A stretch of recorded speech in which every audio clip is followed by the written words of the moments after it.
Rich Dad, Poor Dad, by Robert Kiyosaki. Rich Dad, Poor Dad is a starting point for anyone looking to gain control of their financial future. What the rich teach their kids about money that the poor and middle class do not. Introduction. Rich Dad, Poor Dad. Having two dads offered me the choice of contrasting points of view, one of a rich man and one of a poor man. I had two fathers, a rich one and a poor one. One was highly educated and intelligent. He had a PhD and completed 4 years of undergraduate work in less than 2 years. He then went on to Stanford University, the University of Chicago, and Northwestern University to do his advanced studies, all on full financial scholarships. The other father never finished the 8th grade. Both men were successful in their careers, working hard all their lives. Both earned substantial incomes. Yet one always struggled financially. The other would become one of the richest men in Hawaii. One died leaving tens of millions of dollars to his family, charities, and his church. The other left bills to be paid. Both men were strong, charismatic, and influential. Both men offered me advice, but they did not advise the same things. Both men believed strongly in education but did not recommend the same course of study. If I had only one dad, I would have had to accept or reject his advice. Having two dads offered me the choice of contrasting points of view, one of a rich man and one of a poor man. Instead of simply accepting or rejecting one or the other, I found myself thinking more, comparing, and then choosing for myself. The problem was that the rich man was not rich yet, and the poor man was not yet poor. Both were just starting out on their careers, and both were struggling with money and families. But they had very different points of view about money. For example, one dad would say, "The love of money is the root of all evil." The other said, "The lack of money is the root of all evil." As a young boy, having two strong fathers both influencing me was difficult. I wanted to be a good son and listen, but the two fathers did not say the same things. The contrast in their points of view, particularly about money, was so extreme that I grew curious and intrigued. I began to start thinking for long periods of time about what each was saying. Much of my private time was spent reflecting, asking myself questions such as, "Why does he say that?" and then asking the same question of the other dad's statement. It would have been much easier to simply say, "Yeah, he's right. I agree with that." Or to simply reject the point of view by saying, "The old man doesn't know what he's talking about." Instead, having two dads whom I loved forced me to think and ultimately choose a way of thinking for myself. As a process, choosing for myself turned out to be much more valuable in the long run than simply accepting or rejecting a single point of view. One of the reasons the rich get richer, the poor get poorer, and the middle class struggles in debt is that the subject of money is taught at home, not in school. Most of us learn about money from our parents. So what can poor parents tell their child about money? They simply say, "Stay in school and study hard." The child may graduate with excellent grades, but with a poor person's financial programming and mindset. Sadly, money is not taught in schools. Schools focus on scholastic and professional skills, but not on financial skills. This explains how smart bankers, doctors, and accountants who earned excellent grades may struggle financially all of their lives. Our staggering national debt is due in large part to highly educated politicians and government officials making financial decisions with little or no training in the subject of money. Today I often wonder what will soon happen when we have millions of people who need financial and medical assistance. They will be dependent upon their families or the government for financial support. What will happen when Medicare and Social Security run out of money? How will a nation survive if teaching children about money continues to be left to parents, most of whom will be, or already are, poor? Because I had two influential fathers, I learned from both of them. I had to think about each dad's advice, and in doing so, I gained valuable insight into the power and effect of one's thoughts on one's life. For example, one dad had a habit of saying, "I can't afford it." The other dad forbade those words to be used. He insisted I ask, how can I afford it? One is a statement, and the other is a question. One lets you off the hook, and the other forces you to think. My soon-to-be-rich dad would explain that by automatically saying the words I can't afford it, your brain stops working. By asking the question how can I afford it, your brain is put to work. He did not mean that you should buy everything you want. He was fanatical about exercising your mind, the most powerful computer in the world. He'd say, my brain gets stronger every day because I exercise it. The stronger it gets, the more money I can make. He believed that automatically saying I can't afford it was a sign of mental laziness. Although both dads worked hard, I noticed that one dad had a habit of putting his brain to sleep when it came to finances, and the other had a habit of exercising his brain. The long-term result was that one dad grew stronger financially, and the other grew weaker. It is not much different from a person who goes to the gym to exercise on a regular basis versus someone who sits on the couch watching television. Proper physical exercise increases your chances for health, and proper mental exercise increases your chances for wealth. My two dads had opposing attitudes, and that affected the way they thought. One dad thought that the rich should pay more in taxes to take care of those less fortunate. The other said, taxes punish those who produce and reward those who don't produce. One dad recommended, study hard so you can find a good company to work for. The other recommended, study hard so you can find a good company to buy. One dad said, the reason I'm not rich is because I have you, kids. The other said, the reason I must be rich is because I have you, kids. One encouraged talking about money and business at the dinner table, while the other forbade the subject of money to be discussed over a meal.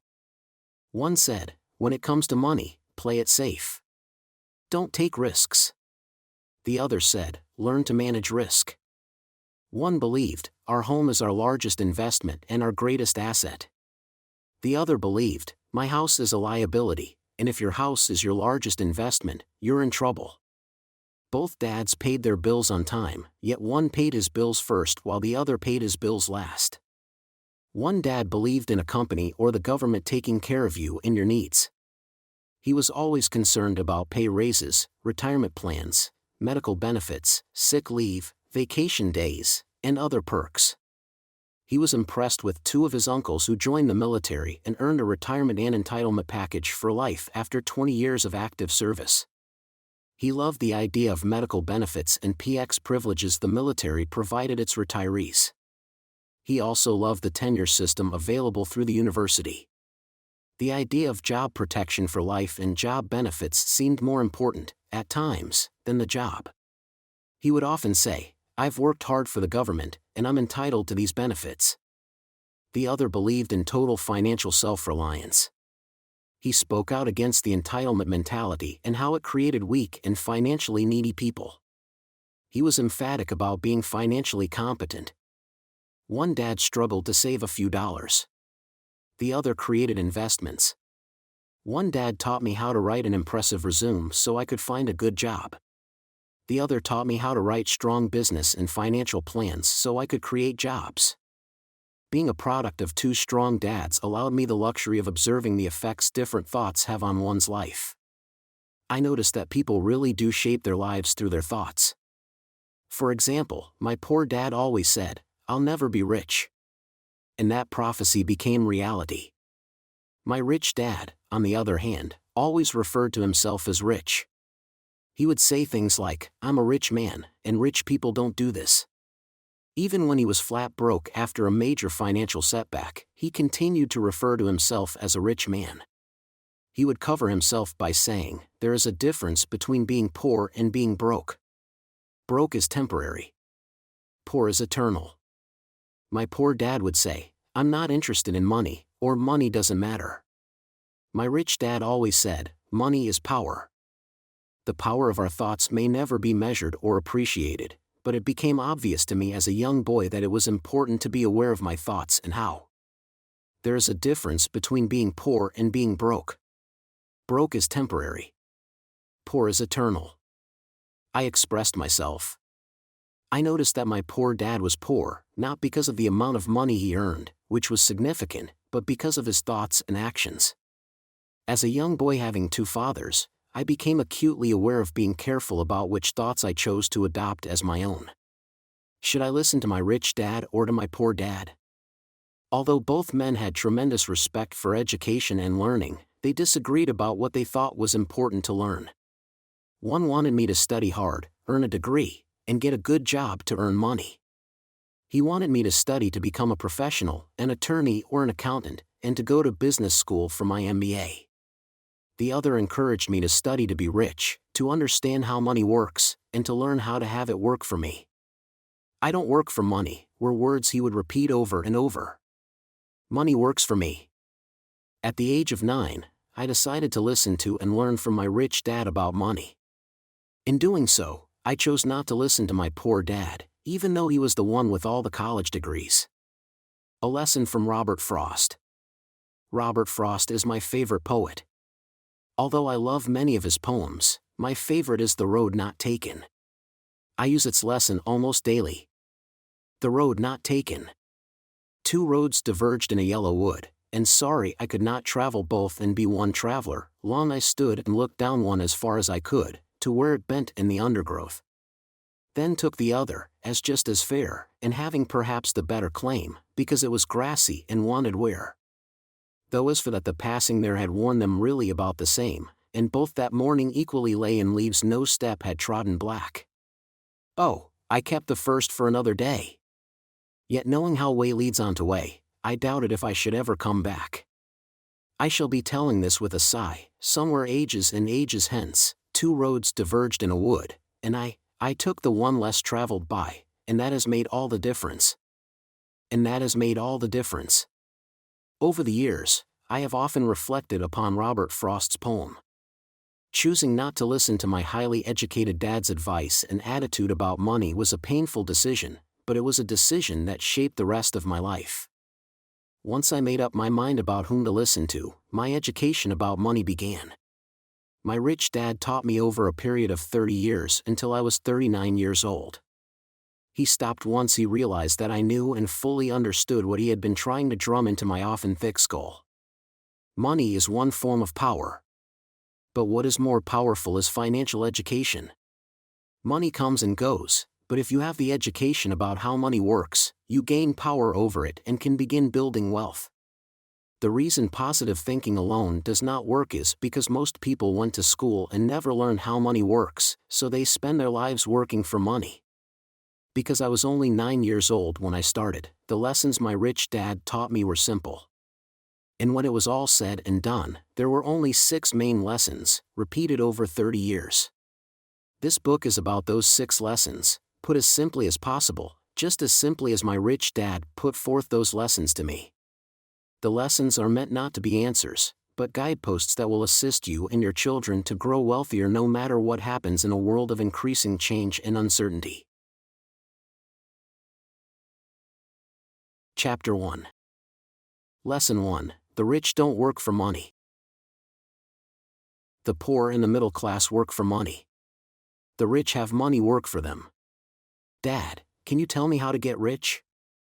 My dad put down the evening paper. Why do you want to get rich, son? Because today Jimmy's mom drove up in their new Cadillac, and they were going to their beach house for the weekend. He took 3 of his friends, but Mike and I weren't invited. They told us we weren't invited because we were poor kids. They did? My dad asked incredulously. Yeah, they did, I replied in a hurt tone. My dad silently shook his head, pushed his glasses up the bridge of his nose, and went back to reading the paper. I stood waiting for an answer. The year was 1956. I was 9 years old. By some twist of fate, I attended the same public school where the rich people sent their kids. We were primarily a sugar plantation town. The managers of the plantation and the other affluent people, such as doctors, business owners, and bankers, sent their children to this elementary school. After grade 6, their children were generally sent off to private schools. Because my family lived on one side of the street, I went to this school. Had I lived on the other side of the street, I would have gone to a different school with kids from families more like mine. After grade 6, these kids and I would go on to the public intermediate and high school. There was no private school for them or for me. My dad finally put down the paper. I could tell he was thinking. Well, son, he began slowly. If you want to be rich, you have to learn to make money. How do I make money? I asked. Well, use your head, son, he said, smiling. Even then I knew that really meant, that's all I'm going to tell you, or I don't know the answer, so don't embarrass me. A partnership is formed. The next morning, I told my best friend, Mike, what my dad had said.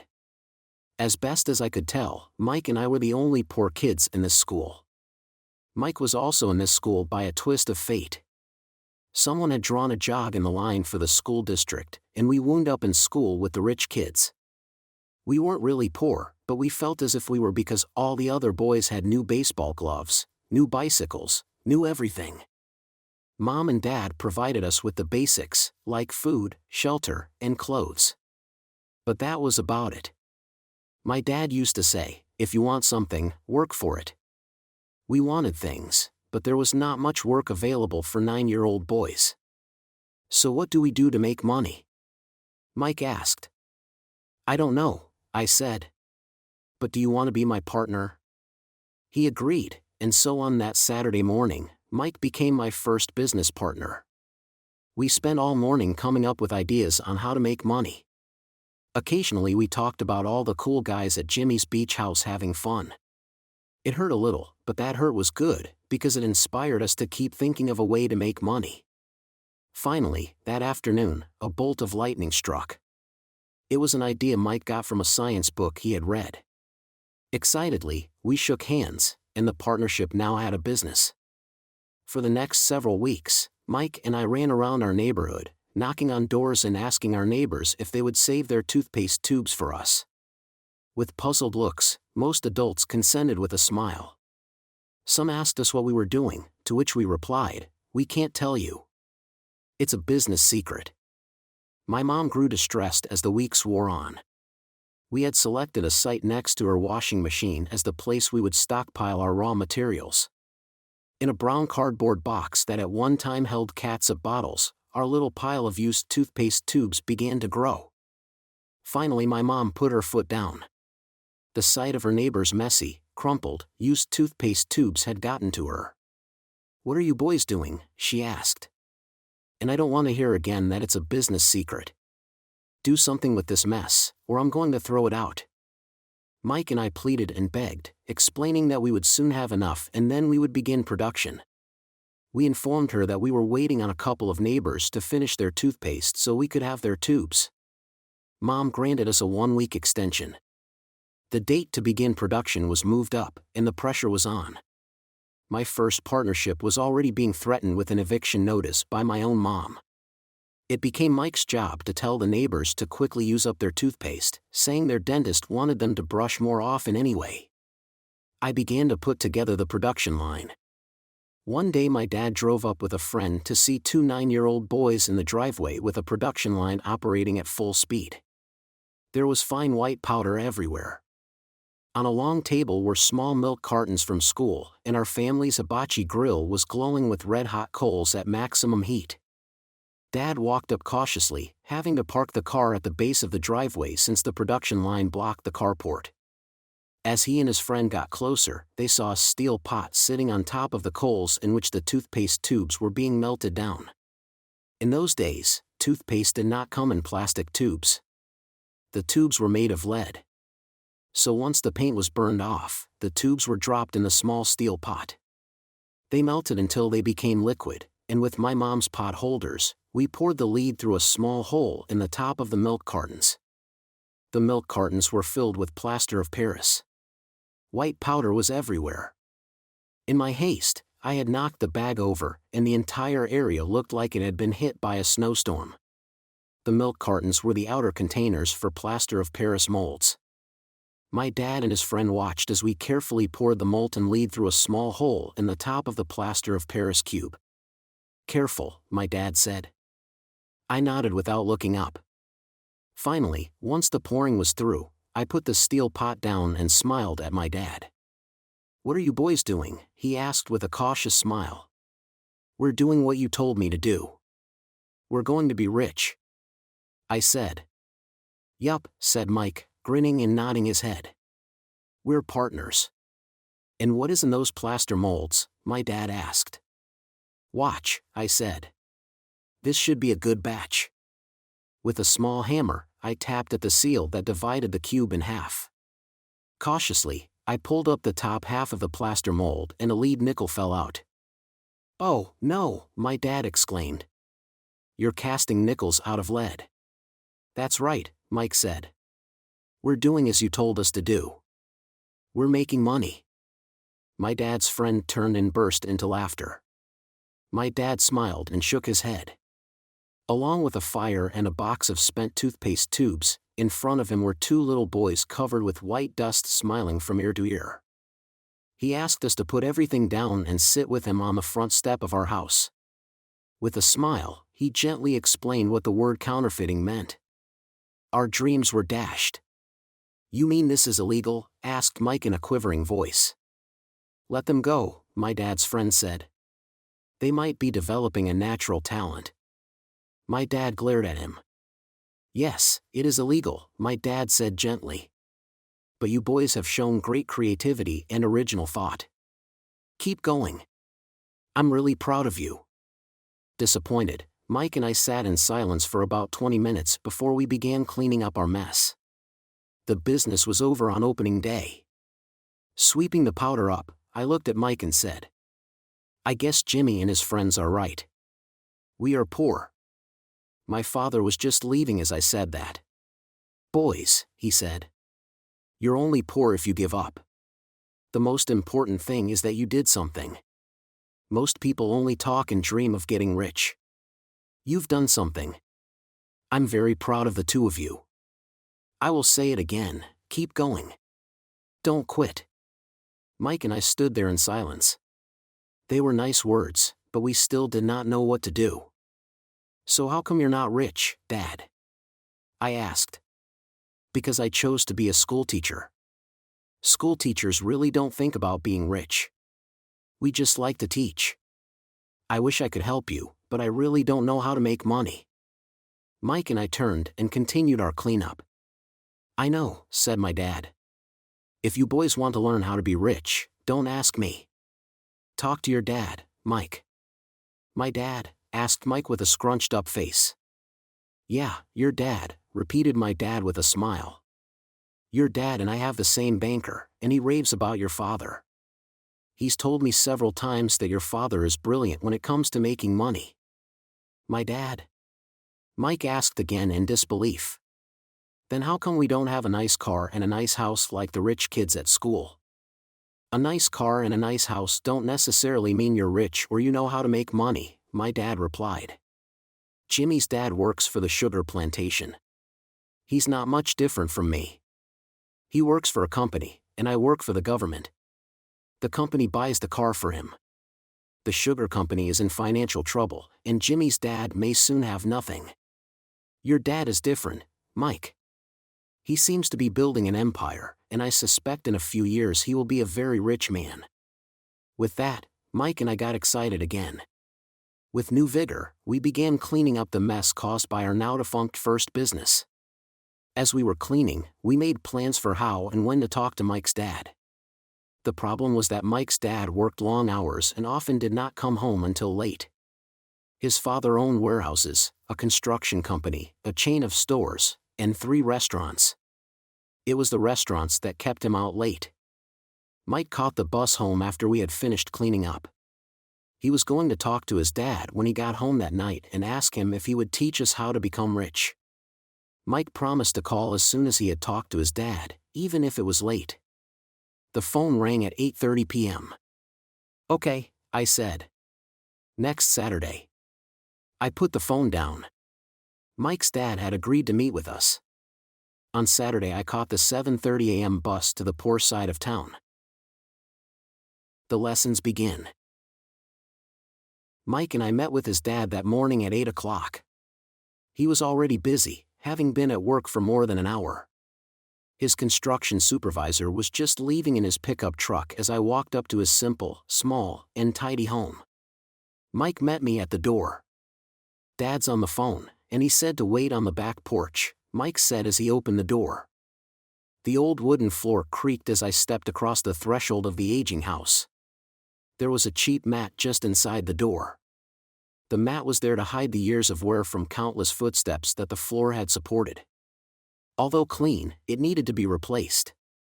I felt claustrophobic as I entered the narrow living room that was filled with old musty overstuffed furniture that today would be collector's items. Sitting on the couch were two women, both a little older than my mom. Across from the women sat a man in workman's clothes. He wore khaki slacks and a khaki shirt, neatly pressed but without starch, and polished work boots. He was about 10 years older than my dad. They smiled as Mike and I walked past them toward the back porch. I smiled back shyly. "Who are those people?" I asked. "Oh, they work for my dad. The older man runs his warehouses, and the women are the managers of the restaurants. And as you arrived, you saw the construction supervisor who is working on a road project about 50 miles from here. His other supervisor, who is building a track of houses, left before you got here. Does this go on all the time?" I asked. "Not always, but quite often," said Mike, smiling as he pulled up a chair to sit down next to me. "I asked my dad if he would teach us to make money," Mike said. "Oh, and what did he say to that?" I asked with cautious curiosity. "Well, he had a funny look on his face at first, and then he said he would make us an offer." "Oh," I said, rocking my chair back against the wall. I sat there perched on two rear legs of the chair. Mike did the same thing. "Do you know what the offer is?" I asked. "No, but we'll soon find out." Suddenly, Mike's dad burst through the rickety screen door and onto the porch. Mike and I jumped to our feet, not out of respect, but because we were startled. "Ready, boys?" he asked as he pulled up a chair to sit down with us. We nodded our heads as we pulled our chairs away from the wall to sit in front of him. He was a big man, about 6 feet tall and 200 pounds. My dad was taller, about the same weight, and 5 years older than Mike's dad. They sort of looked alike, though not of the same ethnic makeup. Maybe their energy was similar. "Mike says you want to learn to make money? Is that correct, Robert?" I nodded my head quickly, but with a little trepidation. He had a lot of power behind his words and smile. "Okay, here's my offer. I'll teach you, but I won't do it classroom style. You work for me, I'll teach you. You don't work for me, I won't teach you. I can teach you faster if you work, and I'm wasting my time if you just want to sit and listen like you do in school. That's my offer. Take it or leave it." "Ah, may I ask a question first?" I asked. "No. Take it or leave it. I've got too much work to do to waste my time. If you can't make up your mind decisively, then you'll never learn to make money anyway. Opportunities come and go. Being able to know when to make quick decisions is an important skill. You have the opportunity that you asked for. School is beginning, or it's over in 10 seconds, Mike's dad said with a teasing smile. "Take it," I said. "Take it," said Mike. "Good," said Mike's dad. "Mrs. Martin will be by in 10 minutes. After I'm through with her, you'll ride with her to my superette and you can begin working. I'll pay you 10 cents an hour, and you'll work 3 hours every Saturday." "But I have a softball game today," I said. Mike's dad lowered his voice to a stern tone. "Take it, or leave it," he said. "I'll take it," I replied, choosing to work and learn instead of playing. 30 cents later. By 9 a.m. that day, Mike and I were working for Mrs. Martin. She was a kind and patient woman. She always said that Mike and I reminded her of her 2 grown sons. Although kind, she believed in hard work and kept us moving. We spent 3 hours taking canned goods off the shelves, brushing each can with a feather duster to get the dust off, and then restacking them neatly. It was excruciatingly boring work. Mike's dad, whom I call my rich dad, owned 9 of these little superettes, each with a large parking lot. They were the early version of the 7-Eleven convenience stores, little neighborhood grocery stores where people bought items such as milk, bread, butter, and cigarettes. The problem was that this was Hawaii before air conditioning was widely used, and the stores could not close their doors because of the heat. On 2 sides of the store, the doors had to be wide open to the road and parking lot. Every time a car drove by or pulled into the parking lot, dust would swirl and settle in the store. We knew we had a job as long as there was no air conditioning. For 3 weeks, Mike and I reported to Mrs. Martin and worked our 3 hours. By noon, our work was over, and she dropped 3 little dimes in each of our hands. Now, even at the age of 9 in the mid-1950s, 30 cents was not too exciting. Comic books cost 10 cents back then, so I usually spent my money on comic books and went home. By Wednesday of the 4th week, I was ready to quit. I had agreed to work only because I wanted to learn to make money from Mike's dad, and now I was a slave for 10 cents an hour. On top of that, I had not seen Mike's dad since that first Saturday. "I'm quitting," I told Mike at lunchtime. School was boring, and now I did not even have my Saturdays to look forward to. But it was the 30 cents that really got to me. This time Mike smiled. "What are you laughing at?" I asked with anger and frustration. "Dad said this would happen. He said to meet with him when you were ready to quit." "What?" I said indignantly. "He's been waiting for me to get fed up." "Sort of," Mike said. "Dad's kind of different. He doesn't teach like your dad. Your mom and dad lecture a lot. My dad is quiet and a man of few words. You just wait till this Saturday. I'll tell him you're ready." "You mean I've been set up?" "No, not really, but maybe. Dad will explain on Saturday." Waiting in line on Saturday. I was ready to face Mike's dad. Even my real dad was angry with him.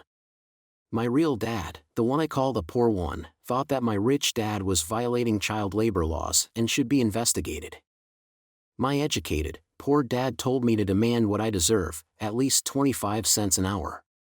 My poor dad told me that if I did not get a raise, I was to quit immediately. "You don't need that damn job anyway," said my poor dad with indignation. At 8 o'clock Saturday morning, I walked through the door of Mike's house when Mike's dad opened it. "Take a seat and wait in line," he said as I entered. He turned and disappeared into his little office next to a bedroom. I looked around the room and didn't see Mike anywhere. Feeling awkward, I cautiously sat down next to the same 2 women who were there 4 weeks earlier.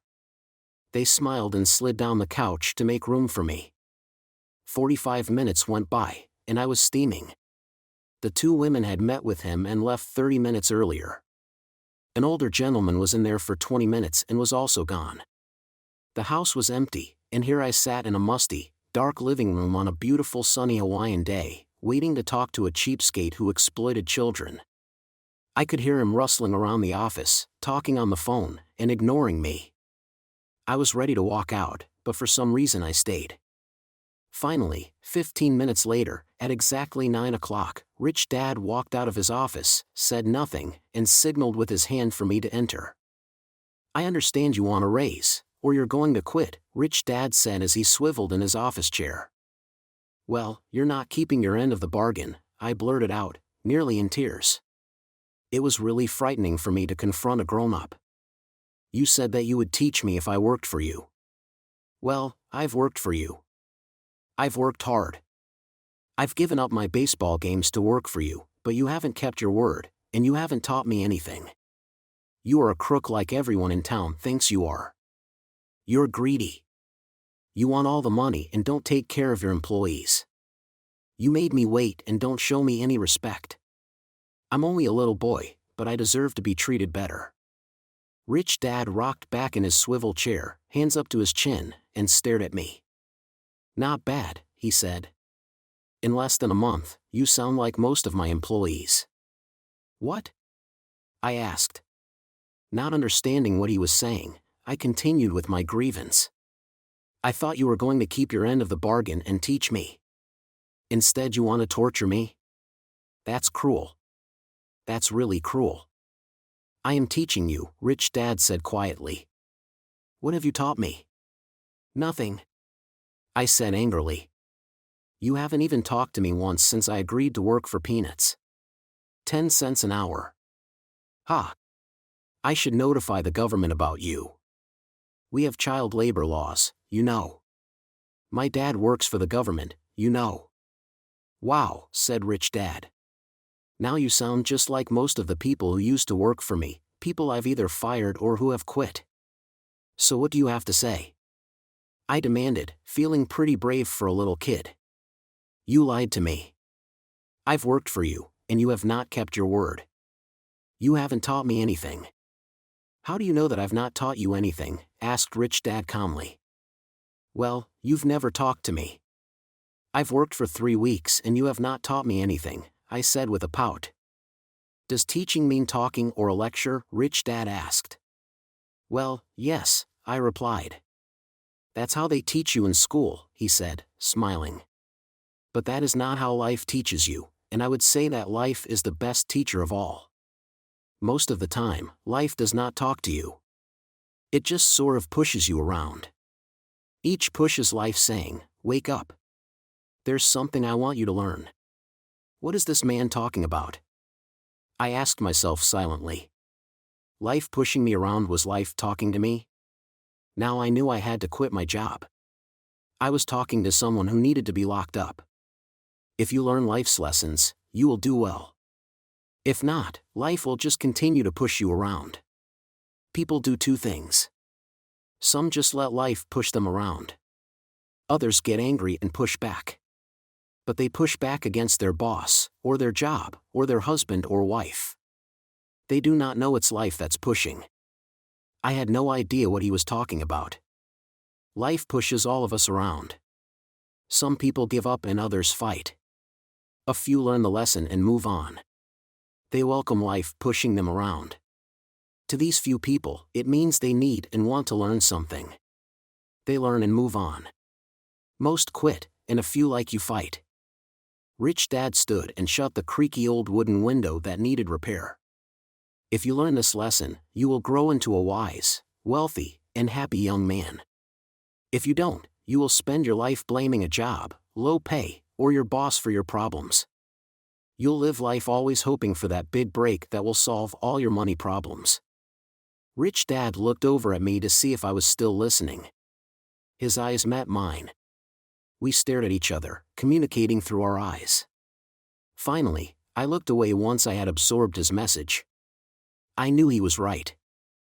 I was blaming him, and I did ask to learn. I was fighting. Rich Dad continued, or if you're the kind of person who has no guts, you just give up every time life pushes you. If you're that kind of person, you'll live all your life playing it safe, doing the right things, saving yourself for some event that never happens. Then you die a boring old man. You'll have lots of friends who really like you because you were such a nice hard-working guy. But the truth is that you let life push you into submission.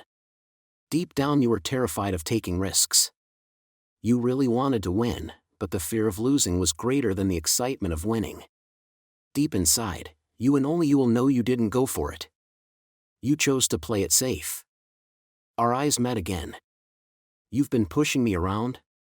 I asked. Some people might say that, smiled Rich Dad. I would say that I just gave you a taste of life. What taste of life? I asked, still angry, but now curious and ready to learn. You boys are the first people who have ever asked me to teach them how to make money. I have more than 150 employees, and not one of them has asked me what I know about money. They ask me for a job and a paycheck, but never to teach them about money. So most will spend the best years of their lives working for money, not really understanding what it is they are working for. I sat there listening intently. So when Mike told me you wanted to learn how to make money, I decided to design a course that mirrored real life. I could talk until I was blue in the face, but you wouldn't hear a thing. So I decided to let life push you around a bit so you could hear me. That's why I only paid you 10 cents. So what is the lesson I learned from working for only 10 cents an hour? I asked. That you're cheap and exploit your workers? Rich Dad rocked back and laughed heartily. Finally he said, you'd best change your point of view. Stop blaming me and thinking I'm the problem. If you think I'm the problem, then you have to change me. If you realize that you're the problem, then you can change yourself, learn something, and grow wiser. Most people want everyone else in the world to change but themselves. Let me tell you, it's easier to change yourself than everyone else. I don't understand, I said. Don't blame me for your problems, Rich Dad said, growing impatient. But you only pay me 10 cents. So what are you learning? Rich Dad asked, smiling. That you're cheap, I said with a sly grin. See, you think I'm the problem, said Rich Dad. But you are. Well, keep that attitude and you'll learn nothing. Keep the attitude that I'm the problem, and what choices do you have? Well, if you don't pay me more or show me more respect and teach me, I'll quit. Well put, Rich Dad said. And that's exactly what most people do. They quit and go looking for another job, a better opportunity, and higher pay, actually thinking that this will solve the problem. In most cases, it won't. So what should I do? I asked. Just take this measly 10 cents an hour and smile? Rich Dad smiled. That's what the other people do. But that's all they do, waiting for a raise thinking that more money will solve their problems. Most just accept it, and some take a second job working harder, but again accepting a small paycheck.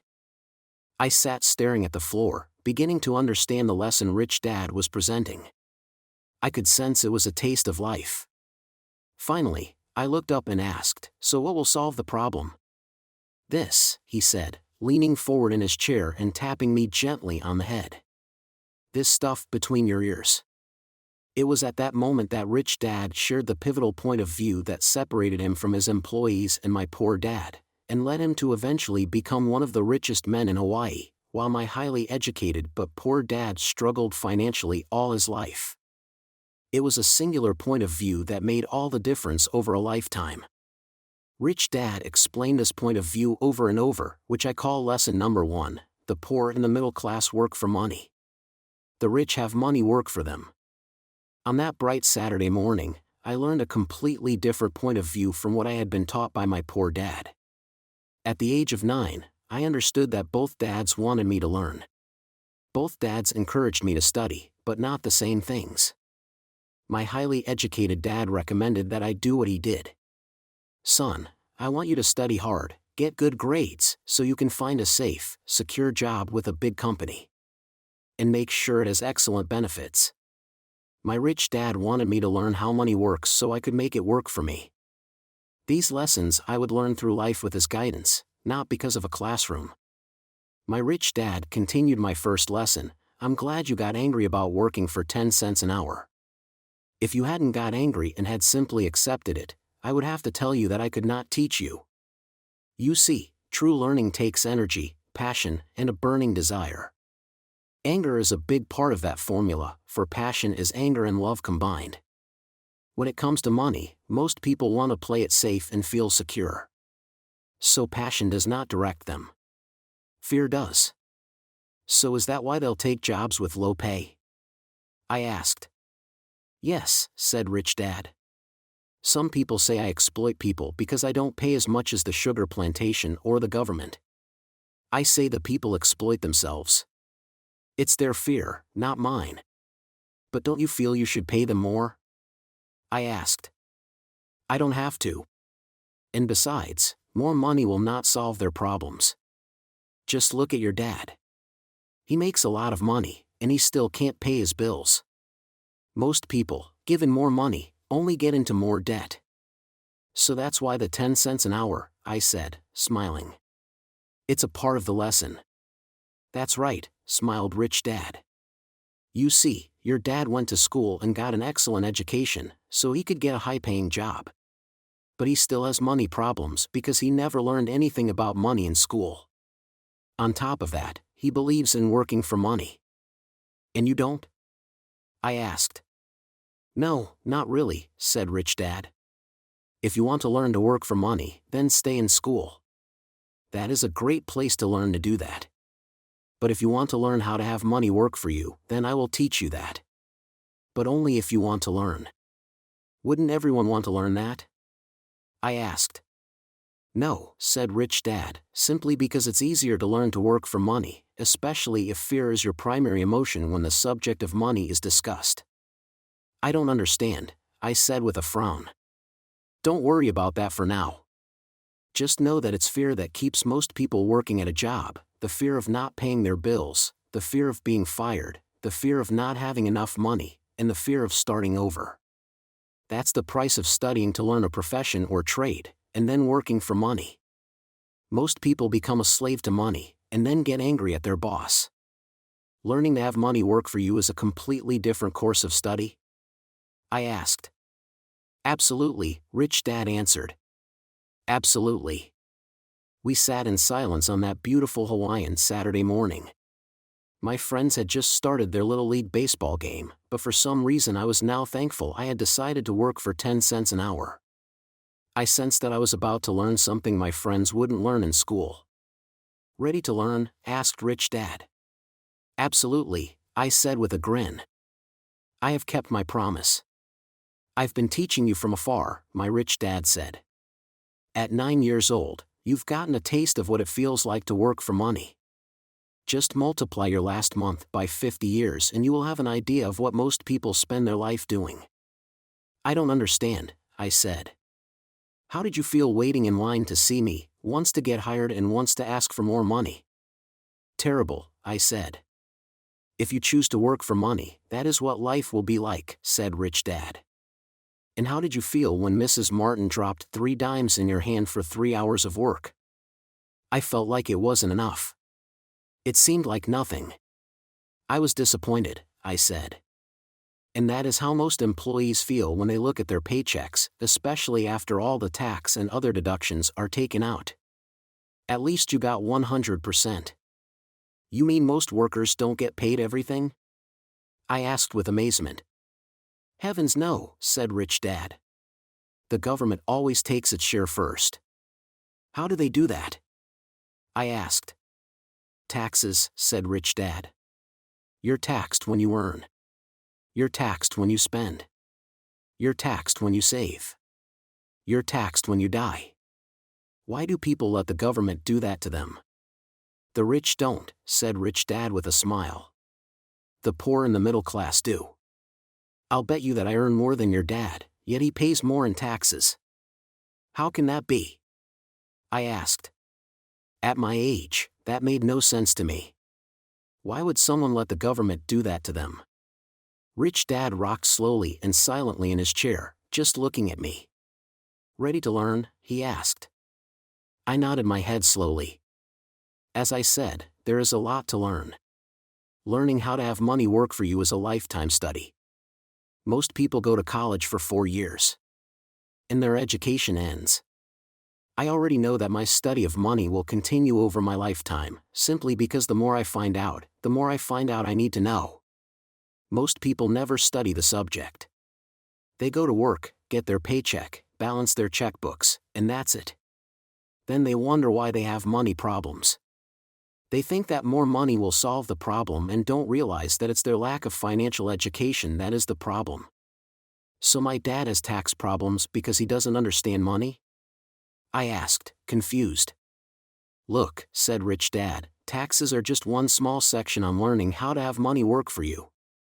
Today, I just wanted to find out if you still have the passion to learn about money. Most people don't. They want to go to school, learn a profession, have fun at their work, and earn lots of money. One day they wake up with big money problems, and then they can't stop working. That's the price of only knowing how to work for money instead of studying how to have money work for you. So do you still have the passion to learn? Asked Rich Dad. I nodded my head. Good, said Rich Dad. Now get back to work. This time, I will pay you nothing. What? I asked in amazement. You heard me. Nothing. You will work the same 3 hours every Saturday, but this time you will not be paid 10 cents per hour. You said you wanted to learn to not work for money, so I'm not going to pay you anything. I couldn't believe what I was hearing. I've already had this conversation with Mike and he's already working, dusting and stacking canned goods for free. You'd better hurry and get back there. That's not fair, I shouted. You've got to pay something. You said you wanted to learn. If you don't learn this now, you'll grow up to be like the two women and the older man sitting in my living room, working for money and hoping I don't fire them. Or like your dad, earning lots of money only to be in debt up to his eyeballs, hoping more money will solve the problem. If that's what you want, I'll go back to our original deal of 10 cents an hour. Or you can do what most adults do, complain that there is not enough pay, quit, and go looking for another job. But what do? I asked. Rich Dad tapped me on the head.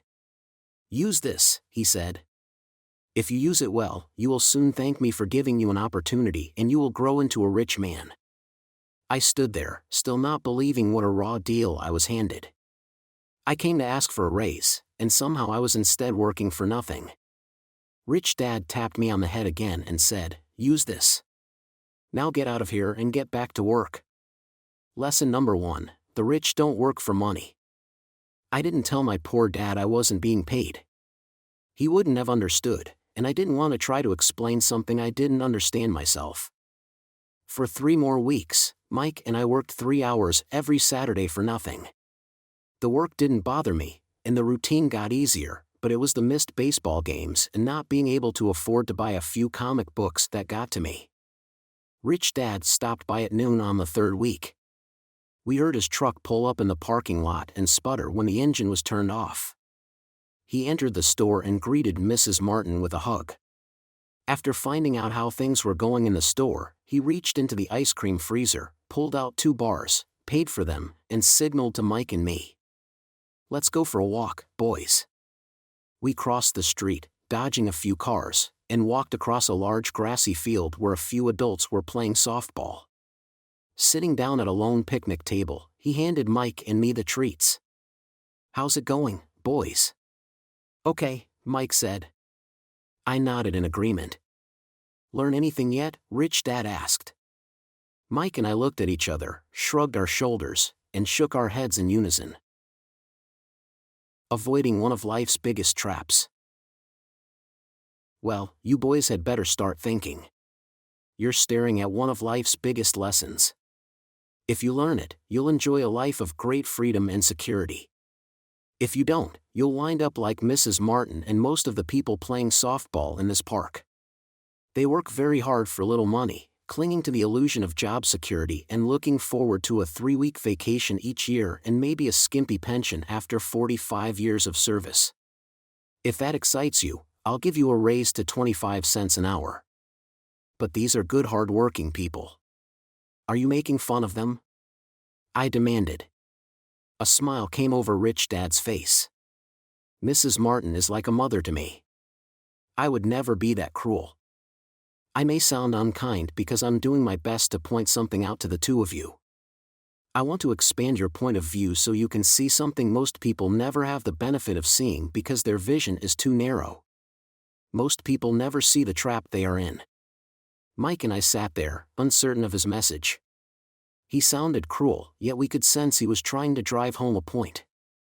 With a smile, Rich Dad said, "Doesn't that 25 cents an hour sound good?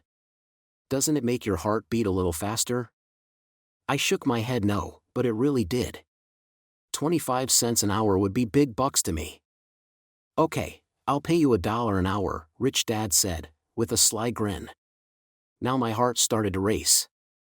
My brain was screaming, "Take it. Take it." I could not believe what I was hearing. Still, I said nothing. Okay, $2 an hour. My little brain and heart nearly exploded. After all, it was 1956 and being paid $2 an hour would have made me the richest kid in the world. I couldn't imagine earning that kind of money. I wanted to say yes. I wanted the deal. I could picture a new bicycle, new baseball glove, and the adoration of my friends when I flashed some cash. On top of that, Jimmy and his rich friends could never call me poor again. But somehow my mouth stayed shut. The ice cream had melted and was running down my hand. Rich Dad was looking at two boys staring back at him, eyes wide open and brains empty. He was testing us, and he knew there was a part of our emotions that wanted to take the deal. He understood that every person has a weak and needy part of their soul that can be bought, and he knew that every individual also had a part of their soul that was resilient and could never be bought. It was only a question of which one was stronger. Okay, $5 an hour. Suddenly I was silent. Something had changed. The offer was too big and ridiculous. Not many grown-ups in 1956 made more than that, but quickly my temptation disappeared, and calm set in. Slowly, I turned to my left to look at Mike. He looked back at me. The part of my soul that was weak and needy was silenced. The part of me that had no price took over. I knew Mike had gotten to that point too. People's lives are forever controlled by two emotions, fear and greed. Good, Rich Dad said softly. Most people have a price. And they have a price because of human emotions named fear and greed. First, the fear of being without money motivates us to work hard, and then once we get that paycheck, greed or desire starts us thinking about all the wonderful things money can buy. The pattern is then set. What pattern? I asked. The pattern of get up, go to work, pay bills, get up, go to work, pay bills. People's lives are forever controlled by two emotions, fear and greed. Offer them more money and they continue the cycle by increasing their spending. This is what I call the rat race. There is another way? Mike asked. Yes, said Rich Dad slowly. But only a few people find it. And what is that way? Mike asked. That's what I hope you boys will learn as you work and study with me. That is why I took away all forms of pay. Any hints? Mike asked. We're kind of tired of working hard, especially for nothing. Well, the first step is telling the truth, said Rich Dad. We haven't been lying, I said. I did not say you were lying. I said to tell the truth, Rich Dad retorted. The truth about what? I asked. How you're feeling, Rich Dad said. You don't have to say it to anyone else. Just admit it to yourself. You mean the people in this park, the people who work for you, Mrs. Martin, they don't do that? I asked. I doubt it, said Rich Dad. Instead, they feel the fear of not having money. They don't confront it logically. They react emotionally instead of using their heads, Rich Dad said. Then, they get a few bucks in their hands and again, the emotions of joy, desire, and greed take over. And again they react, instead of think.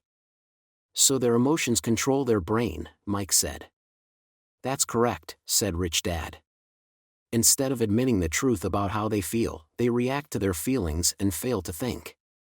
They feel the fear so they go to work, hoping that money will soothe the fear, but it doesn't. It continues to haunt them and they return to work, hoping again that money will calm their fears, and again it doesn't.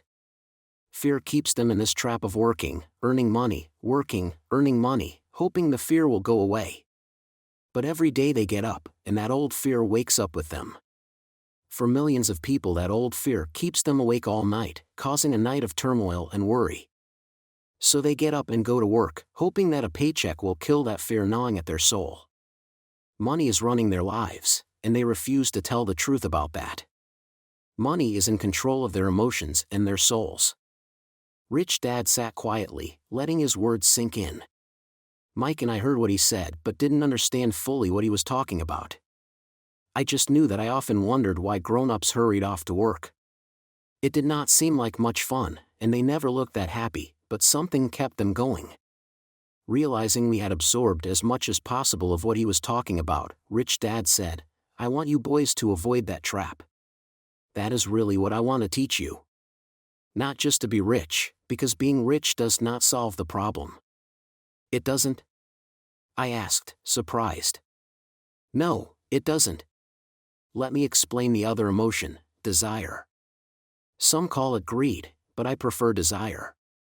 It's perfectly normal to desire something better, prettier, more fun, or exciting. So people also work for money because of desire. they desire money for the joy they think it can buy. But the joy that money brings is often short-lived, and they soon need more money for more joy, more pleasure, more comfort, and more security.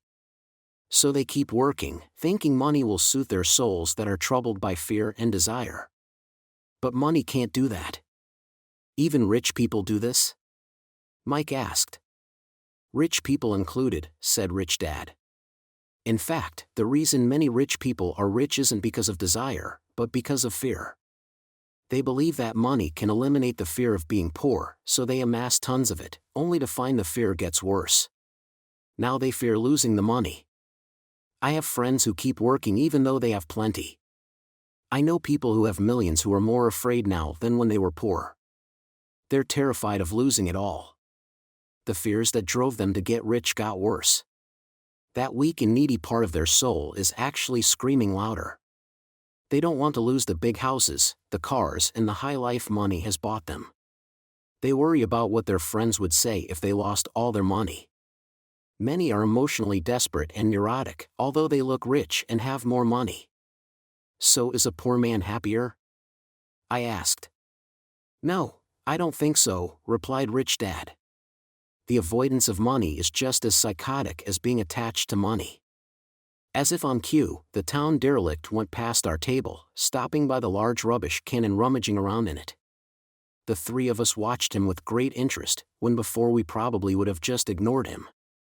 Rich Dad pulled $1 out of his wallet and gestured to the older man.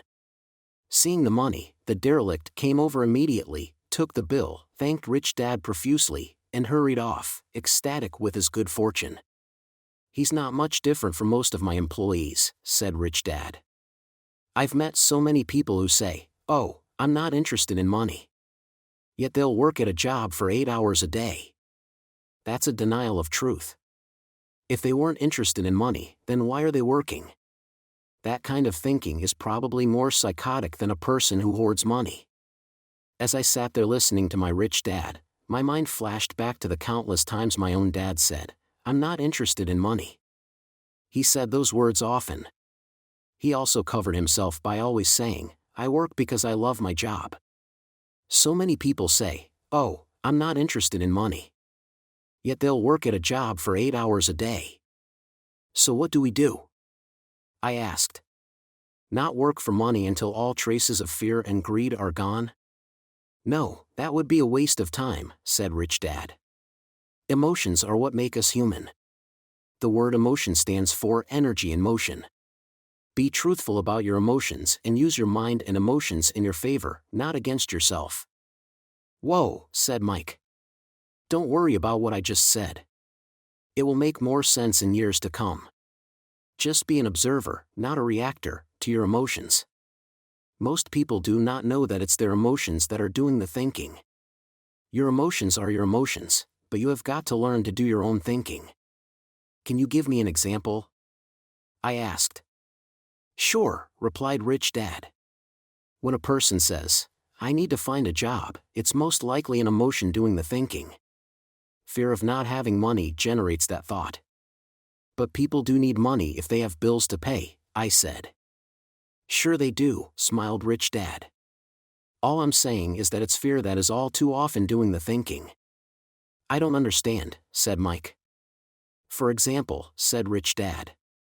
If the fear of not having enough money arises, instead of immediately running out to get a job, they instead might ask themselves this question, will a job be the best solution to this fear over the long run? In my opinion, the answer is no. A job is really a short-term solution to a long-term problem. But my dad is always saying, stay in school and get good grades, so you can find a safe, secure job, I interjected, somewhat confused. Yes, I understand he says that, said Rich Dad, smiling. Most people recommend that, and it's a good path for most people. But people make that recommendation primarily out of fear. You mean my dad says that because he's afraid? Yes, said Rich Dad. He's terrified that you won't earn enough money and won't fit into society. Don't get me wrong. He loves you and wants the best for you. I too believe in education and a job are important, but it won't handle the fear. You see, That same fear that makes him get up in the morning to earn a few bucks is the fear that is causing him to be so fanatical about your going to school. So what do you recommend? I asked. I want to teach you to master the power of money, instead of being afraid of it. They don't teach that in school, and, if you don't learn it, you become a slave to money. It was finally making sense. He wanted us to widen our views and to see what the Mrs. Martins of this world couldn't see. He used examples that sounded cruel at the time, but I've never forgotten them. My vision widened that day, and I began to see the trap that lay ahead for most people. You see, we're all employees ultimately. We just work at different levels, said Rich Dad.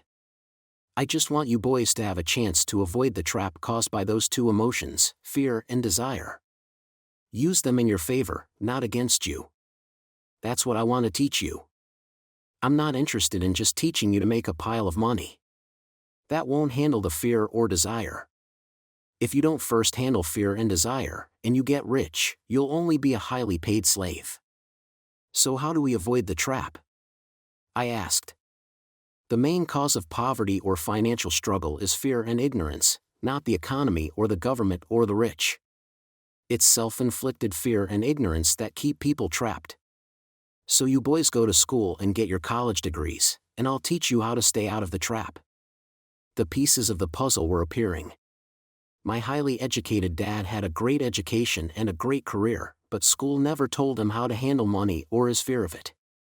It became clear that I could learn different and important things from two fathers. So you've been talking about the fear of not having money. How does the desire for money affect our thinking? Mike asked. How did you feel when I tempted you with a pay raise? Did you notice your desires rising? We nodded our heads. By not giving into your emotions, you were able to delay your reactions and think. That is important. We will always have emotions of fear and greed. From here on in, it's imperative for you to use those emotions to your advantage, and for the long term to not let your emotions control your thinking. Most people use fear and greed against themselves. That's the start of ignorance. Most people live their lives chasing paychecks, pay raises and job security because of the emotions of desire and fear, not really questioning where those emotion-driven thoughts are leading them. It's just like the picture of a donkey dragging a cart with its owner dangling a carrot just in front of its nose. The donkey's owner may be going where he wants to, but the donkey is chasing an illusion. Tomorrow there will only be another carrot for the donkey. You mean the moment I picture a new baseball glove, candy and toys, that's like a carrot to a donkey? Mike asked. Yes, and as you get older, your toys get more expensive, a new car, a boat, and a big house to impress your friends, said Rich Dad with a smile. Fear pushes you out the door, and desire calls to you. That's the trap. So what's the answer? Mike asked. What intensifies fear and desire is ignorance. That is why rich people with lots of money often have more fear the richer they get. Money is the carrot, the illusion. If the donkey could see the whole picture, it might rethink its choice to chase the carrot. Rich Dad went on to explain that a human's life is a struggle between ignorance and illumination. He explained that once a person stops searching for information and self-knowledge, ignorance sets in. That struggle is a moment-to-moment decision, to learn to open or close one's mind. Look, school is very important. You go to school to learn a skill or profession to become a contributing member of society.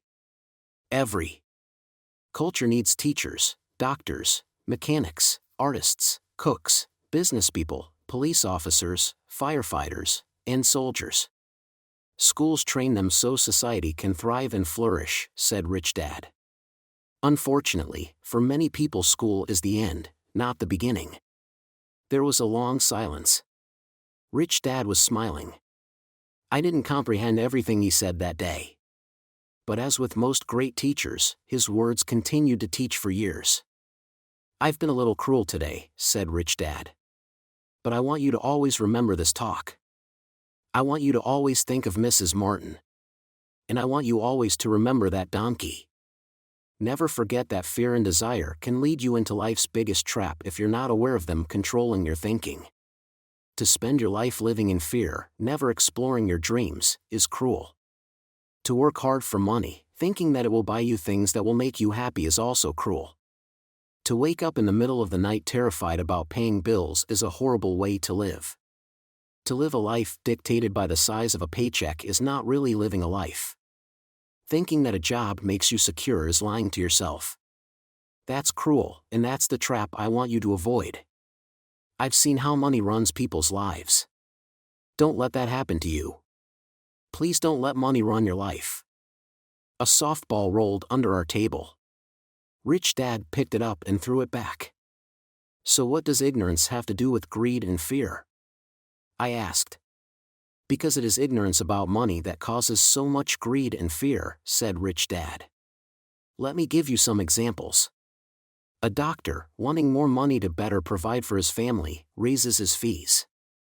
By raising his fees, it makes healthcare more expensive for everyone. It hurts the poor people the most, so they have worse health than those with money. Because the doctors raise their fees, the attorneys raise their fees. Because the attorneys' fees have gone up, school teachers want a raise, which raises our taxes, and on and on and on.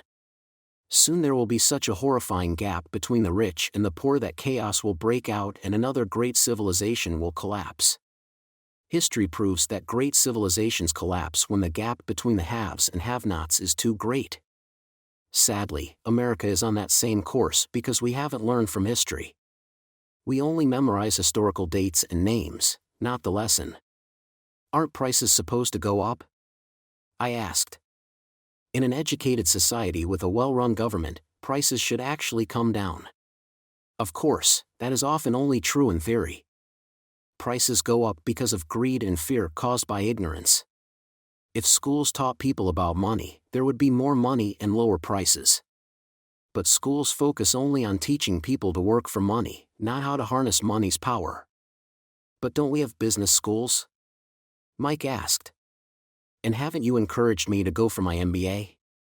Yes, said Rich Dad. But all too often business schools train employees to become sophisticated bean counters. Heaven forbid a bean counter takes over a business.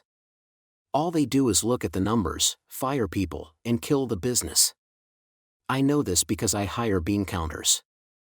All they think about is cutting costs and raising prices, which cause more problems. Bean counting is important. I wish more people knew it, but it, too, is not the whole picture, added Rich Dad angrily. So is there an answer? Asked Mike. Yes, said Rich Dad. Learn to use your emotions to think, not think with your emotions. When you boys mastered your emotions by agreeing to work for free, I knew there was hope. When you again resisted your emotions when I tempted you with more money, you were again learning to think in spite of being emotionally charged. That's the first step. Why is that step so important? I asked. Well, that's up to you to find out. If you want to learn, I'll take you boys into the briar patch, a place almost everyone else avoids. If you go with me, you'll let go of the idea of working for money and instead learn to have money work for you. And what will we get if we go with you? What if we agree to learn from you? What will we get? I asked. The same thing Brer Rabbit got, said Rich Dad, referring to the classic children's story. Is there a briar patch? I asked. Yes, said Rich Dad. The briar patch is our fear and greed. Confronting fear, weaknesses, and neediness by choosing our own thoughts is the way out. Choosing our thoughts? Mike asked, puzzled. Yes. Choosing what we think rather than reacting to our emotions. Instead of just getting up and going to work because not having the money to pay your bills is scaring you, ask yourself, is working harder at this the best solution to this problem? Most people are too afraid to rationally think things through and instead run out the door to a job they hate. The tar baby is in control. That's what I mean by choosing your thoughts.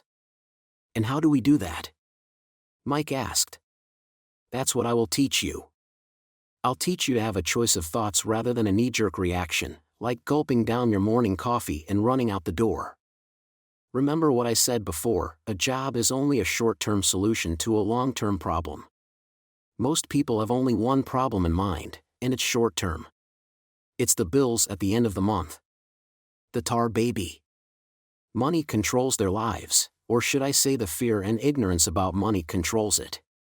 So they do as their parents did. They get up every day and go work for money, not taking the time to ask the question, is there another way? Their emotions now control their thinking, not their heads. Can you tell the difference between emotions thinking and the head thinking? Mike asked. Oh, yes.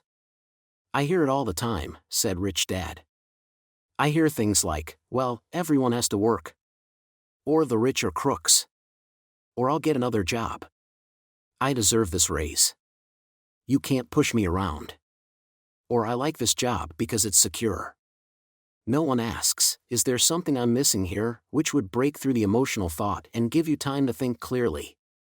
As we headed back to the store, Rich Dad explained that the rich really did make money. They did not work for it. He went on to explain that when Mike and I were casting 5-cent pieces out of lead, thinking we were making money, we were very close to thinking the way the rich think. The problem was that creating money is legal for the government and banks to do, but illegal for us to do. There are legal ways to create money from nothing, he told us. Rich Dad went on to explain that the rich know that money is an illusion, truly like the carrot for the donkey. It's only out of fear and greed that the illusion of money is held together by billions of people who believe that money is real. It's not. Money is really made up. It is only because of the illusion of confidence and the ignorance of the masses that this house of cards stands. He talked about the gold standard that America was on, and that each dollar bill was actually a silver certificate. What concerned him was the rumor that we would someday go off the gold standard and our dollars would no longer be backed by something tangible. If that happens, boys, all hell will break loose. The poor, the middle class, and the ignorant will have their lives ruined simply because they will continue to believe that money is real and that the company they work for, or the government, will look after them. We really did not understand what he was saying that day, but over the years, it made more and more sense. Seeing what others miss. As he climbed into his pickup truck outside his convenience store, Rich Dad said, "Keep working, boys, but the sooner you forget about needing a paycheck, the easier your adult life will be. Keep using your brain, work for free, and soon your mind will show you ways of making money far beyond what I could ever pay you. You will see things that other people never see. Most people never see these opportunities because they're looking for money and security, so that's all they get. The moment you see one opportunity, you'll see them for the rest of your life. The moment you do that, I'll teach you something else. Learn this, and you'll avoid one of life's biggest traps."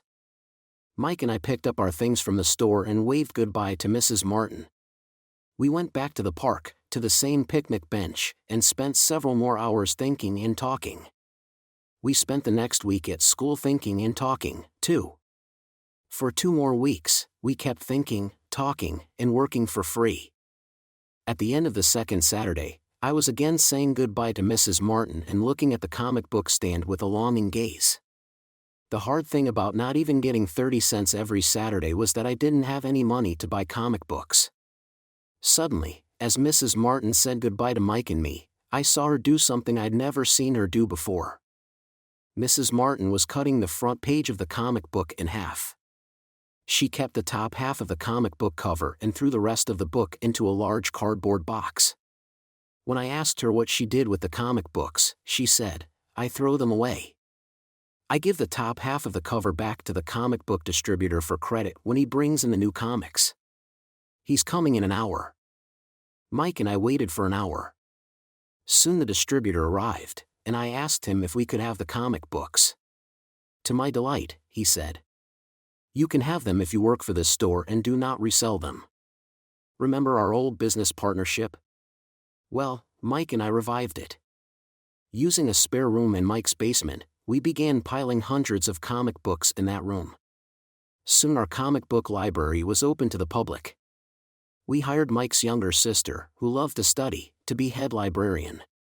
She charged each child 10 cents admission to the library, which was open from 2:30 p.m. to 4:30 p.m. every day after school.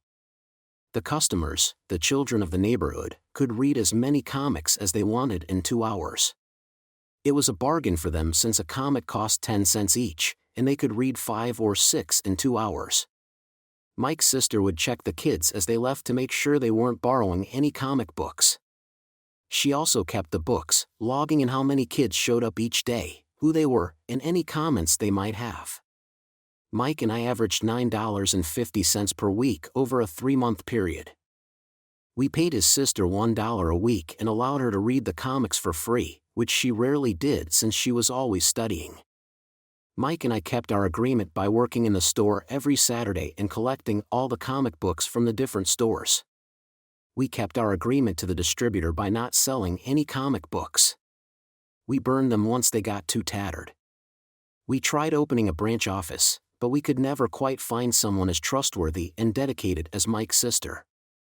At an early age, we found out how hard it was to find good staff. 3 months after the library first opened, a fight broke out in the room.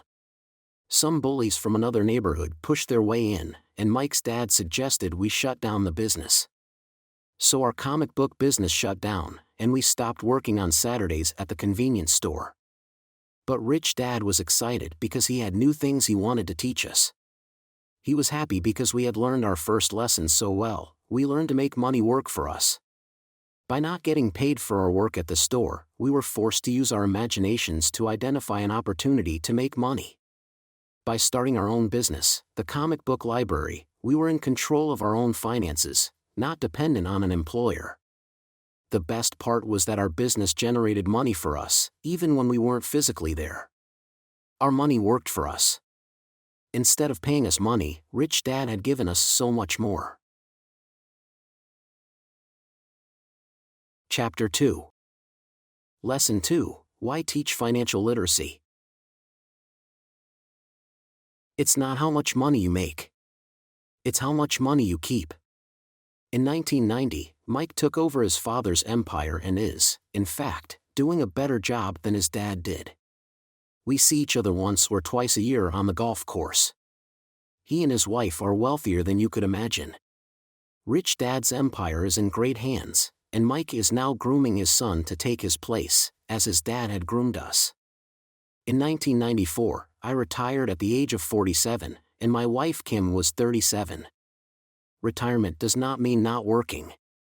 For us, it means that, barring unforeseen cataclysmic changes, we can work or not work, and our wealth grows automatically, staying ahead of inflation.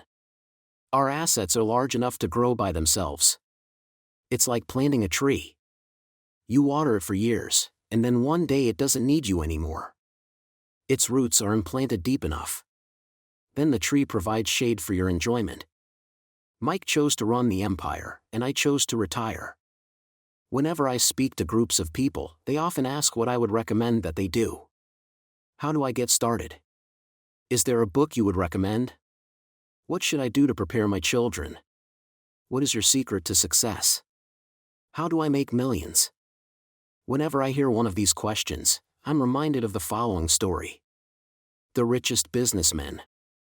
In 1923, a group of our greatest leaders and richest businessmen held a meeting at the Edgewater Beach Hotel in Chicago.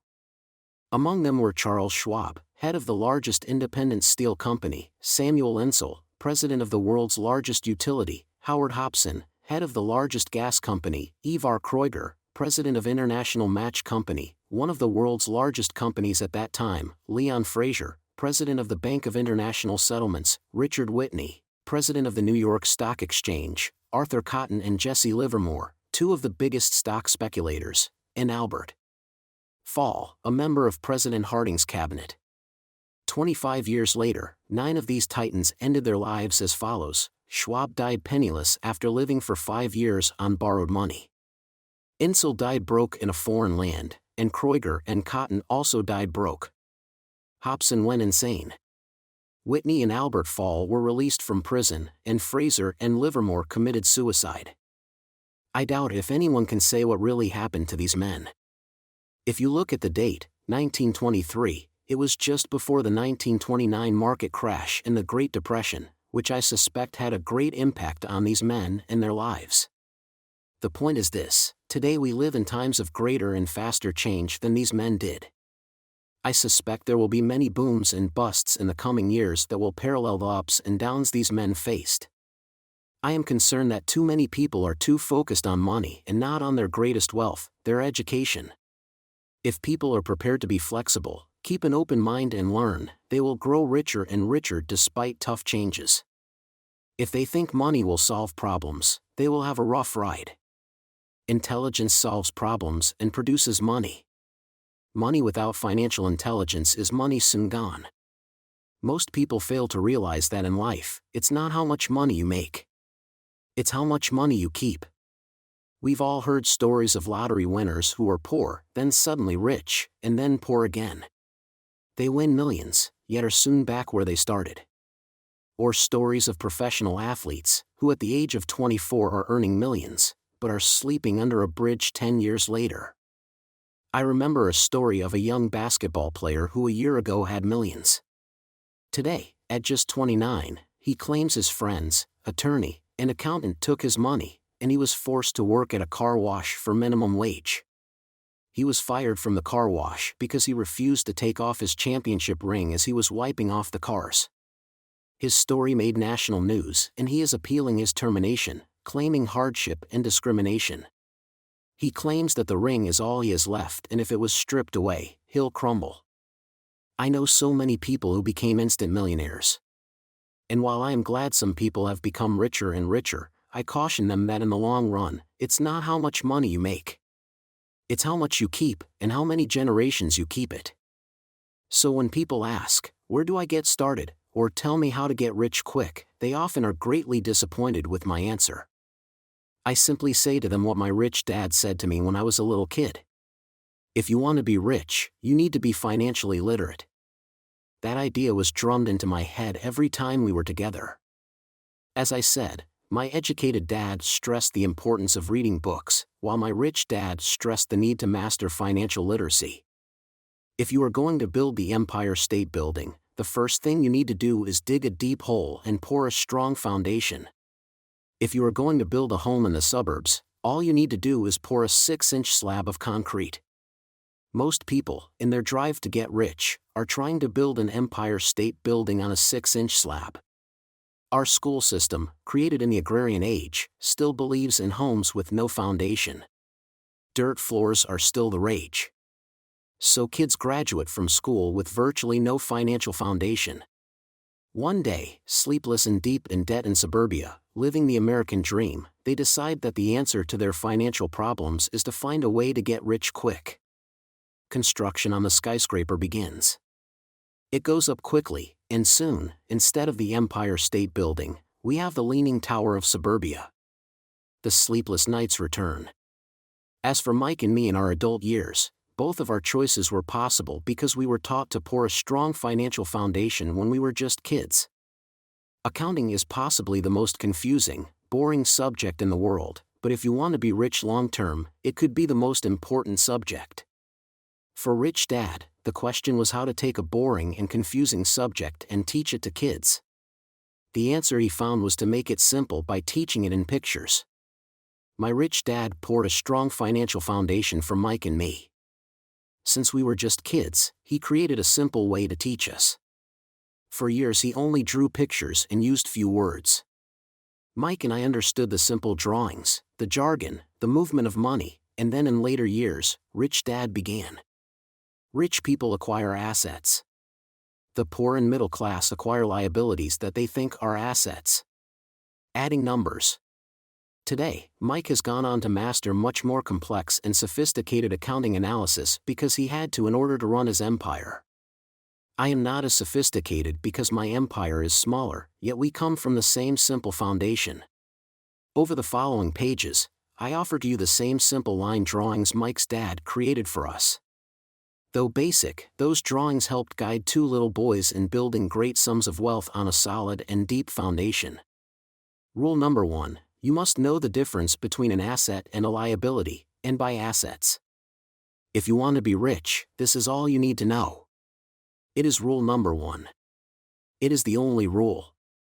This may sound absurdly simple, but most people have no idea how profound this rule is. Most people struggle financially because they do not know the difference between an asset and a liability. Rich people acquire assets. The poor and middle class acquire liabilities that they think are assets, said Rich Dad. When Rich Dad explained this to Mike and me, we thought he was kidding. Here we were, nearly teenagers and waiting for the secret to getting rich, and this was his answer. It was so simple that we stopped for a long time to think about it. "What is an asset?" asked Mike. "Don't worry right now," said Rich Dad. "Just let the idea sink in. If you can comprehend the simplicity, your life will have a plan and be financially easy. It is simple. That is why the idea is missed." "You mean all we need to know is what an asset is, acquire them, and we'll be rich?" I asked. Rich Dad nodded his head. "It's that simple." "If it's that simple, how come everyone is not rich?" I asked. Rich Dad smiled. "Because people do not know the difference between an asset and a liability." I remember asking, how could adults be so misguided? If it is that simple, if it is that important, why would everyone not want to find out? It took Rich Dad only a few minutes to explain what assets and liabilities were. As an adult, I have difficulty explaining it to other adults. The simplicity of the idea escapes them because they have been educated differently. They were taught by other educated professionals, such as bankers, accountants, real estate agents, financial planners, and so forth. The difficulty comes in asking adults to unlearn, or become children again. An intelligent adult often feels it is demeaning to pay attention to simplistic definitions. Rich Dad believed in the KISS principle, keep it simple, stupid, or keep it super simple, so he kept it simple for us, and that made our financial foundation strong. So what causes the confusion? How could something so simple be so screwed up? Why would someone buy an asset that was really a liability? The answer is found in basic education. We focus on the word literacy and not financial literacy. What defines something to be an asset or a liability are not words. In fact, if you really want to be confused, look up the words asset and liability in the dictionary. I know that an asset puts money in my pocket and a liability takes money out of my pocket. The definition may sound good to a trained accountant, but for the average person, it makes no sense. But we adults are often too proud to admit that something does not make sense. To us young boys, Rich Dad said, what defines an asset are not words, but numbers. And if you can't read the numbers, you can't tell an asset from a hole in the ground. In accounting, Rich Dad would say, it's not the numbers, but what the numbers are telling you. It's just like words. It's not the words, but the story the words are telling you. If you want to be rich, you've got to read and understand numbers. If I heard that once, I heard it 1,000 times from my rich dad. And I also heard, the rich acquire assets, and the poor and middle class acquire liabilities. Here is how to tell the difference between an asset and a liability. Most accountants and financial professionals do not agree with the definitions, but these simple drawings were the start of strong financial foundations for two young boys. This is the cash flow pattern of an asset. The top part of the diagram is an income statement, often called a profit and loss statement. It measures income and expenses, money in and money out. The lower part of the diagram is a balance sheet. It's called that because it's supposed to balance assets against liabilities. Many financial novices do not know the relationship between the income statement and the balance sheet, and it is vital to understand that relationship. So as I said earlier, my rich dad simply told two young boys that assets put money in your pocket. Nice, simple, and usable. This is the cash flow pattern of a liability. Now that assets and liabilities have been defined through pictures, it may be easier to understand my definitions in words. An asset is something that puts money in my pocket. A liability is something that takes money out of my pocket. This is really all you need to know. If you want to be rich, simply spend your life buying assets. If you want to be poor or middle class, spend your life buying liabilities. Illiteracy, both in words and numbers, is the foundation of financial struggle. If people are having difficulties financially, there is something that they don't understand, either in words or numbers. The rich are rich because they are more literate in different areas than people who struggle financially. So if you want to be rich and maintain your wealth, it's important to be financially literate, in words as well as numbers. The arrows in the diagrams represent the flow of cash, or cash flow. Numbers alone mean little, just as words out of context mean little. It's the story that counts.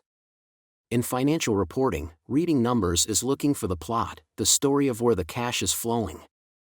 In 80% of most families, the financial story paints a picture of hard work to get ahead. However, this effort is for naught because they spend their lives buying liabilities instead of assets. This is the cash flow pattern of a poor person. This is the cash flow pattern of a person in the middle class. This is the cash flow pattern of a rich person. All of these diagrams are obviously oversimplified. Everyone has living expenses, the need for food, shelter, and clothing. The diagrams show the flow of cash through a poor, middle class, and wealthy person's life. It is the cash flow that tells the story of how a person handles their money. The reason I started with the story of the richest men in America is to illustrate the flaw in believing that money will solve all problems. That is why I cringe whenever I hear people ask me how to get rich quicker, or where they should start. I often hear, "I'm in debt, so I need to make more money." But more money will often not solve the problem. In fact, it may compound the problem. Money often makes obvious our tragic human flaws, putting a spotlight on what we don't know. That is why, all too often, a person who comes into a sudden windfall of cash, let's say an inheritance, a pay raise, or lottery winnings, soon returns to the same financial mess, if not worse, than the mess they were in before. Money only accentuates the cash flow pattern running in your head. If your pattern is to spend everything you get, most likely an increase in cash will just result in an increase in spending.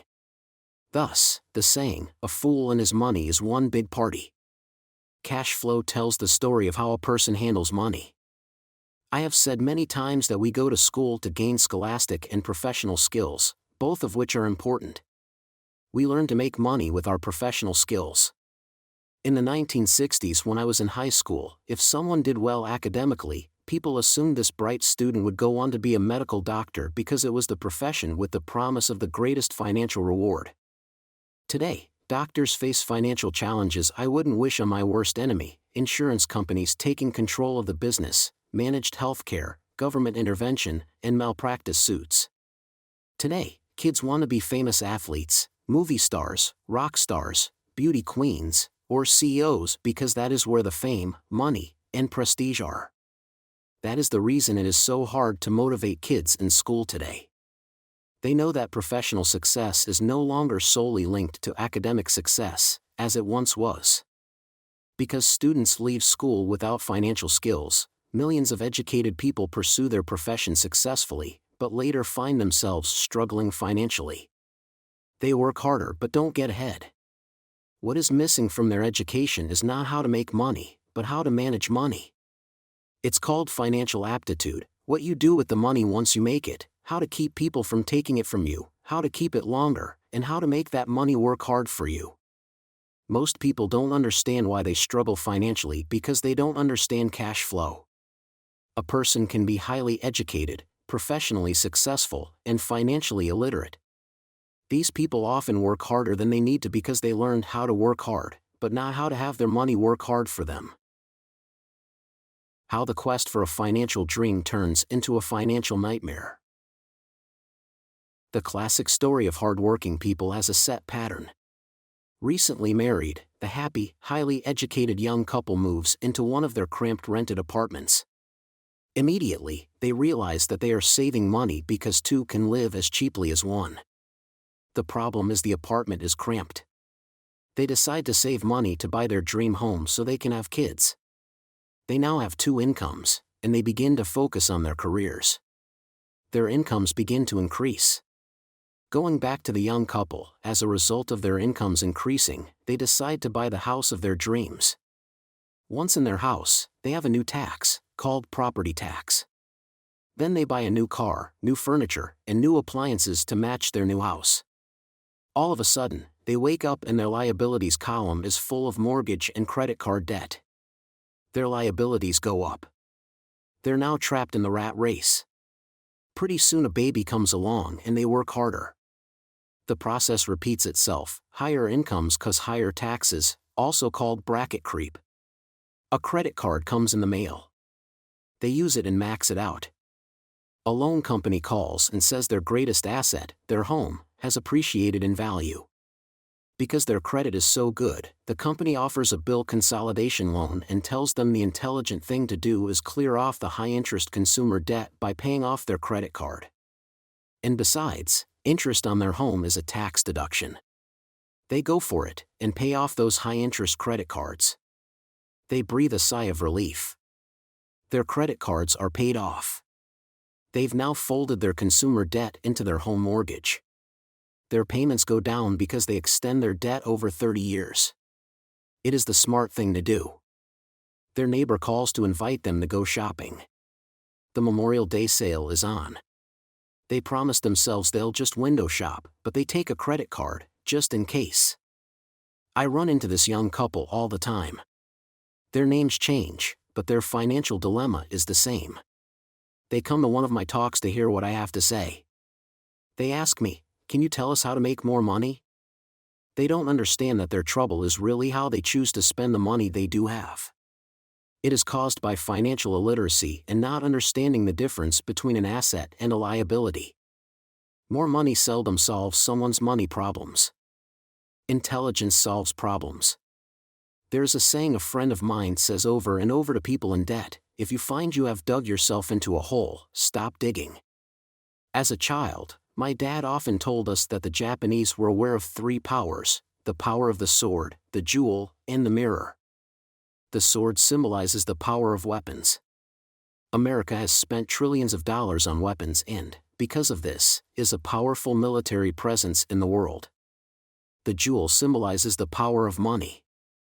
There is some degree of truth to the saying, remember the golden rule. He who has the gold makes the rules.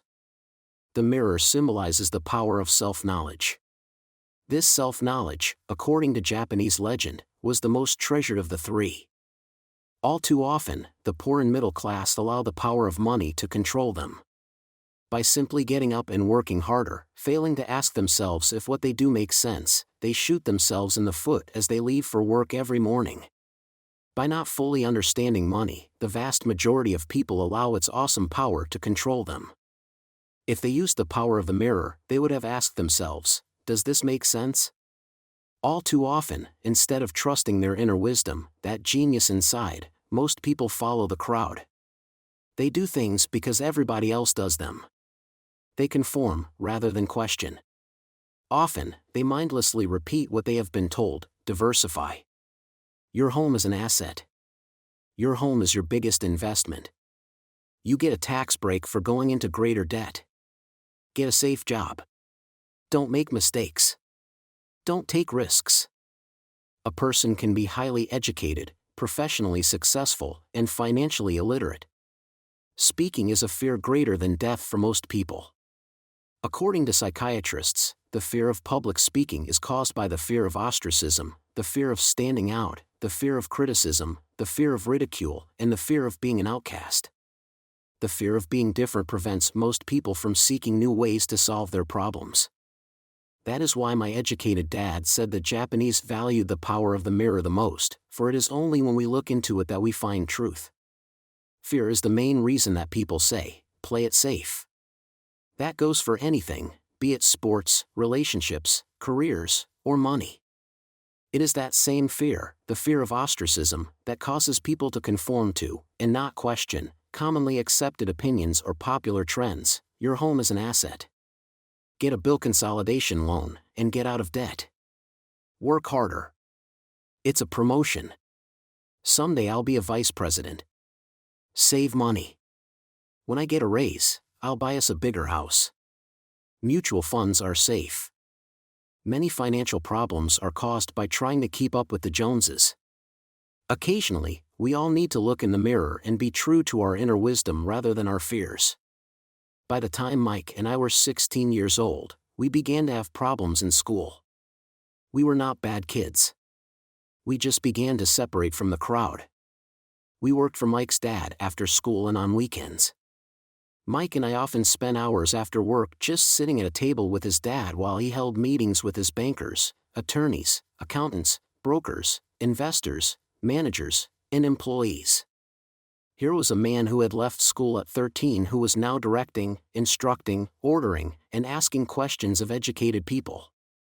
They came at his beck and call, and cringed when he didn't approve of them. Here was a man who had not gone along with the crowd. He was a man who did his own thinking and detested the words, "We have to do it this way because that's the way everyone else does it." He also hated the word can't. If you wanted him to do something, just say, "I don't think you can do it." Mike and I learned more sitting in on his meetings than we did in all our years of school, college included. Mike's dad was not book smart, but he was financially educated and successful as a result. He told us over and over again, an intelligent person hires people who are more intelligent than he is. So Mike and I had the benefit of spending hours listening to and learning from intelligent people. But because of this, Mike and I couldn't go along with the standard dogma our teachers preached, and that caused problems. Whenever the teacher said, "If you don't get good grades, you won't do well in the real world," Mike and I just raised our eyebrows. When we were told to follow set procedures and not deviate from the rules, we could see how school discouraged creativity. We started to understand why our rich dad told us that schools were designed to produce good employees, instead of employers. Occasionally, Mike or I would ask our teachers how what we studied was applicable in the real world, or why we never studied money and how it worked. To the latter question, we often got the answer that money was not important, that if we excelled in our education, the money would follow. The more we knew about the power of money, the more distant we grew from the teachers and our classmates. My highly educated dad never pressured me about my grades, but we did begin to argue about money. By the time I was 16, I probably had a far better foundation with money than both my parents. I could keep books, I listened to tax accountants, corporate attorneys, bankers, real estate brokers, investors, and so forth. By contrast, my dad talked to other teachers. One day my dad told me that our home was his greatest investment. A not too pleasant argument took place when I showed him why I thought a house was not a good investment. The above diagram illustrates the difference in perception between my rich dad and my poor dad when it came to their homes. One dad thought his house was an asset, and the other dad thought it was a liability. I remember when I drew the following diagram for my dad showing him the direction of cash flow. I also showed him the ancillary expenses that went along with owning the home. A bigger home meant bigger expenses, and the cash flow kept going out through the expense column. Today, people still challenge me on the idea of a house not being an asset. I know that for many people, it is their dream as well as their largest investment. And owning your own home is better than nothing. I simply offer an alternate way of looking at this popular dogma. If my wife and I were to buy a bigger, flashier house, we realize it wouldn't be an asset. It would be a liability since it would take money out of our pocket. So here is the argument I put forth.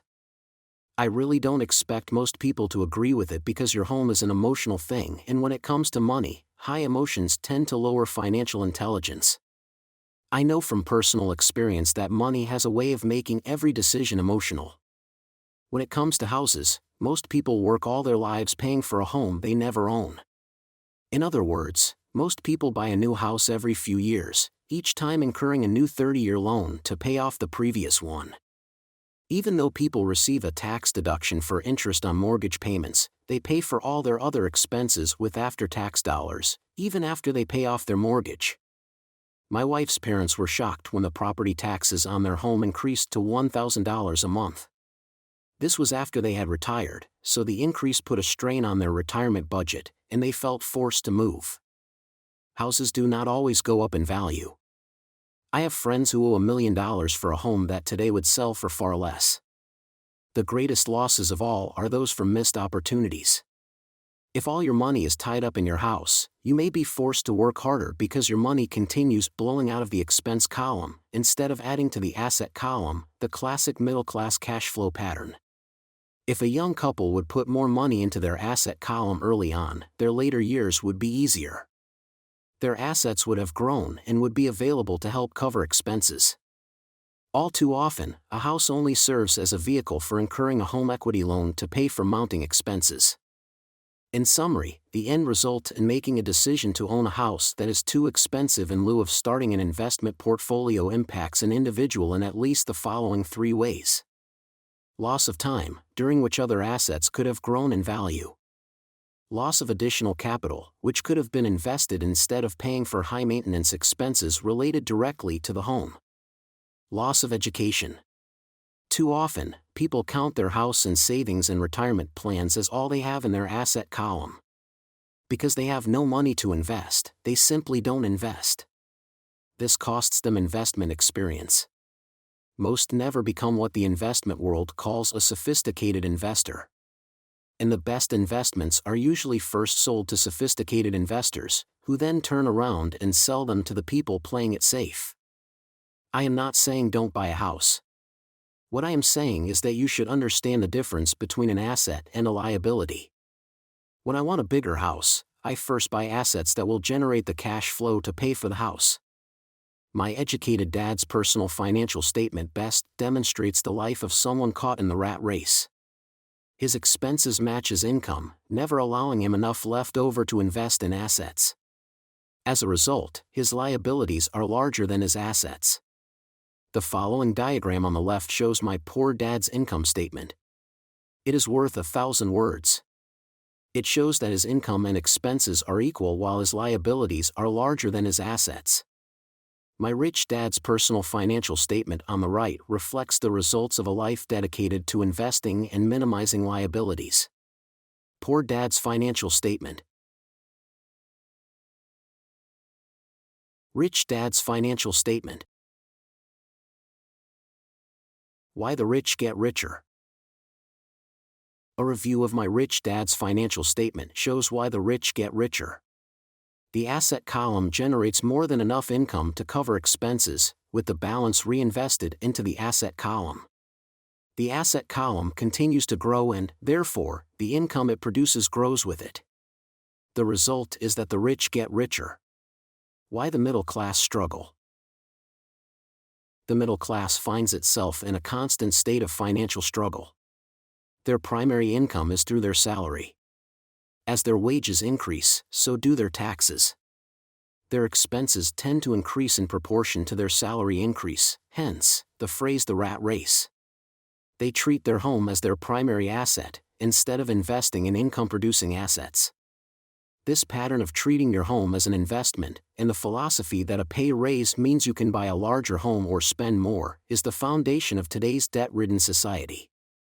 Increased spending throws families into greater debt and into more financial uncertainty, even though they may be advancing in their jobs and receiving raises on a regular basis. This is high-risk living caused by weak financial education. The massive loss of jobs in recent times proves how shaky the middle class really is financially. Company pension plans are being replaced by 401k plans. Social Security is obviously in trouble and can't be relied upon as a source for retirement. Panic has set in for the middle class. Today, mutual funds are popular because they supposedly represent safety. Average mutual fund buyers are too busy working to pay taxes and mortgages, save for their children's college, and pay off credit cards. They do not have time to study investing, so they rely on the expertise of the manager of a mutual fund. Also, because the mutual fund includes many different types of investments, they feel their money is safer because it is diversified. This educated middle class subscribes to the dogma put out by mutual fund brokers and financial planners: play it safe. Avoid risk. The real tragedy is that the lack of early financial education is what creates the risk faced by average middle class people. The reason they have to play it safe is because their financial positions are tenuous at best. Their balance sheets are not balanced. Instead, they are loaded with liabilities and have no real assets that generate income. Typically, their only source of income is their paycheck. Their livelihood becomes entirely dependent on their employer. So when genuine deals of a lifetime come along, these people can't take advantage of them because they are working so hard, are taxed to the max, and are loaded with debt. As I said at the start of this section, the most important rule is to know the difference between an asset and a liability. Once you understand the difference, concentrate your efforts on buying income-generating assets. That's the best way to get started on a path to becoming rich. Keep doing that, and your asset column will grow. Keep liabilities and expenses down so more money is available to continue pouring into the asset column. Soon the asset base will be so deep that you can afford to look at more speculative investments that may have returns of 100% to infinity. $5,000 investments that are soon turned into $1 million or more, investments that the middle class calls too risky. The investment is not risky for the financially literate. If you do what the masses do, you get the following picture. As an employee who is also a homeowner, your working efforts are generally as follows. The problem with simply working harder is that each of these three levels takes a greater share of your increased efforts. You need to learn how to have your increased efforts benefit you and your family directly. Once you have decided to concentrate on minding your own business, focusing your efforts on acquiring assets instead of a bigger paycheck, how do you set your goals? Most people must keep their job and rely on their wages to fund their acquisition of assets. As their assets grow, how do they measure the extent of their success? When does someone know that they are rich, that they have wealth? As well as having my own definitions for assets and liabilities. I also have my own definition for wealth.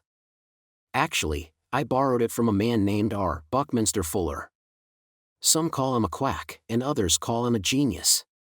Years ago he got architects buzzing because he applied for a patent for something called a geodesic dome. But in the application, Fuller also said something about wealth.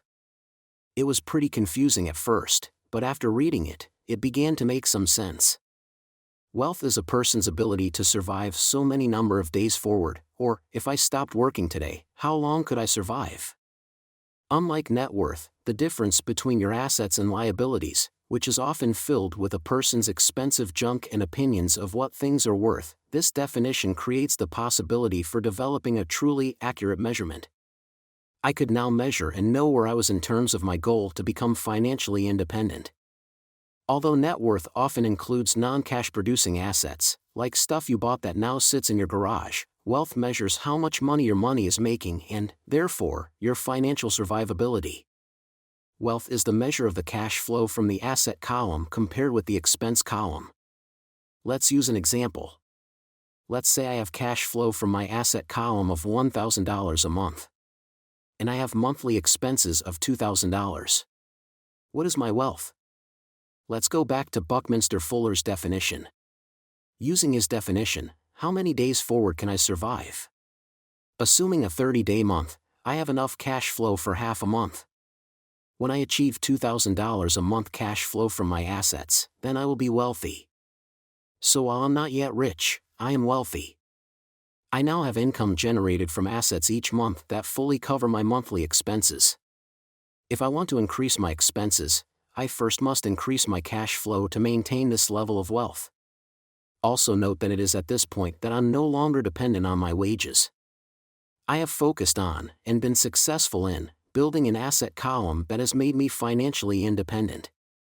If I quit my job today, I would be able to cover my monthly expenses with the cash flow from my assets.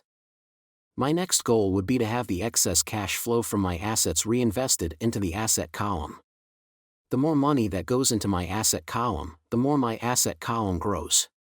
The more my assets grow, the more my cash flow grows. And as long as I keep my expenses less than the cash flow from these assets, I grow richer with more and more income from sources other than my physical labor. As this reinvestment process continues, I am well on my way to becoming rich. Just remember this simple observation. So how do I start minding my own business? What is the answer? Listen to the founder of McDonald's in the next chapter. Chapter 3. Lesson 3. Mind your own business. The rich focus on their asset columns while everyone else focuses on their income statements. In 1974, Ray Kroc, the founder of McDonald's, was asked to speak to the MBA class at the University of Texas at Austin. A friend of mine was a student in that MBA class. After a powerful and inspiring talk, the class adjourned and the students asked Ray if he would join them at their favorite hangout to have a few beers. Ray graciously accepted. "What business am I in?" Ray asked, once the group had all their beers in hand. Everyone laughed, my friend said. Most of the MBA students thought Ray was just fooling around. No one answered, so Ray asked again, "What business do you think I'm in?" The students laughed again, and finally one brave soul yelled out, "Ray, who in the world doesn't know that you're in the hamburger business?" Ray chuckled. "That's what I thought you would say." He paused and then quickly added, "Ladies and gentlemen, I'm not in the hamburger business. My business is real estate." As my friend tells the story, Ray spent a good amount of time explaining his viewpoint. In his business plan, Ray knew that the primary business focus was to sell hamburger franchises, but what he never lost sight of was the location of each franchise. He knew that the land and its location were the most significant factors in the success of each franchise. Basically, the person who bought the franchise was also buying the real estate under the franchise for Ray Kroc's organization. Today, McDonald's is the largest single owner of real estate in the world, owning even more than the Catholic Church. McDonald's owns some of the most valuable intersections and street corners in America and around the globe. My friend considers this as one of the most important lessons in his life. Today he owns car washes, but his business is the real estate under those car washes. The previous chapter presented diagrams illustrating that most people work for everyone but themselves. They work first for the owners of the company, then for the government through taxes, and finally for the bank that owns their mortgage. When I was a young boy, we did not have a McDonald's nearby. Yet my rich dad was responsible for teaching Mike and me the same lesson that Ray Kroc talked about at the University of Texas. It is secret number 3 of the rich. That secret is, mind your own business. Financial struggle is often directly the result of people working all their lives for someone else. Many people will simply have nothing at the end of their working days to show for their efforts.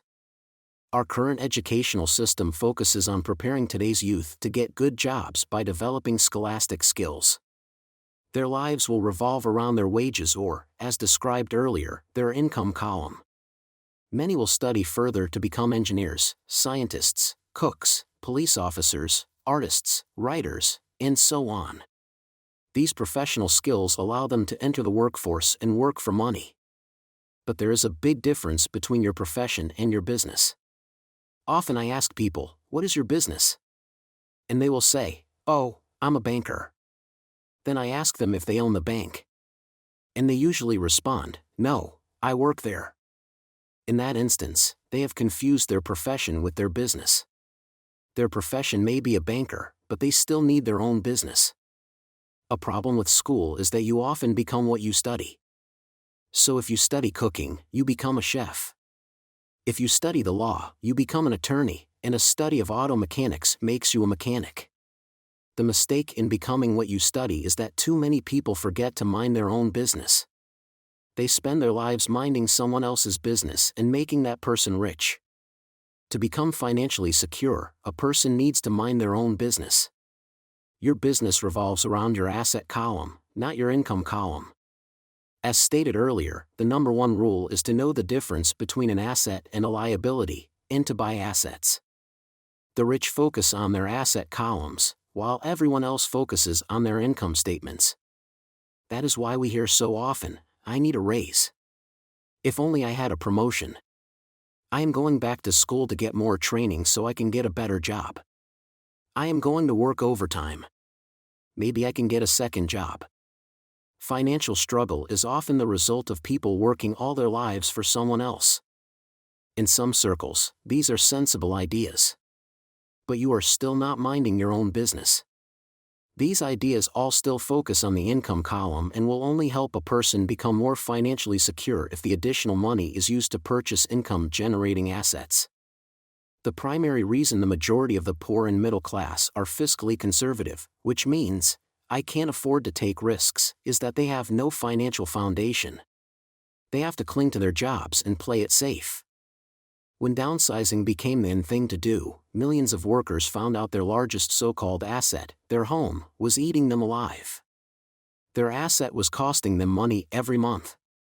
Their car, another asset, was eating them alive. The golf clubs in the garage that cost $1,000 were not worth $1,000 anymore. Without job security, they had nothing to fall back on. What they thought were assets could not help them survive in a time of financial crisis. I assume most of us have filled out a credit application to buy a house or a car. It's always interesting to look at the net worth section because of what accepted banking and accounting practices allow a person to count as assets. One day when I wanted a loan, my financial position did not look too good. So I added my new golf clubs, my art collection, books, electronics, Armani suits, wristwatches, shoes, and other personal effects to boost the number in the asset column. But I was turned down because I had too much investment real estate. The loan committee didn't like that I made so much money from rent. They wanted to know why I did not have a normal job with a salary. They did not question the Armani suits, golf clubs, or art collection. Life is sometimes tough when you do not fit the standard profile. I cringe every time I hear someone say to me that their net worth is $1 million or $100,000 or whatever. One of the main reasons net worth is not accurate is simply because, the moment you begin selling your assets, you are taxed for any gains. So many people have put themselves in deep financial trouble when they run short of income.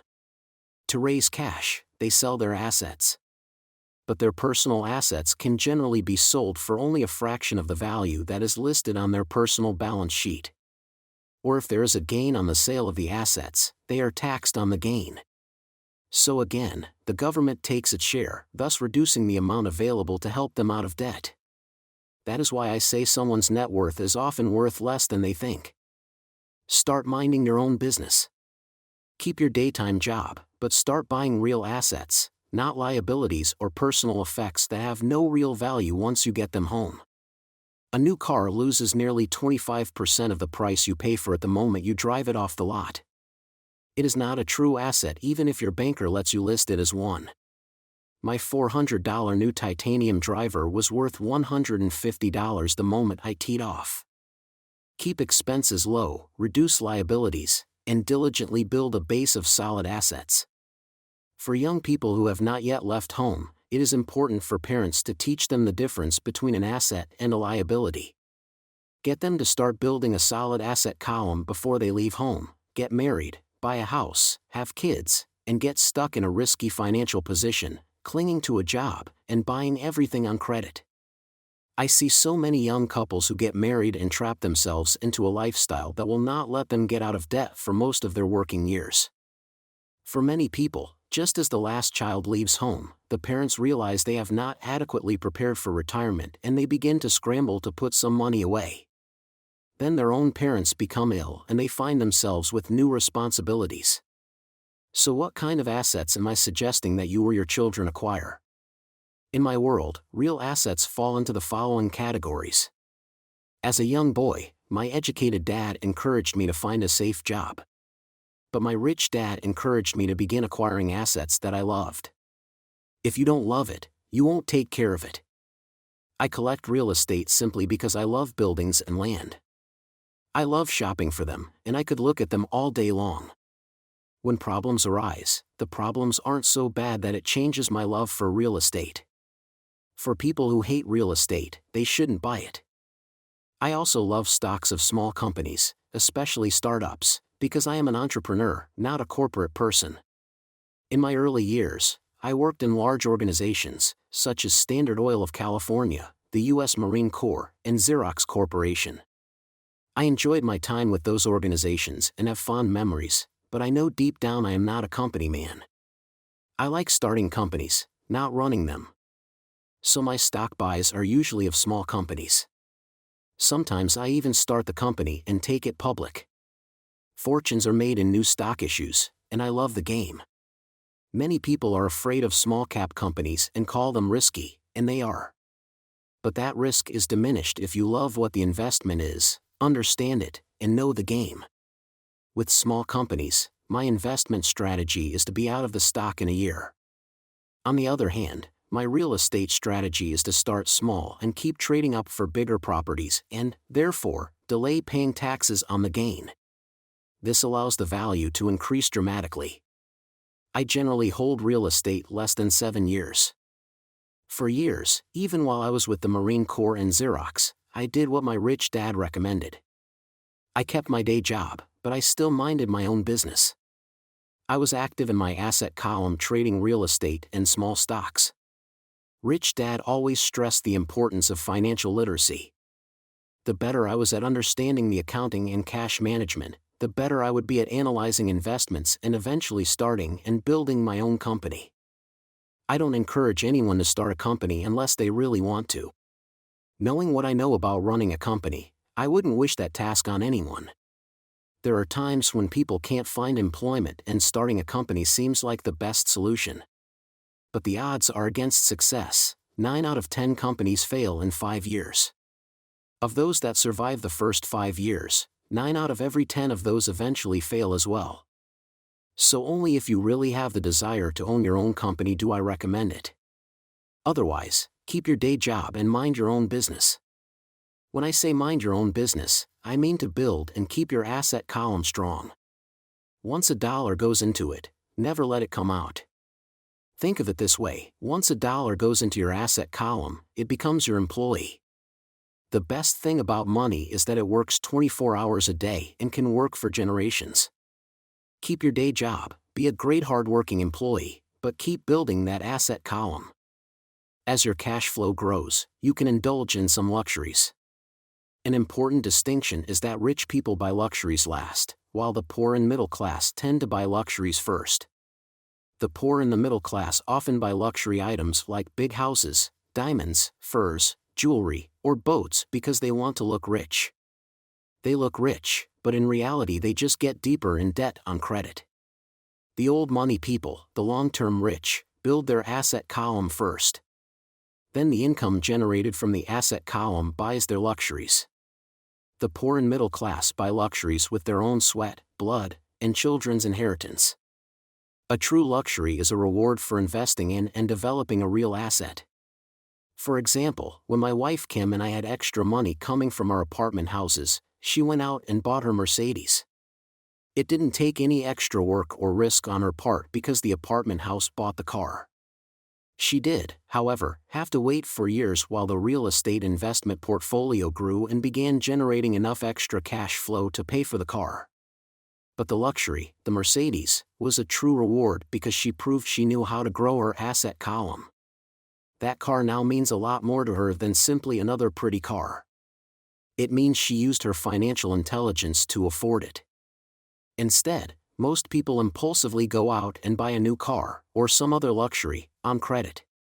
They may feel bored and just want a new toy. Buying a luxury on credit often causes a person to eventually resent that luxury because the debt becomes a financial burden.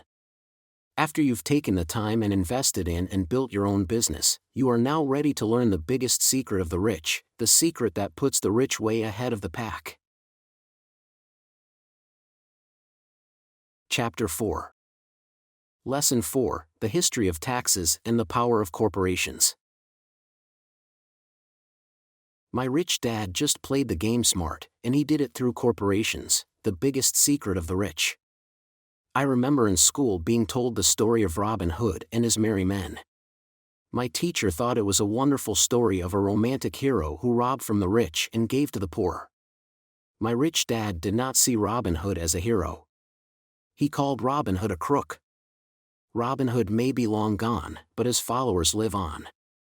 I often still hear people say, "Why don't the rich pay for it?" or "the rich should pay more in taxes and give it to the poor." It is this Robin Hood fantasy, or taking from the rich to give to the poor, that has caused the most pain for the poor and the middle class. The reason the middle class is so heavily taxed is because of the Robin Hood ideal. The reality is that the rich are not taxed. It's the middle class, especially the educated upper-income middle class, who pays for the poor. Again, to understand fully how things happen, we need to look at the history of taxes. Although my highly educated dad was an expert on the history of education, my rich dad fashioned himself as an expert on the history of taxes. Rich Dad explained to Mike and me that originally, in England and America, there were no taxes. Occasionally, there were temporary taxes levied in order to pay for wars. The king or the president would put the word out and ask everyone to chip in. Taxes were levied in Britain for the fight against Napoleon from 1799 to 1816, and in America to pay for the Civil War from 1861 to 1865. In 1874, England made income tax a permanent levy on its citizens. In 1913, an income tax became permanent in the United States with the adoption of the 16th Amendment to the U.S. Constitution. At one time, Americans were anti-tax. It had been the tax on tea that led to the famous Tea Party in Boston Harbor, an incident that helped ignite the Revolutionary War. It took approximately 50 years in both England and the United States to sell the idea of a regular income tax. What these historical dates fail to reveal is that both of these taxes were initially levied against only the rich. It was this point that Rich Dad wanted Mike and me to understand. He explained that the idea of taxes was made popular and accepted by the majority, by telling the poor and the middle class that taxes were created only to punish the rich. This is how the masses voted for the law, and it became constitutionally legal. Although it was intended to punish the rich, in reality it wound up punishing the very people who voted for it, the poor and middle class. Once government got a taste of money, its appetite grew, said Rich Dad. Your dad and I are exactly opposite. He's a government bureaucrat, and I am a capitalist.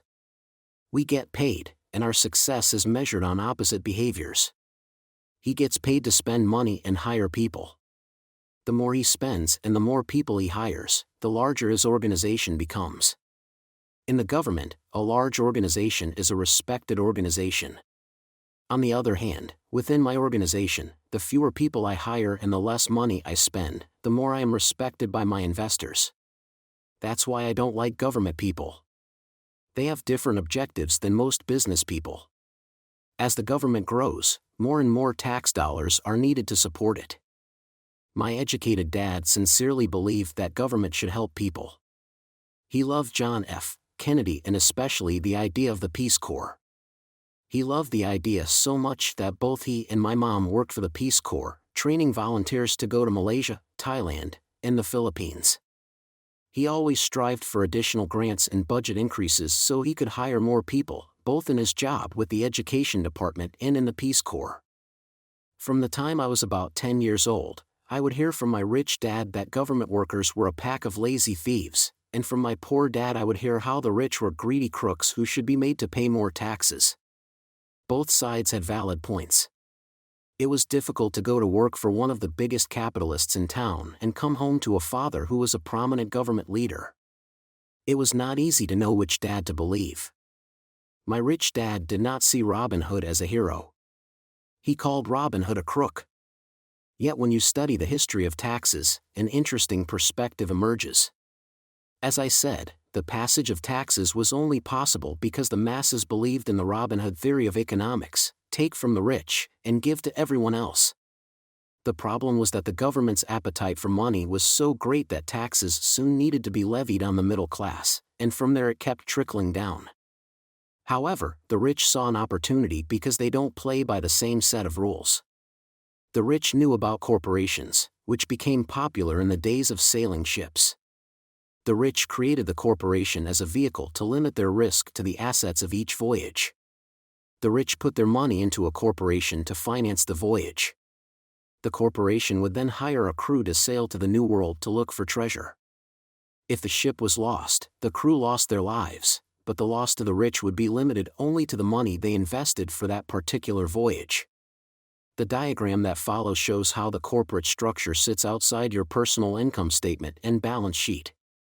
It is the knowledge of the legal corporate structure that really gives the rich a vast advantage over the poor and the middle class. Having two fathers teaching me, one a socialist and the other a capitalist, I quickly began to realize that the philosophy of the capitalist made more financial sense to me. It seemed to me that the socialists ultimately penalized themselves due to their lack of financial education. No matter what the take from the rich crowd came up with, the rich always found a way to outsmart them. That is how taxes were eventually levied on the middle class. The rich outsmarted the intellectuals solely because they understood the power of money, a subject not taught in schools. How did the rich outsmart the intellectuals? Once the take from the rich tax was passed, cash started flowing into government coffers. Initially, people were happy. Money was handed out to government workers and the rich. It went to government workers in the form of jobs and pensions, and it went to the rich via their factories receiving government contracts. The government received a large pool of money, but the problem was the fiscal management of that money. The government ideal is to avoid having excess money. If you fail to spend your allotted funds, you risk losing it in the next budget. You would certainly not be recognized for being efficient. Business people, on the other hand, are rewarded for having excess money and are applauded for their efficiency. As this cycle of growing government spending continued, the demand for money increased, and the tax the rich idea was adjusted to include lower income levels, down to the very people who voted it in, the poor and the middle class. True capitalists used their financial knowledge to simply find an escape. They headed back to the protection of a corporation. But what many people who have never formed a corporation don't know is that a corporation is not really a thing. A corporation is merely a file folder with some legal documents in it, sitting in some attorney's office and registered with a state government agency. It's not a big building or a factory or a group of people. A corporation is merely a legal document that creates a legal body without a soul. Using it, the wealth of the rich was once again protected. It was popular because the income tax rate of a corporation is less than the individual income tax rates. In addition, certain expenses could be paid by a corporation with pre-tax dollars. This war between the haves and have-nots has raged for hundreds of years. The battle is waged whenever and wherever laws are made, and it will go on forever. The problem is that the people who lose are the uninformed, the ones who get up every day and diligently go to work and pay taxes. If they only understood the way the rich play the game, they could play it too. Then they would be on their way to their own financial independence. This is why I cringe every time I hear a parent advise their children to go to school so they can find a safe, secure job. An employee with a safe, secure job, without financial aptitude, has no escape. Average Americans today work 4 to 5 months for the government just to cover their taxes. In my opinion, that is simply too long. The harder you work, the more you pay the government. That is why I believe that the idea of take from the rich backfired on the very people who voted it in. Every time people try to punish the rich don't simply comply. They react. They have the money, power, and intent to change things. They don't just sit there and voluntarily pay more taxes. Instead, they search for ways to minimize their tax burden. They hire smart attorneys and accountants, and persuade politicians to change laws or create legal loopholes. They use their resources to effect change. The tax code of the United States also allows other ways to reduce taxes. Most of these vehicles are available to anyone, but it is the rich who find them because they are minding their own business. For example, 1031 is jargon for Section 1031 of the Internal Revenue Code, which allows a seller to delay paying taxes on a piece of real estate that is sold for a capital gain through an exchange for a more expensive piece of real estate. Real estate is one investment vehicle that has a great tax advantage. As long as you keep trading up in value, you will not be taxed on the gains until you liquidate. People who don't take advantage of these legal tax savings are missing a great opportunity to build their asset columns. The poor and middle class don't have the same resources. They sit there and let the government's needles enter their arm and allow the blood donation to begin. Today, I am constantly shocked at the number of people who pay more taxes, or take fewer deductions, simply because they are afraid of the government.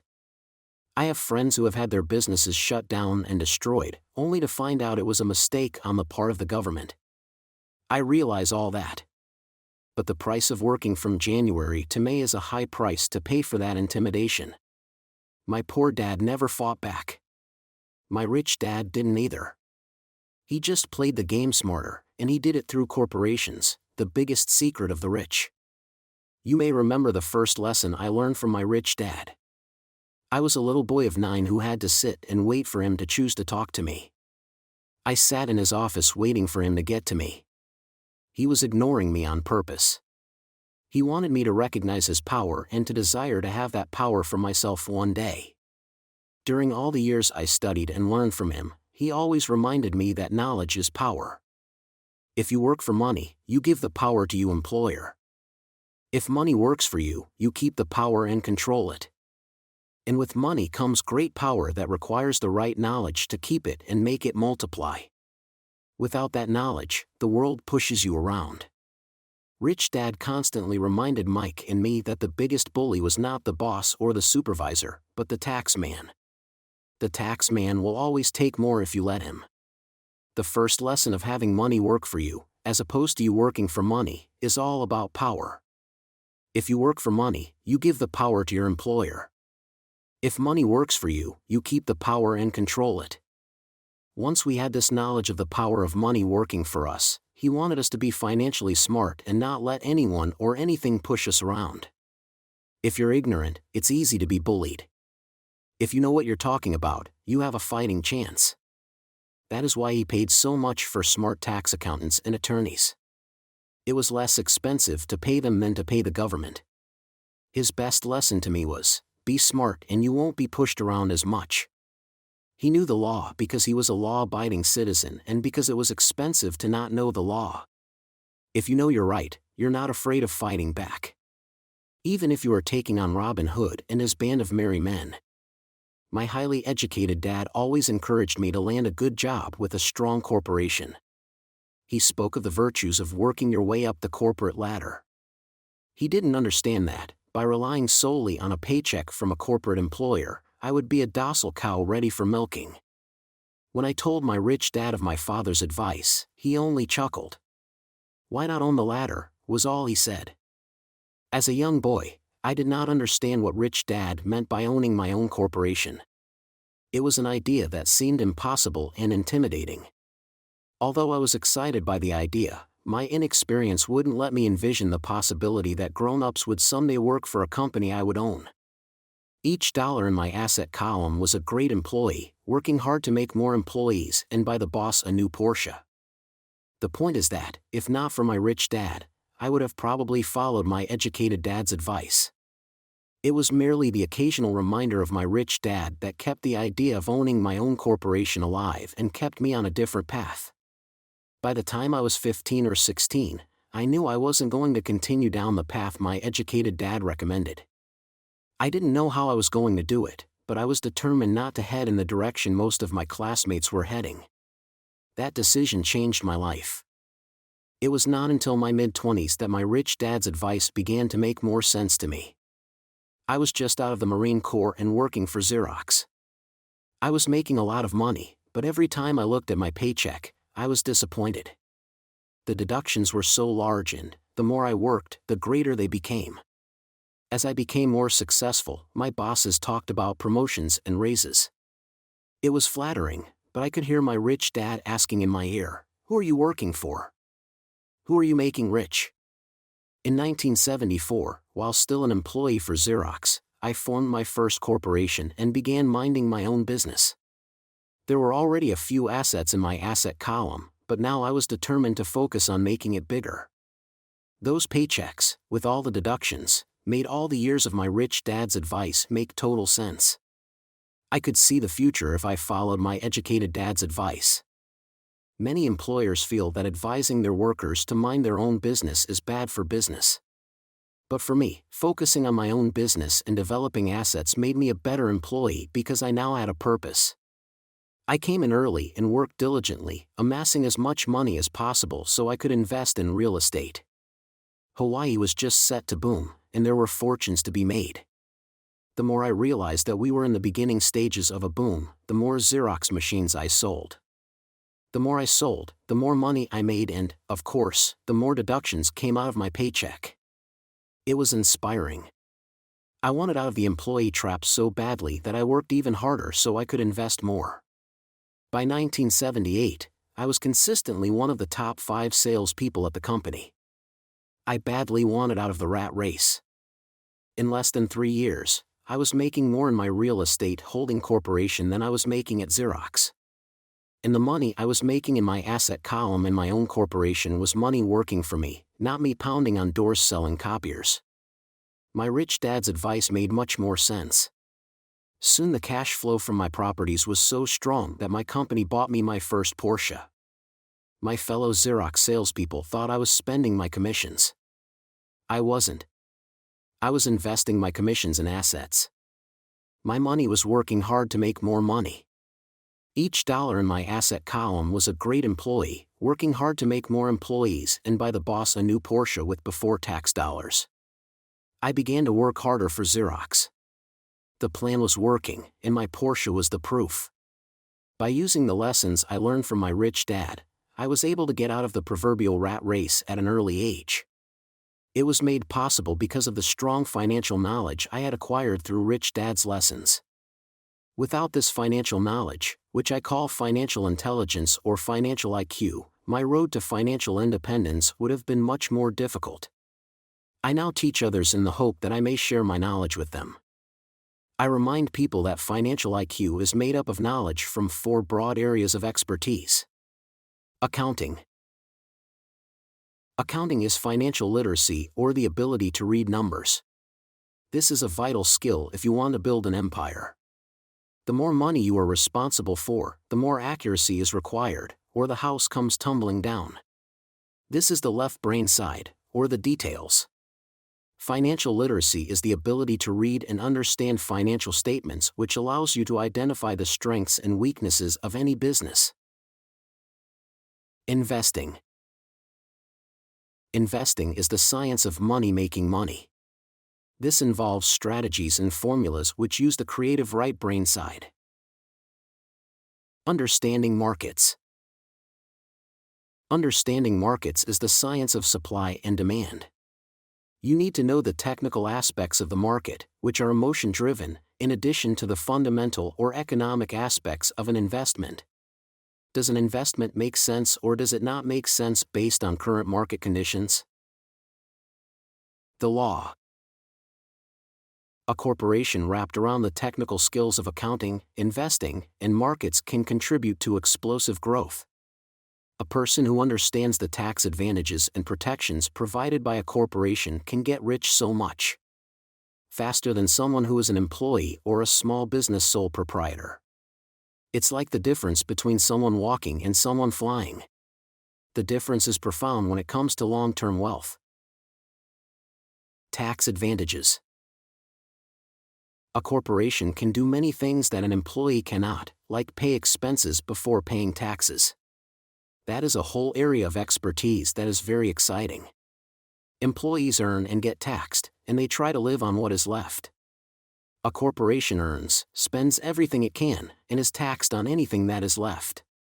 It's one of the biggest legal tax loopholes that the rich use. They're easy to set up and are not expensive if you own investments that are producing good cash flow. For example, by owning your own corporation, your vacations can be board meetings in Hawaii. Car payments, insurance, repairs, and health club memberships are company expenses. Most restaurant meals are partial expenses, and on and on. But it's done legally with pre-tax dollars. Protection from lawsuits. We live in a litigious society. Everybody wants a piece of your action. The rich hide much of their wealth using vehicles such as corporations and trusts to protect their assets from creditors. When someone sues a wealthy individual, they are often met with layers of legal protection and often find that the wealthy person actually owns nothing. They control everything, but own nothing. The poor and middle class try to own everything and lose it to the government or to fellow citizens who like to sue the rich. They learned it from the Robin Hood story: take from the rich and give it to the poor. It is not the purpose of this book to go into the specifics of owning a corporation. But I will say that if you own any kind of legitimate assets, I would consider finding out more about the benefits and protection offered by a corporation as soon as possible. There are many books written on the subject that will detail the benefits and even walk you through the steps necessary to set up a corporation. Garrett Sutton's books on corporations provide wonderful insight into the power of personal corporations. Financial IQ is actually the synergy of many skills and talents. I would say it is the combination of the 4 technical skills listed above that make up basic financial intelligence. If you aspire to great wealth, it is the combination of these skills that will greatly amplify your financial intelligence. In summary, as part of your overall financial strategy, I recommend that you learn about the protection that legal entities can provide for businesses and assets. Chapter 5. Lesson 5. The rich invent money. Often in the real world, it's not the smart who get ahead, but the bold. Last night, I took a break from writing and watched a TV program on the history of a young man named Alexander Graham Bell. Bell had just patented his telephone and was having growing pains because the demand for his new invention was so strong. Needing a bigger company, he then went to the giant at that time, Western Union, and asked them if they would buy his patent and his tiny company. He wanted $100,000 for the whole package. The president of Western Union scoffed at him and turned him down, saying the price was ridiculous. The rest is history. A multi-billion-dollar industry emerged, and AT&T was born. The evening news came on right after the story of Alexander Graham Bell. On the news was a story of another downsizing at a local company. The workers were angry and complained that the company ownership was unfair. A terminated manager of about 45 years of age had his wife and 2 babies at the plant and was begging the guards to let him talk to the owners to ask if they would reconsider his termination. He had just bought a house and was afraid of losing it. The camera focused in on his pleading for all the world to see. Needless to say, it held my attention. I have been teaching professionally since 1984. It has been a great experience and a rewarding one.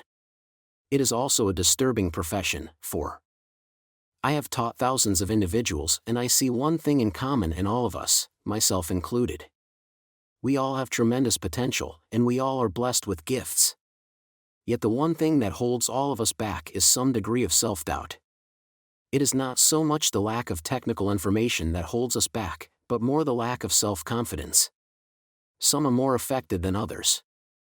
Once we leave school, most of us know that it is not so much a matter of college degrees or good grades that count. In the real world outside of academics, something more than just grades is required. I have heard it called many things: guts, chutzpah, balls, audacity, bravado, cunning, daring, tenacity, and brilliance. This factor, whatever it is labeled, ultimately decides one's future much more than school grades do. Inside each of us is one of these brave, brilliant, and daring characters. There is also the flip side of that character, people who could get down on their knees and beg if necessary. After a year in Vietnam as a Marine Corps pilot, I got to know both of those characters inside of me intimately. One is not better than the other. Yet as a teacher, I recognized that it was excessive fear and self-doubt that were the greatest detractors of personal genius. It broke my heart to see students know the answers, yet lack the courage to act on the answer. Often in the real world, it's not the smart who get ahead, but the bold. In my personal experience, your financial genius requires both technical knowledge as well as courage. If fear is too strong, the genius is suppressed. In my classes, I strongly urge students to learn to take risks, to be bold, and to let their genius convert that fear into power and brilliance. It works for some and just terrifies others.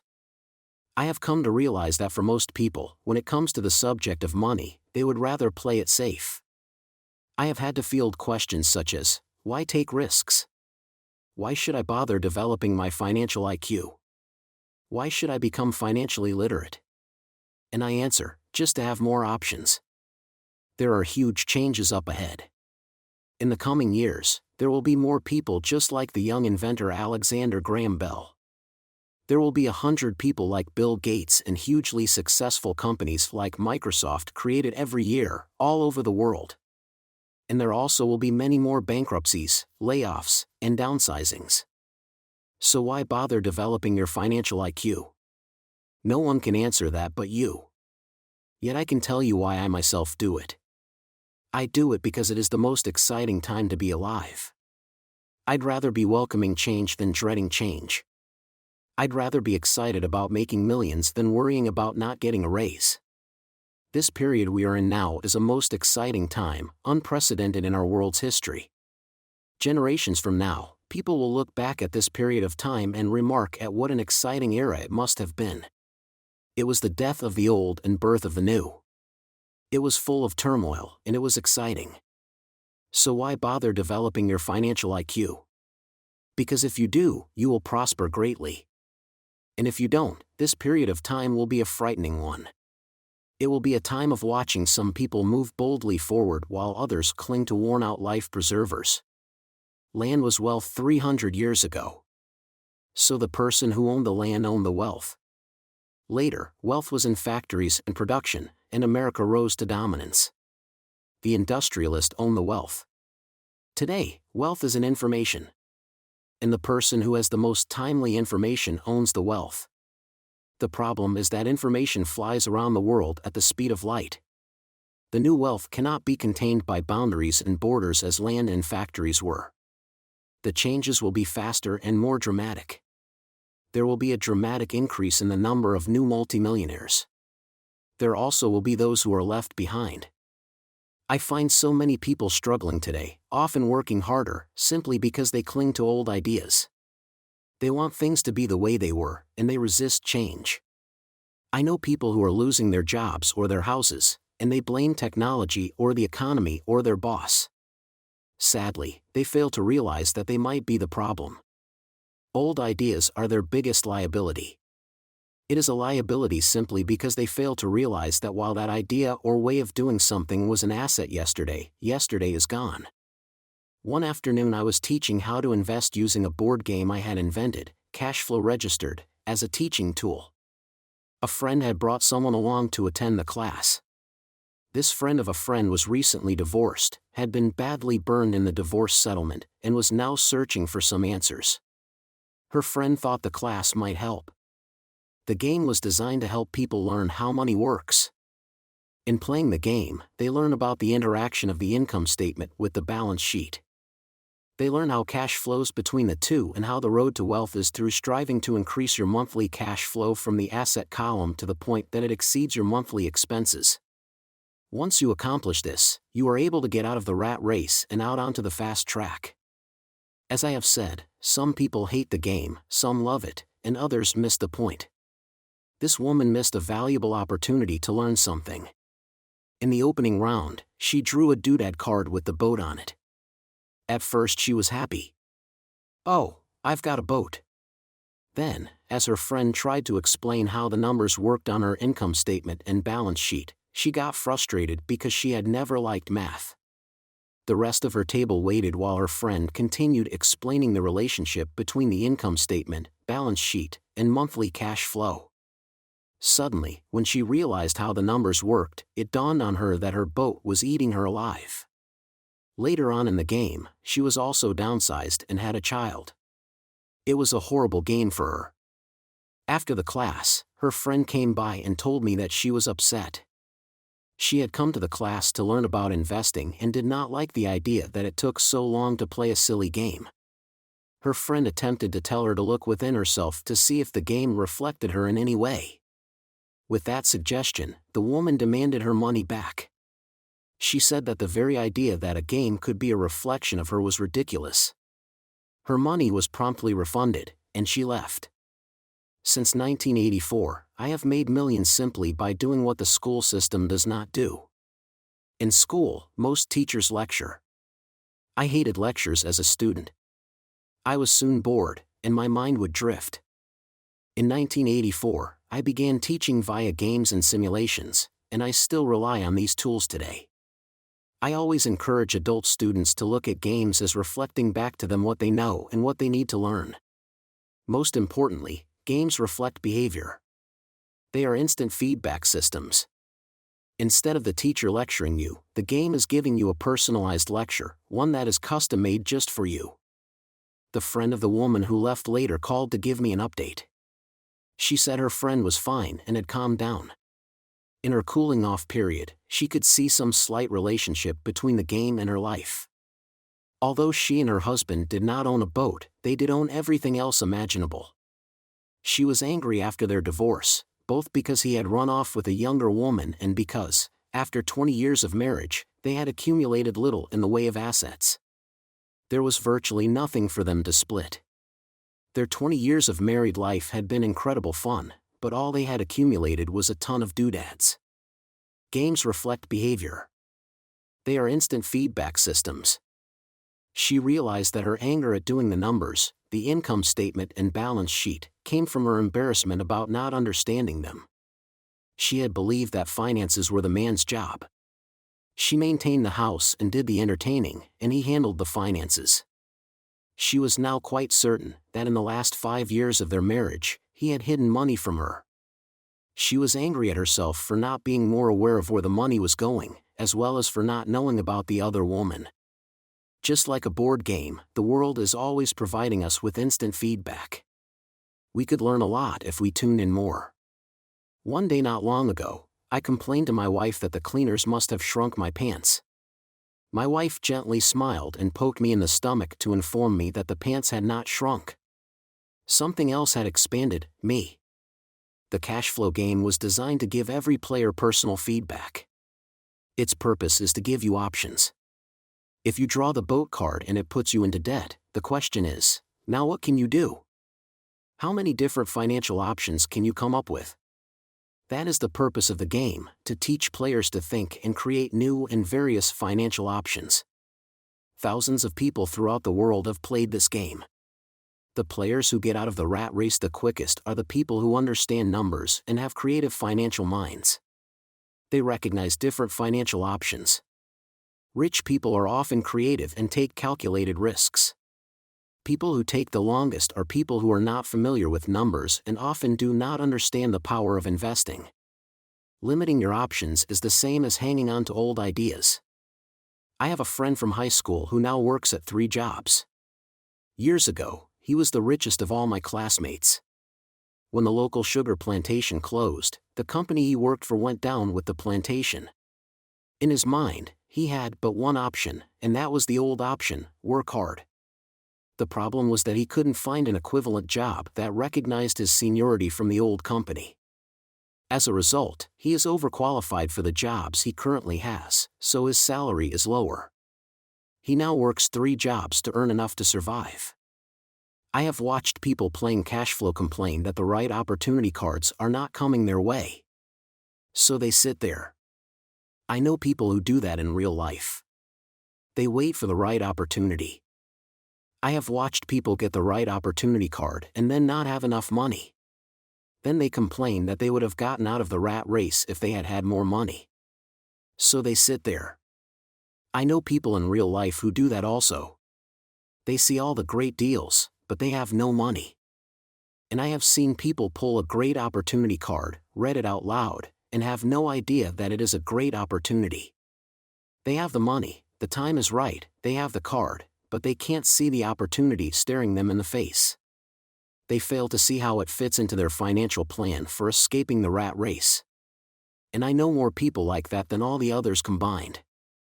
Most people have an opportunity of a lifetime flash right in front of them, and they fail to see it. A year later, they find out about it, after everyone else got rich. Financial intelligence is simply having more options. If the opportunities aren't coming your way, what else can you do to improve your financial position? If an opportunity lands in your lap and you have no money and the bank won't talk to you, what else can you do to get the opportunity to work in your favor? If your hunch is wrong, and what you've been counting on doesn't happen, how can you turn a lemon into millions? That is financial intelligence. It is not so much what happens, but how many different financial solutions you can think of to turn a lemon into millions. It is how creative you are in solving financial problems. Most people only know one solution: work hard, save, and borrow. So why would you want to increase your financial intelligence? Because you want to be the kind of person who creates your own luck. You take whatever happens and make it better. Few people realize that luck is created, just as money is. And if you want to be luckier and create money instead of working hard, then your financial intelligence is important. If you are the kind of person who is waiting for the right thing to happen, you might wait for a long time. It's like waiting for all the traffic lights to be green for 5 miles before you'll start your trip.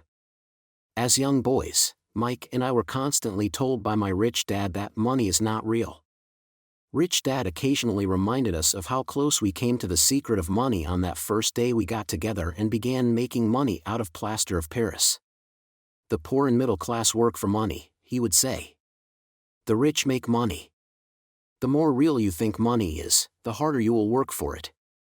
If you can grasp the idea that money is not real, you will grow richer faster. What is it? Was a question Mike and I often came back with. What is money if it is not real? What we agree it is, was all Rich Dad would say. The single most powerful asset we all have is our mind. If it is trained well, it can create enormous wealth seemingly instantaneously. An untrained mind can also create extreme poverty that can crush a family for generations. In the information age, money is increasing exponentially. A few individuals are getting ridiculously rich from nothing, just ideas and agreements. If you ask many people, the single most powerful asset we all have is our mind. If it is trained well, it can create enormous wealth.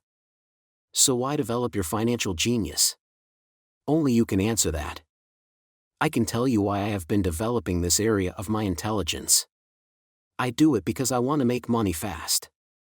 Not because I need to, but because I want to. It is a fascinating learning process. I develop my financial IQ because I want to participate in the fastest game and biggest game in the world. And in my own small way, I would like to be part of this unprecedented evolution of humanity, the era where humans work purely with their minds and not with their bodies. Besides, it is where the action is. It is what is happening. It's hip. It's scary. And it's fun. That is why I invest in my financial intelligence, developing the most powerful asset I have. I want to be with people moving boldly forward. I do not want to be with those left behind. I will give you a simple example of creating money. In the early 1990s, the economy of Phoenix, Arizona, was horrible. I was watching a TV show when a financial planner came on and began forecasting doom and gloom. His advice was to save money. Put $100 away every month, he said. In 40 years you will be a multimillionaire. Well, putting money away every month is a sound idea. It is one option, the option most people subscribe to. The problem is this: it blinds the person to what is really going on. It causes them to miss major opportunities for much more significant growth of their money. The world is passing them by. As I said, the economy was terrible at that time. For investors, this is the perfect market condition. A chunk of my money was in the stock market and in apartment houses. I was short of cash. Because people were giving properties away, I was buying. I was not saving money. I was investing. Kim and I had more than $1 million in cash working in a market that was rising fast. It was the best opportunity to invest. The economy was terrible. I just could not pass up these small deals. Houses that were once $100,000 were now $75,000.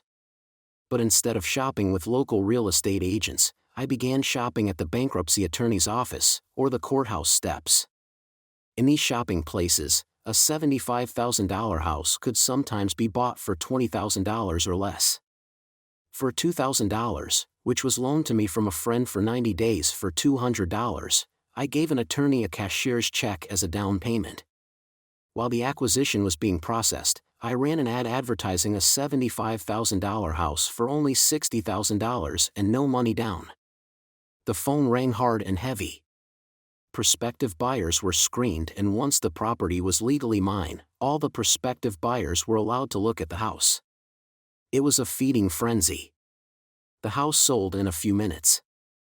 I asked for a $2,500 processing fee, which they gladly handed over, and the escrow and title company took over from there. I returned the $2,000 to my friend with an additional $200.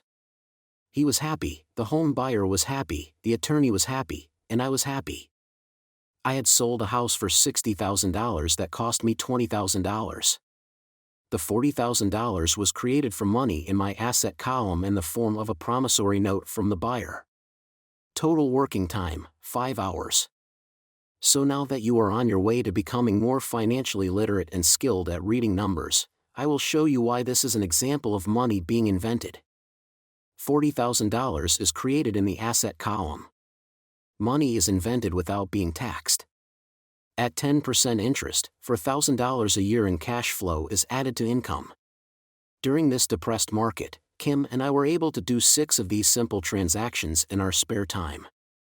While the bulk of our money was in larger properties in the stock market, we were able to create more than $190,000 in assets, notes at 10% interest, in those 6 buy, create, and sell transactions.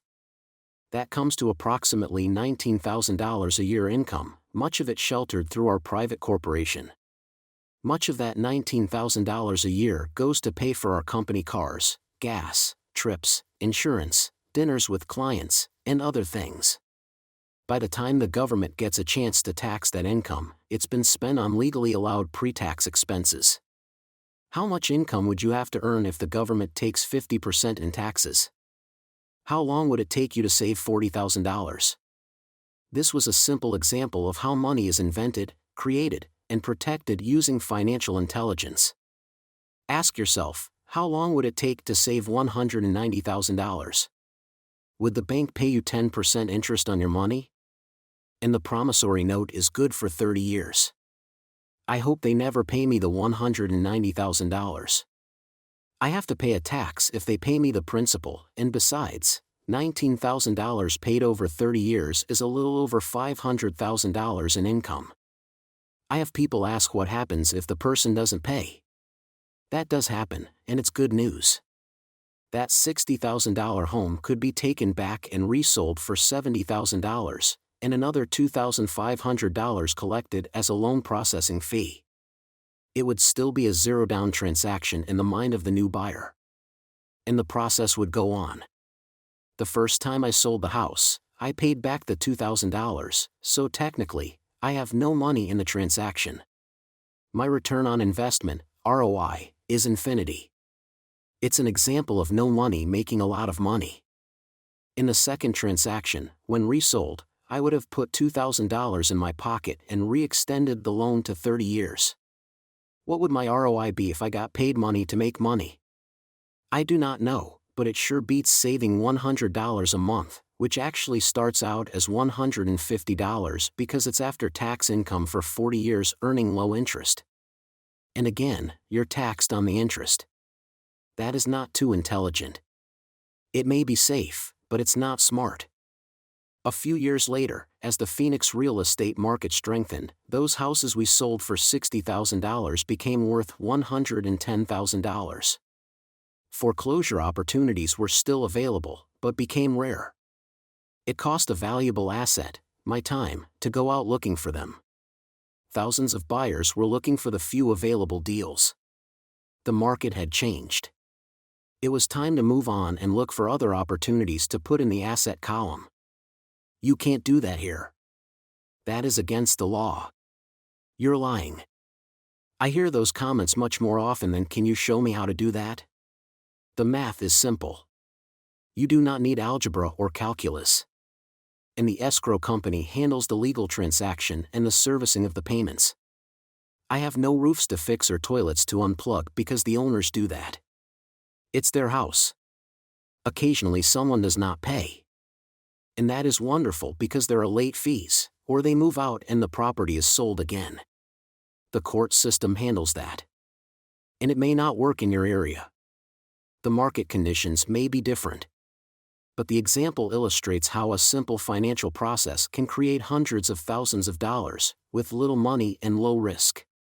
It is an example of money being only an agreement. Anyone with a high school education can do it. Yet most people won't. Most people listen to the standard advice of work hard and save money. For about 30 hours of work, approximately $190,000 was created in the asset column, and no taxes were paid. If you use option number 1, be sure to factor in how much time it takes you to save $190,000. Time is one of your greatest assets. Now you may understand why I silently shake my head when I hear parents say, "My child is doing well in school and receiving a good education." It may be good, but is it adequate? I know the above investment strategy is a small one. It is used to illustrate how small can grow into big. Again, my success reflects the importance of a strong financial foundation, which starts with a strong financial education. I have said it before, but it's worth repeating. Financial intelligence is made up of these 4 main technical skills. Accounting is financial literacy, or the ability to read numbers. This is a vital skill if you want to build businesses or investments. Investing is the science of money making money. Understanding markets is the science of supply and demand. Alexander Graham Bell gave the market what it wanted. So did Bill Gates. A $75,000 house offered for $60,000 that cost $20,000 was also the result of seizing an opportunity created by the market. Somebody was buying, and someone was selling. The law is the awareness of accounting corporate, state and federal regulations. I recommend playing by the rules.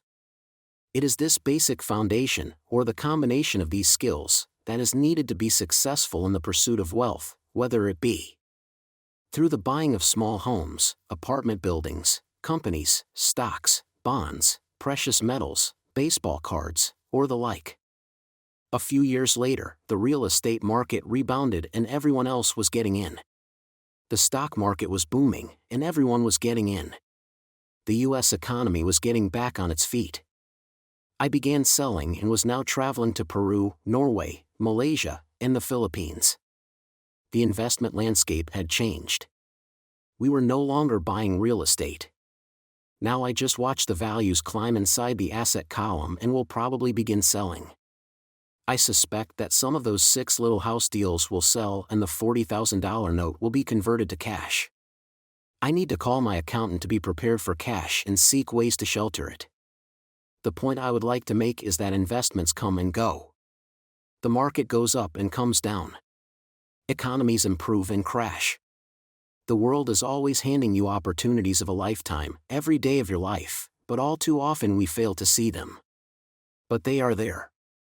And the more the world changes and the more technology changes, the more opportunities there will be to allow you and your family to be financially secure for generations to come. So why bother developing your financial intelligence? Again, only you can answer that. I know why I continue to learn and develop. I do it because I know there are changes coming. I'd rather welcome change than cling to the past.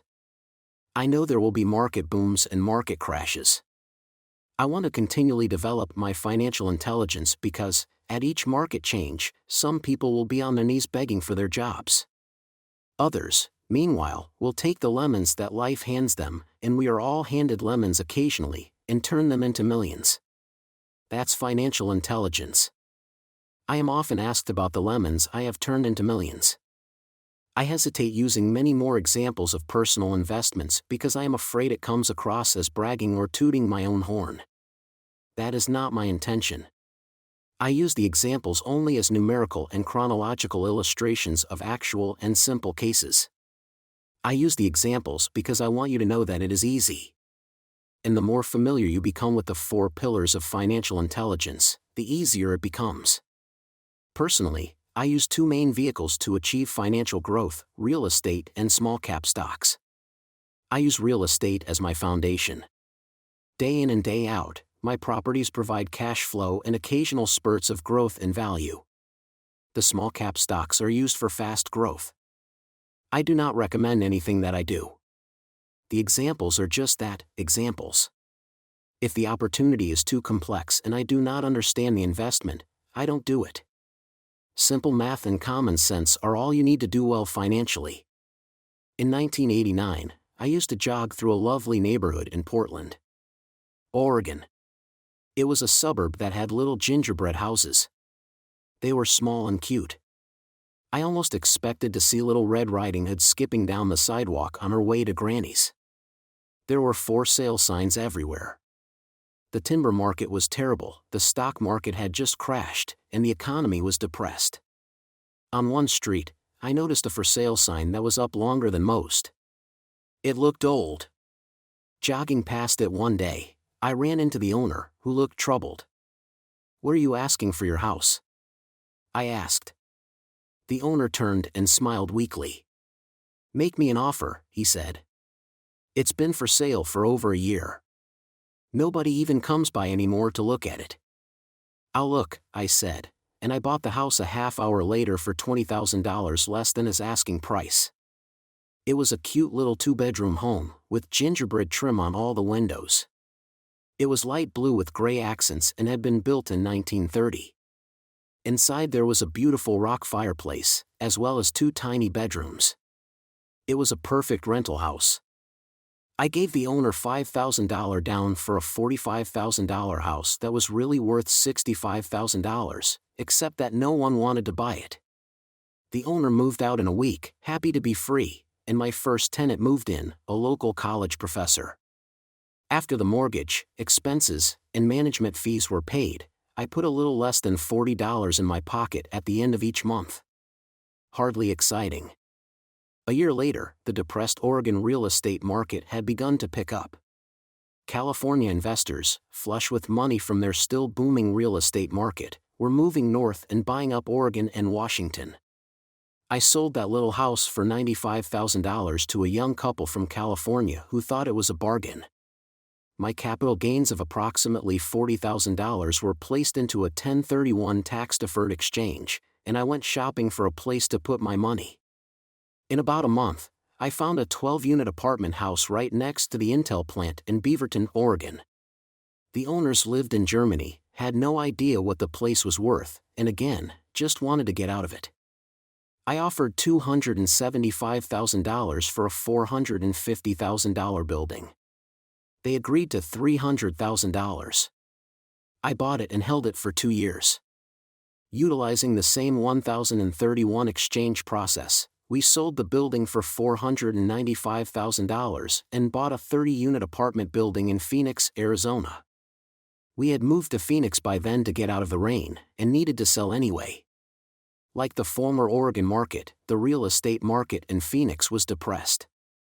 The price of the 30-unit apartment building in Phoenix was $875,000, with $225,000 down. The cash flow from the 30 units was a little over $5,000 a month. The Arizona market began moving up and, a few years later, a Colorado investor offered us $1.2 million for the property. The point of this example is how a small amount can grow into a large amount. Again, it is a matter of understanding financial statements, investment strategies, a sense of the market, and the laws. If people are not versed in these subjects, then obviously they must follow standard dogma, which is to play it safe, diversify, and only invest in secure investments. The problem with secure investments is that they are often sanitized, that is, made so safe that the gains are less. Most large brokerage houses will not touch speculative transactions in order to protect themselves and their clients. And that is a wise policy. The really hot deals are not offered to people who are novices. Often, the best deals that make the rich even richer are reserved for those who understand the game.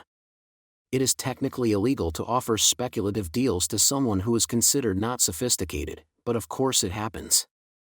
The more sophisticated I get, the more opportunities come my way. Another case for developing your financial intelligence over a lifetime is simply that more opportunities are presented to you. And the greater your financial intelligence, the easier it is to tell whether a deal is good. It's your intelligence that can spot a bad deal or make a bad deal good. The more I learn, and there's a lot to learn, the more money I make simply because I gain experience and wisdom as the years go on. I have friends who are playing it safe, working hard at their profession, and failing to gain financial wisdom, which does take time to develop. My overall philosophy is to plant seeds inside my asset column. That is my formula. I start small and plant seeds. Some grow, some don't. Inside our real estate corporation, we have property worth several $1,000,000. It is our own REIT, or Real Estate Investment Trust. The point I'm making is that most of those millions started out as little $5,000 to $10,000 investments. All of those down payments were fortunate to catch a fast-rising market and increase tax-free. We traded in and out several times over a number of years. We also own a stock portfolio, surrounded by a corporation that Kim and I call our personal mutual fund. We have friends who deal specifically with investors like us who have extra money each month to invest.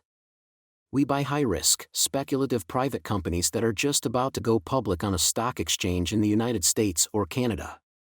An example of how fast gains can be made are 100,000 shares purchased for 25 cents each before the company goes public. 6 months later, the company is listed, and the 100,000 shares now are worth $2 each.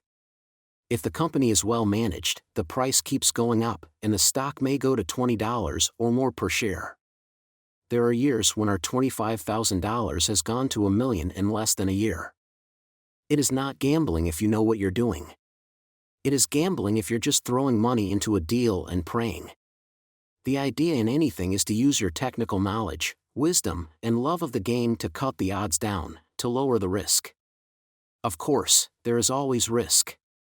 It is financial intelligence that improves the odds. Thus, what is risky for one person is less risky to someone else. That is the primary reason I constantly encourage people to invest more in their financial education than in stocks, real estate, or other markets. The smarter you are, the better chance you have of beating the odds. The stock plays I personally invested in were extremely high risk for most people and absolutely not recommended. I have been playing that game since 1979 and have paid more than my share in dues. But if you will reread why investments such as these are high risk for most people, you may be able to set your life up differently, so that the ability to take $25,000 and turn it into $1 million in a year is low risk for you. As stated earlier, nothing I have written is a recommendation.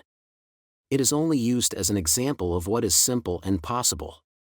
What I do is small potatoes in the grand scheme of things. Yet for the average individual, a passive income of more than $100,000 a year is nice and not hard to achieve. Depending on the market and how smart you are, it could be done in 5 to 10 years. If you keep your living expenses modest, $100,000 coming in as additional income is pleasant, regardless of whether you work. You can work if you like or take time off if you choose and use the government tax system in your favor rather than against you. My personal basis is real estate. I love real estate because it's stable and slow-moving. I keep the base solid. The cash flow is fairly steady and, if properly managed, has a good chance of increasing in value. The beauty of a solid base of real estate is that it allows me to take greater risks, as I do with speculative stocks. If I make great profits in the stock market, I pay my capital gains tax on the gain and then reinvest what's left in real estate, again further securing my asset foundation. A last word on real estate: I have traveled all over the world and taught investing. In every city, I hear people say you cannot buy real estate cheap. That is not my experience. Even in New York or Tokyo, or just on the outskirts of the city, prime bargains are overlooked by most people. In Singapore, with their high real estate prices, there are still bargains to be found within a short driving distance. So whenever I hear someone say, "You can't do that here," pointing at me, I remind them that maybe the real statement is, "I don't know how to do that here, yet." Great opportunities are not seen with your eyes. They are seen with your mind. Most people never get wealthy simply because they are not trained financially to recognize opportunities right in front of them. I am often asked, how do I start? In the final chapter of this book, I offer 10 steps that I followed on the road to my financial freedom. But always remember to have fun. When you learn the rules and the vocabulary of investing and begin to build your asset column, I think you'll find that it's as fun a game as you've ever played. Sometimes you win and sometimes you learn. But have fun. Most people never win because they're more afraid of losing. That is why I found school so silly. In school we learn that mistakes are bad, and we are punished for making them. Yet if you look at the way humans are designed to learn, we learn by making mistakes. We learn to walk by falling down. If we never fell down, we would never walk. The same is true for learning to ride a bike. I still have scars on my knees, but today I can ride a bike without thinking. The same is true for getting rich. Unfortunately, the main reason most people are not rich is because they are terrified of losing. Winners are not afraid of losing. But losers are. Failure is part of the process of success. People who avoid failure also avoid success. Great opportunities are not seen with your eyes. They are seen with your mind. I look at money much like my game of tennis. I play hard, make mistakes, correct, make more mistakes, correct, and get better. If I lose the game, I reach across the net, shake my opponent's hand, smile, and say, "See you next Saturday." There are two kinds of investors. The first and most common type is a person who buys a packaged investment. They call a retail outlet, such as a real estate company, a stockbroker, or a financial planner, and they buy something. It could be a mutual fund, a REIT, a stock, or a bond. It is a clean and simple way of investing. An analogy would be a shopper who goes to a computer store and buys a computer right off the shelf. The second type is an investor who creates investments. This investor usually assembles a deal in the same way a person who buys components builds a computer. I do not know the first thing about putting components of a computer together, but I do know how to put pieces of opportunities together, or know people who know how. It is this second type of investor who is the more professional investor. Sometimes it may take years for all the pieces to come together. And sometimes they never do. It's this second type of investor that my rich dad encouraged me to be. It is important to learn how to put the pieces together, because that is where the huge wins reside, and sometimes some huge losses if the tide goes against you. If you want to be the second type of investor, you need to develop 3 main skills. Find an opportunity that everyone else missed. You see with your mind what others miss with their eyes. For example, a friend bought this rundown old house. It was spooky to look at. Everyone wondered why he bought it. What he saw that we did not was that the house came with 4 extra empty lots. He discovered that after going to the title company. After buying the house, he tore the house down and sold the 5 lots to a builder for 3 times what he paid for the entire package. He made $75,000 for 2 months of work. It's not a lot of money, but it sure beats minimum wage. And it's not technically difficult. Raise money. The average person only goes to the bank. This second type of investor needs to know how to raise capital, and there are many ways that don't require a bank. To get started, I learned how to buy houses without a bank. It was the learned skill of raising money, more than the houses themselves, that was priceless. All too often I hear people say, "The bank won't lend me money," or "I don't have the money to buy it." If you want to be a Type 2 investor, you need to learn how to do that, which stops most people. In other words, a majority of people let their lack of money stop them from making a deal. If you can avoid that obstacle, you will be millions ahead of those who don't learn those skills. There have been many times I have bought a house, a stock, or an apartment building without a penny in the bank. I once bought an apartment house for $1.2 million. I did what is called tying it up, with a written contract between seller and buyer. I then raised the $100,000 deposit, which bought me 90 days to raise the rest of the money. Why did I do it? Simply because I knew it was worth $2 million. I never raised the money. Instead, the person who put up the $100,000 gave me $50,000 for finding the deal, took over my position, and I walked away. Total working time, 3 days. Again, it's what you know more than what you buy. Investing is not buying. It's more a case of knowing. Organize smart people. Intelligent people are those who work with or hire a person who is more intelligent than they are. When you need advice, make sure you choose your advisor wisely. There is a lot to learn, but the rewards can be astronomical. If you do not want to learn those skills, then being a Type 1 investor is highly recommended. It is what you know that is your greatest wealth. It is what you do not know that is your greatest risk. There is always risk, so learn to manage risk instead of avoiding it. Chapter 6. Lesson 6. Work to learn, don't work for money. Job security meant everything to my educated dad. Learning meant everything to my rich dad. A few years ago, I granted an interview with a newspaper in Singapore. The young female reporter was on time, and the interview got underway immediately. We sat in the lobby of a luxurious hotel, sipping coffee and discussing the purpose of my visit to Singapore. I was to share the platform with Zig Ziglar. He was speaking on motivation, and I was speaking on the secrets of the rich. Someday, I would like to be a best-selling author like you, she said. I had seen some of the articles she had written for the paper, and I was impressed. She had a tough, clear style of writing. Her articles held a reader's interest. You have a great style, I said in reply. What holds you back from achieving your dream? My work does not seem to go anywhere, she said quietly. Everyone says that my novels are excellent, but nothing happens. So I keep my job with the paper. At least it pays the bills. Do you have any suggestions? Yes, I do, I said brightly. A friend of mine here in Singapore runs a school that trains people to sell. He runs sales training courses for many of the top corporations here in Singapore, and I think attending one of his courses would greatly enhance your career. She stiffened. Are you saying I should go to school to learn to sell? I nodded. You aren't serious, are you? Again, I nodded. What is wrong with that? I was now backpedaling. She was offended by something, and now I was wishing. I had not said anything. In my attempt to be helpful, I found myself defending my suggestion. I have a master's degree in English literature.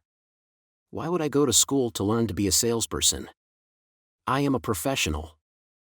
I went to school to be trained in a profession so I would not have to be a salesperson. I hate salespeople. All they want is money. So tell me why I should study sales? She was packing her briefcase. The interview was over. On the coffee table sat a copy of an earlier best-selling book I wrote.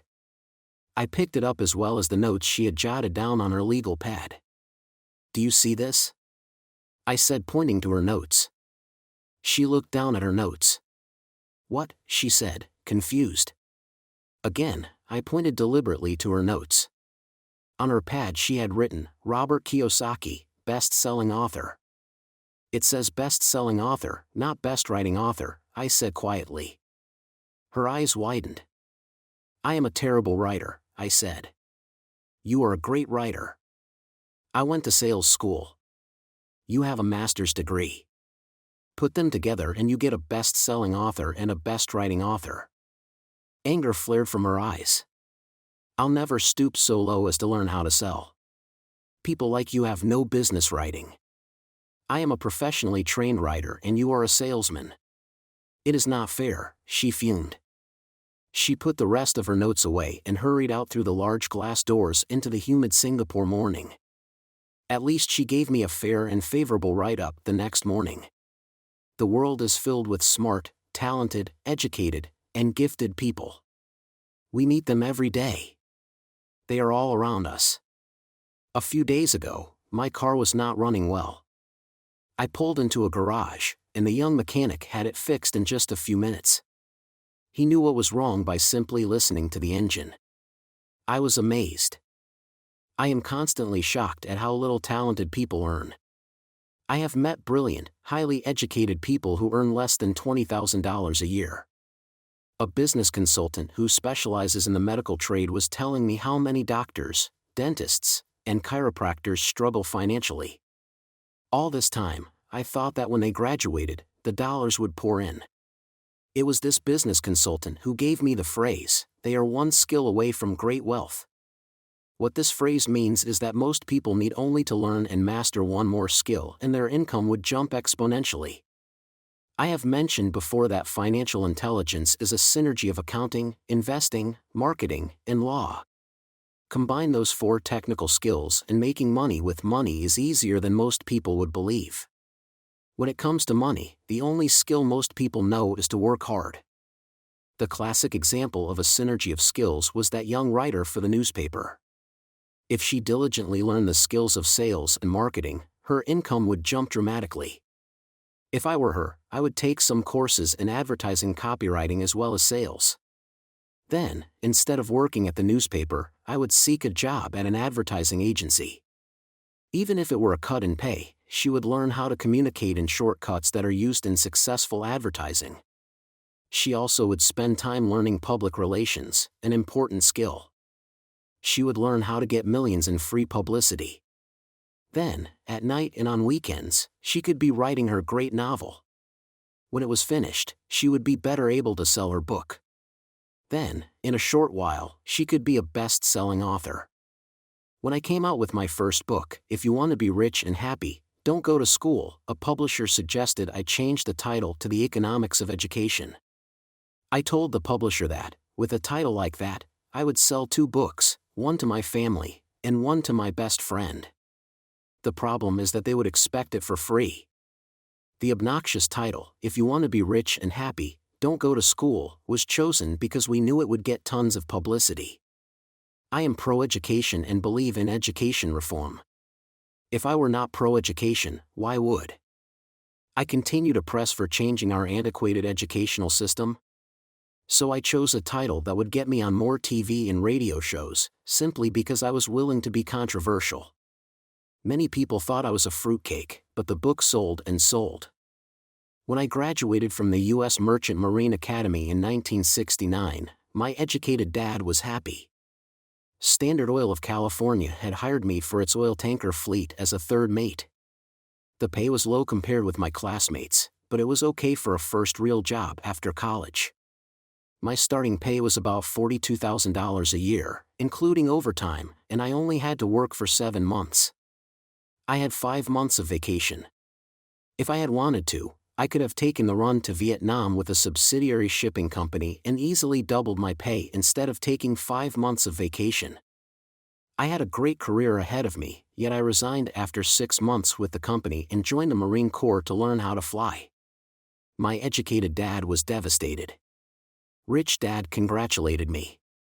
In school and in the workplace, the popular opinion is the idea of specialization, that is, in order to make more money or get promoted, you need to specialize. That is why medical doctors immediately begin to seek a specialty such as orthopedics or pediatrics. The same is true for accountants, architects, lawyers, pilots, and others. You want to know a little about a lot was Rich Dad's suggestion. My educated dad believed in the same dogma. That is why he was thrilled when he eventually achieved his doctorate. He often admitted that schools reward people who study more and more about less and less. Rich Dad encouraged me to do exactly the opposite. You want to know a little about a lot was his suggestion. That is why for years I worked in different areas of his companies. For a while, I worked in his accounting department. Although I would probably never have been an accountant, he wanted me to learn via osmosis. Rich Dad knew I would pick up jargon and a sense of what is important and what is not. I also worked as a busboy and construction worker as well as in sales, reservations, and marketing. He was grooming Mike and me. That is why he insisted we sit in on the meetings with his bankers, lawyers, accountants, and brokers. He wanted us to know a little about every aspect of his empire. When I quit my high-paying job with Standard Oil, my educated dad had a heart-to-heart talk with me. He was bewildered. He could not understand my decision to resign from a career that offered high pay, great benefits, lots of time off, and opportunity for promotion. When he asked me one evening, "Why did you quit?" I could not explain it to him, though I tried hard to. My logic did not fit his logic. The big problem was that my logic was my rich dad's logic. Job security meant everything to my educated dad.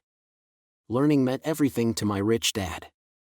Educated dad thought I went to school to learn to be a ship's officer. Rich Dad knew that I went to school to study international trade. So as a student, I made cargo runs, navigating large freighters, oil tankers, and passenger ships to the Far East and the South Pacific. Rich Dad emphasized that I should stay in the Pacific instead of taking ships to Europe because he knew that the emerging nations were in Asia, not Europe. While most of my classmates, including Mike, were partying at their fraternity houses, I was studying trade, people, business styles, and cultures in Japan, Taiwan, Thailand, Singapore, Hong Kong, Vietnam, Korea, Tahiti, Samoa, and the Philippines. I was partying also, but it was not in any frat house. I grew up rapidly. Educated Dad just could not understand why I decided to quit and join the Marine Corps. I told him I wanted to learn to fly, but really I wanted to learn to lead troops. Rich Dad explained to me that the hardest part of running a company is managing people. He had spent 3 years in the Army. My educated dad was draft exempt. Rich Dad valued learning to lead men into dangerous situations. Leadership is what you need to learn next, he said. If you're not a good leader, you'll get shot in the back, just like they do in business. Returning from Vietnam in 1973, I resigned my commission, even though I loved flying. I found a job with Xerox Corporation. I joined it for one reason, and it was not for the benefits. I was a shy person, and the thought of selling was the most frightening subject in the world. Xerox has one of the best sales training programs in America. Rich Dad was proud of me. My educated dad was ashamed. Being an intellectual, he thought that salespeople were below him. I worked with Xerox for 4 years until I overcame my fear of knocking on doors and being rejected. Once I could consistently be in the top 5 in sales, I again resigned and moved on, leaving behind another great career with an excellent company. In 1977, I formed my first company. Rich Dad had groomed Mike and me to take over companies. So I now had to learn to form them and put them together. My first product, the nylon and Velcro wallet, was manufactured in the Far East and shipped to a warehouse in New York, near where I had gone to school. My formal education was complete, and it was time to test my wings. If I failed, I would go broke. Rich Dad thought it best to go broke before 30. You still have time to recover was his advice. On the eve of my 30th birthday, my first shipment left Korea for New York. JOB is an acronym for just over broke. Today, I still do business internationally. And as my rich dad encouraged me to do, I keep seeking the emerging nations. Today my investment company invests in South American countries and Asian countries, as well as in Norway and Russia. There's an old cliché that goes, JOB is an acronym for just over broke. Unfortunately, I would say that applies to millions of people. Because school does not think financial intelligence is an intelligence, most workers live within their means. They work and they pay the bills. There's another horrible management theory that goes, workers work hard enough to not be fired, and owners pay just enough so that workers won't quit. And if you look at the pay scales of most companies, again I would say there is a degree of truth to that statement. The net result is that most workers never get ahead. They do what they've been taught to do, get a secure job. Most workers focus on working for pay and benefits that reward them in the short term, but are often disastrous in the long run. Instead, I recommend to young people to seek work for what they will learn, more than what they will earn. Look down the road at what skills they want to acquire before choosing a specific profession and before getting trapped in the rat race. Once people are trapped in the lifelong process of bill paying, they become like those little hamsters running around in those metal wheels. Their little furry legs are spinning furiously, the wheel is turning furiously, but come tomorrow morning, they'll still be in the same cage. Great job! In the movie Jerry Maguire starring Tom Cruise, there are many great one-liners.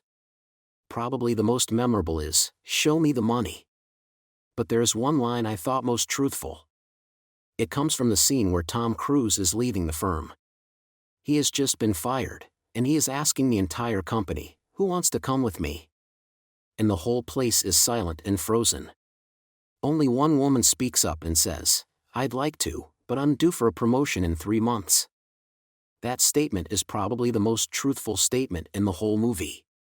It is the type of statement that people use to keep themselves busy, working away to pay bills. I know my educated dad looked forward to his pay raise every year, and every year he was disappointed. So he would go back to school to earn more qualifications so he could get another raise. Then, once again, there would be another disappointment. The question I often ask people is, where is this daily activity taking you? Just like the little hamster, I wonder if people look at where their hard work is taking them. What does the future hold?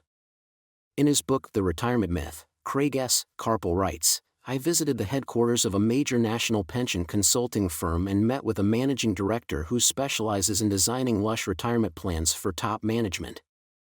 When I asked her what people who don't have corner offices will be able to expect in the way of pension income, she said with a confident smile, the silver bullet. What, I asked, is the silver bullet? She shrugged and said, if baby boomers discover they don't have enough money to live on when they're older, they can always blow their brains out. Carpel goes on to explain the difference between the old defined benefit retirement plans and the new 401k plans that are riskier. It is not a pretty picture for most people working today. And that is just for retirement. Add medical fees and long-term nursing home care and the picture is frightening.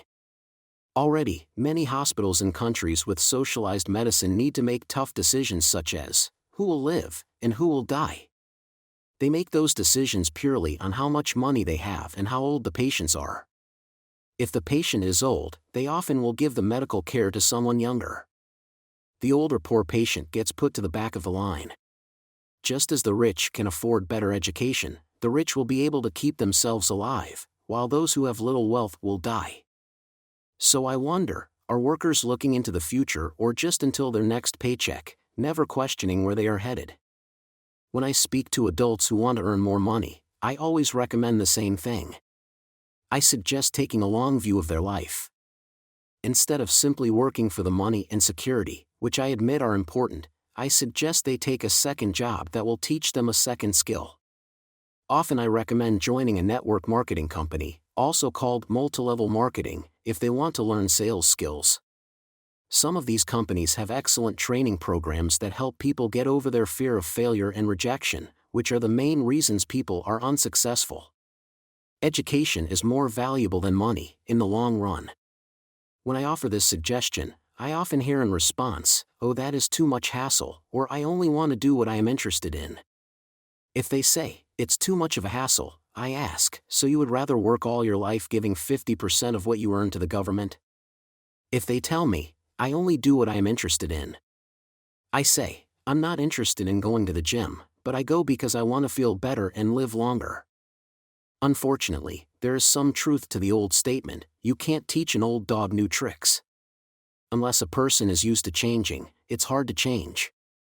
But for those of you who might be on the fence when it comes to the idea of working to learn something new, I offer this word of encouragement: life is much like going to the gym. The most painful part is deciding to go. Once you get past that, it's easy. There have been many days I have dreaded going to the gym, but once I am there and in motion, it is a pleasure. After the workout is over, I am always glad I talked myself into going. If you are unwilling to work to learn something new and instead insist on becoming highly specialized within your field, make sure the company you work for is unionized. Labor unions are designed to protect specialists. My educated dad, after falling from grace with the governor, became the head of the teachers' union in Hawaii. He told me that it was the hardest job he ever held. My rich dad, on the other hand, spent his life doing his best to keep his companies from becoming unionized. He was successful. Although the unions came close, Rich Dad was always able to fight them off. Personally, I take no sides because I can see the need for and the benefits of both sides. If you do as school recommends, become highly specialized. Then seek union protection. For example, had I continued with my flying career, I would have sought a company that had a strong pilots' union. Why? Because my life would be dedicated to learning a skill that was valuable in only one industry. If I were pushed out of that industry, my life skills would not be as valuable to another industry. A displaced senior pilot, with 100,000 hours of heavy airline transport time, earning $150,000 a year, would have a hard time finding an equivalent high-paying job teaching in school. Skills do not necessarily transfer from industry to industry. Skills the pilots are paid for in the airline industry are not as important in, say, the school system. The same is true even for doctors today. With all the changes in medicine, many medical specialists are needing to conform to medical organizations such as HMOs. School teachers definitely need to be union members. Today in America, the teachers' union is the largest and the richest labor union of all. The NEA, the National Education Association, has tremendous political clout. Teachers need the protection of their union because their skills are also of limited value to an industry outside of education. So the rule of thumb is, highly specialized, then unionize. It's the smart thing to do. When I ask the classes I teach, how many of you can cook a better hamburger than McDonald's, almost all the students raise their hands. I then ask, so if most of you can cook a better hamburger, how come McDonald's makes more money than you? The answer is obvious: McDonald's is excellent at business systems. The reason so many talented people are poor is because they focus on building a better hamburger and know little to nothing about business systems. A friend of mine in Hawaii is a great artist. He makes a sizable amount of money. One day his mother's attorney called to tell him that she had left him $35,000.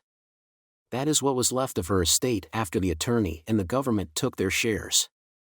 Immediately, he saw an opportunity to increase his business by using some of this money to advertise. 2 months later, his first four-color, full-page ad appeared in an expensive magazine that targeted the very rich. The ad ran for 3 months. He received no replies from the ad, and all of his inheritance is now gone. He now wants to sue the magazine for misrepresentation. This is a common case of someone who can build a beautiful hamburger, but knows little about business. When I asked him what he learned, his only reply was, "Advertising salespeople are crooks." I then asked him if he would be willing to take a course in sales and a course in direct marketing. His reply, "I don't have the time, and I don't want to waste my money." The world is filled with talented poor people. All too often, they're poor or struggle financially or earn less than they are capable of, not because of what they know, but because of what they do not know. They focus on perfecting their skills at building a better hamburger rather than the skills of selling and delivering the hamburger. Maybe McDonald's does not make the best hamburger, but they are the best at selling and delivering a basic average burger. Poor dad wanted me to specialize. That was his view on how to be paid more. Even after being told by the governor of Hawaii that he could no longer work in state government, my educated dad continued to encourage me to get specialized. Educated dad then took up the cause of the teachers' union, campaigning for further protection and benefits for these highly skilled and educated professionals. We argued often, but I know he never agreed that overspecialization is what caused the need for union protection. He never understood that the more specialized you become, the more you are trapped and dependent on that specialty. Rich Dad advised that Mike and I groom ourselves. Many corporations do the same thing. They find a young bright student just out of business school and begin grooming that person to someday take over the company. So these bright young employees do not specialize in one department. They are moved from department to department to learn all the aspects of business systems. The rich often groom their children or the children of others. By doing so, their children gain an overall knowledge of the operations of the business and how the various departments interrelate. For the World War II generation, it was considered bad to skip from company to company. Today, it is considered smart. Since people will skip from company to company rather than seek greater specialization in skills, why not seek to learn more than to earn? In the short term, it may earn you less, but it will pay dividends in the long term. The most important specialized skills are sales and marketing. The ability to sell, to communicate to another human being, be it a customer, employee, boss, spouse, or child, is the base skill of personal success. Communication skills such as writing, speaking, and negotiating are crucial to a life of success. These are skills I work on constantly, attending courses or buying educational resources to expand my knowledge. As I have mentioned, my educated dad worked harder and harder the more competent he became. He also became more trapped the more specialized he got. Although his salary went up, his choices diminished. Soon after he was locked out of government work. He found out how vulnerable he really was professionally. It is like professional athletes who suddenly are injured or are too old to play. Their once high-paying position is gone, and they have limited skills to fall back on. I think that is why my educated dad sided so much with the unions after that. He realized how much a union would have benefited him. Rich Dad encouraged Mike and me to know a little about a lot. He encouraged us to work with people smarter than we were and to bring smart people together to work as a team. Today it would be called a synergy of professional specialties. Today, I meet ex-school teachers earning hundreds of thousands of dollars a year. They earn that much because they have specialized skills in their field as well as other skills. They can teach, as well as sell and market. I know of no other skills to be more important than selling and marketing. The skills of selling and marketing are difficult for most people, primarily due to their fear of rejection. The better you are at communicating, negotiating, and handling your fear of rejection, the easier life is. Just as I advised that newspaper writer who wanted to become a best-selling author, I advise anyone else today. Being technically specialized has its strengths as well as its weaknesses. I have friends who are geniuses, but they cannot communicate effectively with other human beings and, as a result, their earnings are pitiful. I advise them to just spend a year learning to sell. Even if they earn nothing, their communication skills will improve. And that is priceless. In addition to being good learners, sellers, and marketers, we need to be good teachers as well as good students. To be truly rich, we need to be able to give as well as to receive. In cases of financial or professional struggle, there is often a lack of giving and receiving. I know many people who are poor because they are neither good students nor good teachers. Both of my dads were generous men. Both made it a practice to give first. Teaching was one of their ways of giving. The more they gave, the more they received. One glaring difference was in the giving of money. My rich dad gave lots of money away. He gave to his church, to charities, and to his foundation. He knew that to receive money, you had to give money. Giving money is the secret to most great wealthy families. That is why there are organizations like the Rockefeller Foundation and the Ford Foundation. These are organizations designed to take their wealth and increase it, as well as give it away in perpetuity. My educated dad always said, "When I have some extra money, I'll give it." The problem was that there was never any extra. So he worked harder to draw more money in, rather than focus on the most important law of money: give, and you shall receive. Instead, he believed in receive, and then you give. In conclusion, I became both dads. One part of me is a hardcore capitalist who loves the game of money making money. The other part is a socially responsible teacher who is deeply concerned with this ever-widening gap between the haves and have-nots. I personally hold the archaic educational system primarily responsible for this growing gap. Chapter 7. Overcoming obstacles. The primary difference between a rich person and a poor person is how they manage fear. Once people have studied and become financially literate, they may still face roadblocks to becoming financially independent. There are 5 main reasons why financially literate people may still not develop abundant asset columns that could produce a large cash flow. The 5 reasons are fear, cynicism, laziness, bad habits, arrogance. Overcoming fear. I have never met anyone who really likes losing money. And in all my years, I have never met a rich person who has never lost money. But I have met a lot of poor people who have never lost a dime, investing, that is. The fear of losing money is real. Everyone has it. Even the rich. But it's not having fear that is the problem. It's how you handle fear. It's how you handle losing. It's how you handle failure that makes the difference in one's life. The primary difference between a rich person and a poor person is how they manage that fear. It's okay to be fearful. It's okay to be a coward when it comes to money. You can still be rich. We're all heroes at something, and cowards at something else. My friend's wife is an emergency room nurse. When she sees blood, she flies into action. When I mention investing, she runs away. When I see blood, I don't run. I pass out. My rich dad understood phobias about money. Some people are terrified of snakes. Some people are terrified about losing money. Both are phobias, he would say. So his solution to the phobia of losing money was this little rhyme: if you hate risk and worry, start early. If you start young, it's easier to be rich. I won't go into it here, but there is a staggering difference between a person who starts investing at age 20 versus age 30.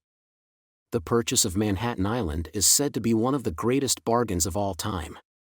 New York was purchased for $24 in trinkets and beads. Yet if that $24 had been invested at 8% annually, that $24 would have been worth more than $28 trillion by 1995. Manhattan could be repurchased with money left over to buy much of Los Angeles. But what if you don't have much time left or would like to retire early? How do you handle the fear of losing money? My poor dad did nothing. He simply avoided the issue, refusing to discuss the subject. My rich dad, on the other hand, recommended that I think like a Texan. I like Texas and Texans, he used to say. In Texas, everything is bigger. When Texans win, they win big. And when they lose, it's spectacular. They like losing? I asked. That's not what I'm saying. Nobody likes losing. Show me a happy loser, and I'll show you a loser, said Rich Dad. It's a Texan's attitude toward risk, reward, and failure I'm talking about. It's how they handle life. They live it big. Not like most of the people around here, living like roaches when it comes to money, terrified that someone will shine a light on them, and whimpering when the grocery clerk shortchanges them a quarter. Rich Dad went on. What I like best is the Texas attitude. They're proud when they win, and they brag when they lose. Texans have a saying: if you're going to go broke, go big. You don't want to admit you went broke over a duplex. He constantly told Mike and me that the greatest reason for lack of financial success was because most people played it too safe. People are so afraid of losing that they lose, were his words. Fran Tarkenton, a one-time great NFL quarterback, says it's still another way: winning means being unafraid to lose. In my own life, I've noticed that winning usually follows losing. Before I finally learned to ride a bike, I first fell down many times. I've never met a golfer who has never lost a golf ball. I've never met people who have fallen in love who have never had their heart broken. And I've never met someone rich who has never lost money. So for most people, the reason they don't win financially is because the pain of losing money is far greater than the joy of being rich. Another saying in Texas is, everyone wants to go to heaven, but no one wants to die. Most people dream of being rich, but are terrified of losing money. So they never get to heaven. For most people, the reason they don't win financially is because the pain of losing money is far greater than the joy of being rich. Rich Dad used to tell Mike and me stories about his trips to Texas. If you really want to learn the attitude of how to handle risk, losing, and failure, go to San Antonio and visit the Alamo. The Alamo is a great story of brave people who chose to fight, knowing there was no hope of success. They chose to die instead of surrendering. It's an inspiring story worthy of study. Nonetheless, it's still a tragic military defeat. They got their butts kicked. So how do Texans handle failure? They still shout, "Remember the Alamo." Mike and I heard this story a lot. He always told us this story when he was about to go into a big deal and he was nervous. After he had done all his due diligence and it was time to put up or shut up, he told us this story. Every time he was afraid of making a mistake or losing money, he told us this story. It gave him strength, for it reminded him that he could always turn a financial loss into a financial win. Rich Dad knew that failure would only make him stronger and smarter. It's not that he wanted to lose. He just knew who he was and how he would take a loss. He would take a loss and make it a win. That's what made him a winner and others losers. It gave him the courage to cross the line when others backed out. That's why I like Texans so much, he would say. They took a great failure and turned it into inspiration, as well a tourist destination that makes them millions. But probably his words that mean the most to me today are these: Texans don't bury their failures. They get inspired by them. They take their failures and turn them into rallying cries. Failure inspires Texans to become winners. But that formula is not just the formula for Texans. It is the formula for all winners. I've said that falling off my bike was part of learning to ride. I remember falling off only made me more determined to learn to ride, not less. I also said that I have never met a golfer who has never lost a ball. Failure inspires winners. Failure defeats losers. For top professional golfers, losing a ball or a tournament provides the inspiration to be better, to practice harder, to study more. That's what makes them better. For winners, losing inspires them. For losers, losing defeats them. I like to quote John D. Rockefeller, who said, "I always tried to turn every disaster into an opportunity." And being Japanese American, I can say this. Many people say that Pearl Harbor was an American mistake. I say it was a Japanese mistake. From the movie, Tora, Tora, Tora, a somber Japanese admiral says to his cheering subordinates, "I am afraid we have awakened a sleeping giant." Remember, Pearl Harbor became a rallying cry. It turned one of America's greatest losses into the reason to win. This great defeat gave America strength, and America soon emerged as a world power. Failure inspires winners. And failure defeats losers. It is the biggest secret of winners. It's the secret that losers do not know. The greatest secret of winners is that failure inspires winning, thus, they're not afraid of losing. Repeating Fran Tarkenton's quote, "Winning means being unafraid to lose." People like Fran Tarkenton are not afraid of losing, because they know who they are. They hate losing, so they know that losing will only inspire them to become better. There's a big difference between hating losing and being afraid to lose. Most people are so afraid of losing money that they lose. They go broke over a duplex. Financially, they play life too safe and too small. They buy big houses and big cars, but not big investments. The main reason that over 90% of the American public struggles financially is because they play not to lose. They don't play to win. They go to their financial planners or accountants or stockbrokers and buy a balanced portfolio. Most have lots of cash in CDs, low-yield bonds, mutual funds that can be traded within a mutual fund family, and a few individual stocks. It is a safe and sensible portfolio. But it is not a winning portfolio. It is a portfolio of someone playing not to lose. Don't get me wrong. It's probably a better portfolio than more than 70% of the population has, and that's frightening. It's a great portfolio for someone who loves safety. But playing it safe and balanced on your investment portfolio is not the way successful investors play the game. If you have little money and you want to be rich, you must first be focused, not balanced. If you look at any successful person, at the start they were not balanced. Balanced people go nowhere. They stay in one spot. To make progress, you must first go unbalanced. Just look at how you make progress walking. Thomas Edison was not balanced. He was focused. Bill Gates was not balanced. He was focused. Donald Trump is focused.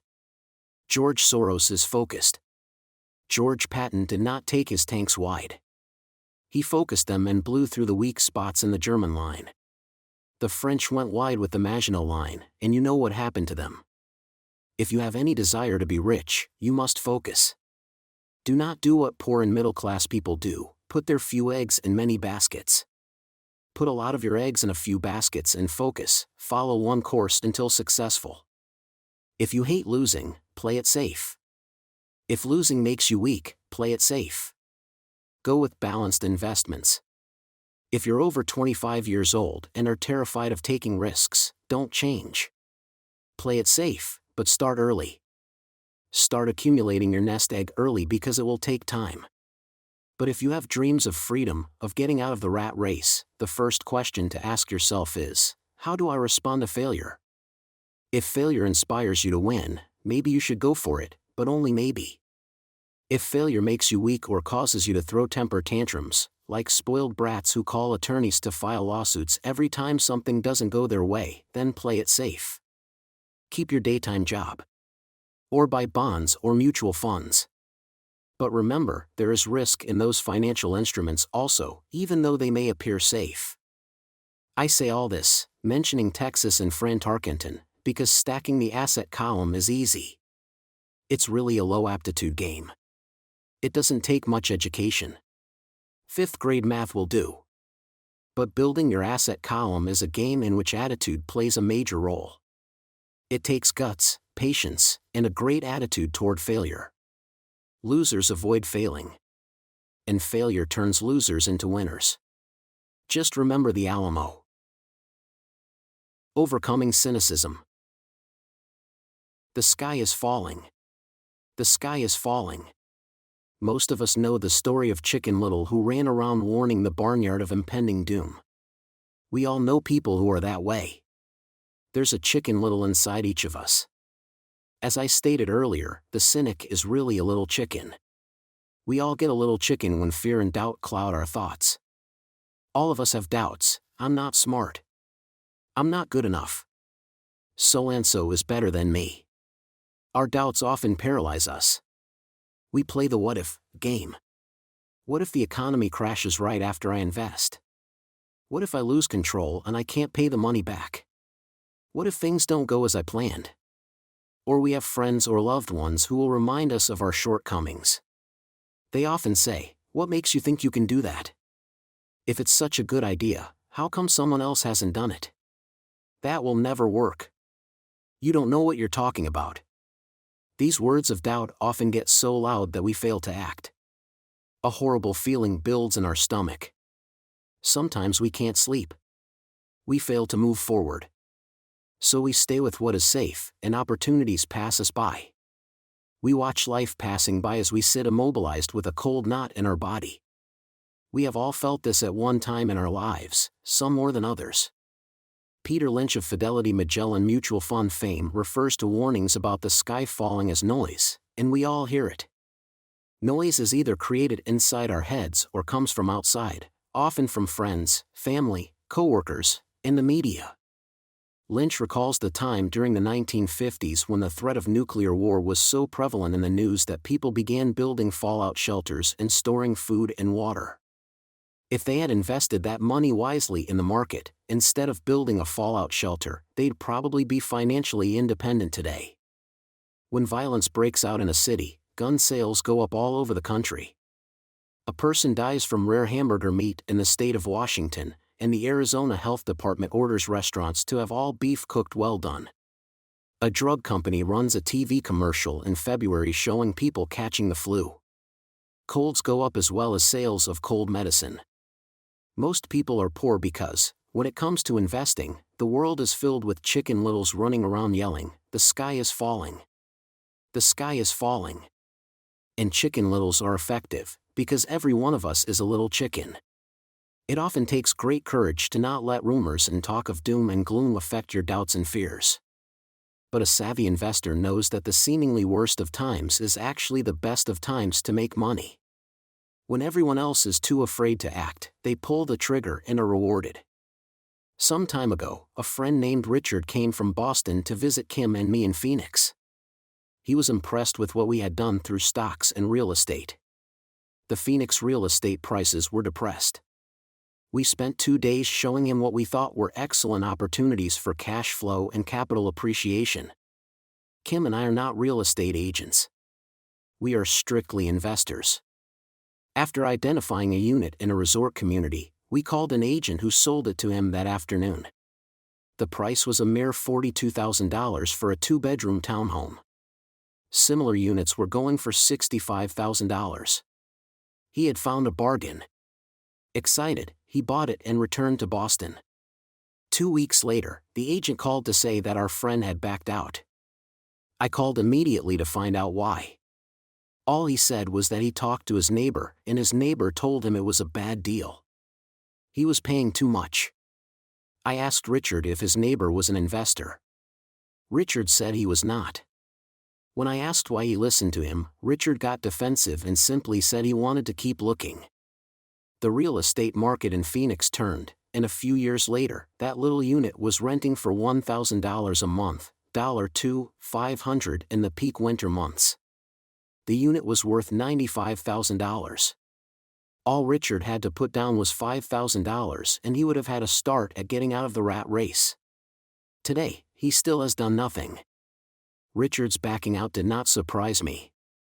It's called buyer's remorse, and it affects all of us.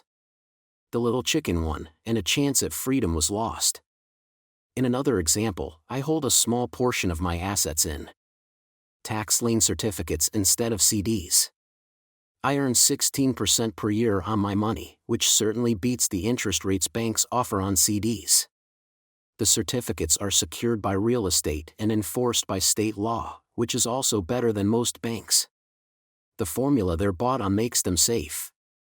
They just lack liquidity. So I look at them as 2 to 7 year CDs. Almost every time I tell someone that I hold my money this way, especially if they have money in CDs, they will tell me it's risky. They tell me why I should not do it. When I ask them where they get their information, they say from a friend or an investment magazine. They've never done it, and they're telling someone who's doing it why they shouldn't. The lowest yield I look for is 16%, but people who are filled with doubt are willing to accept a far lower return. Doubt is expensive. My point is that it's those doubts and cynicism that keep most people poor and playing it safe. The real world is simply waiting for you to get rich. Only a person's doubts keep them poor. As I said, getting out of the rat race is technically easy. It doesn't take much education, but those doubts are cripplers for most people. Cynics never win, said Rich Dad. Unchecked doubt and fear creates a cynic. Cynics criticize, and winners analyze was another of his favorite sayings. Rich Dad explained that criticism blinded while analysis opened eyes. Analysis allowed winners to see that critics were blind, and to see opportunities that everyone else missed. And finding what people miss is key to any success. Real estate is a powerful investment tool for anyone seeking financial independence or freedom. It is a unique investment tool. Yet every time I mention real estate as a vehicle, I often hear, "I don't want to fix toilets." That's what Peter Lynch calls noise. That's what my rich dad would say is the cynic talking, someone who criticizes and does not analyze, someone who lets their doubts and fears close their mind instead of open their eyes. So when someone says, "I don't want to fix toilets, I want to fire back," what makes you think I want to? They're saying a toilet is more important than what they want. I talk about freedom from the rat race, and they focus on toilets. That is the thought pattern that keeps most people poor. They criticize instead of analyze. "I don't once hold the key to your success," Rich Dad would say. Because I, too, do not want to fix toilets, I shop hard for a property manager who does fix toilets. And by finding a great property manager who runs houses or apartments, well, my cash flow goes up. But, more importantly, a great property manager allows me to buy a lot more real estate since I don't have to fix toilets. A great property manager is key to success in real estate. Finding a good manager is more important to me than the real estate. A great property manager often hears of great deals before real estate agents do, which makes them even more valuable. That is what Rich Dad meant by "I don't once hold the key to your success." Because I do not want to fix toilets either, I figured out how to buy more real estate and expedite my getting out of the rat race. The people who continue to say "I don't want to fix toilets" often deny themselves the use of this powerful investment vehicle. Toilets are more important than their freedom. In the stock market, I often hear people say, "I don't want to lose money." Well, what makes them think I or anyone else likes losing money? They don't make money because they choose to not lose money. Instead of analyzing, they close their minds to another powerful investment vehicle, the stock market. I was riding with a friend past our neighborhood gas station. He looked up and saw that the price of gas was going up and thus the price of oil. My friend is a worrywart or a chicken little. To him, the sky is always going to fall, and it usually does, on him.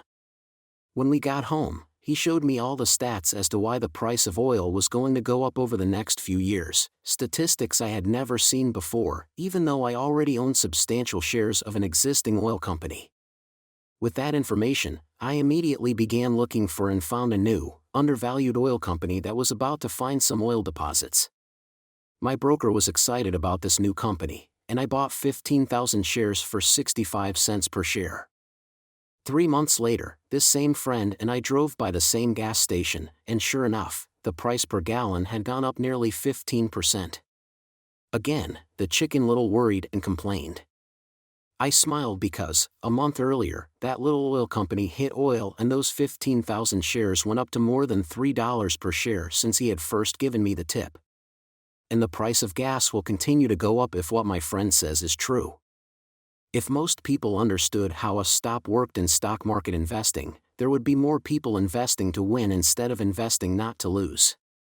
A stop is simply a computer command that sells your stock automatically if the price begins to drop, helping to minimize your losses and maximize some gains.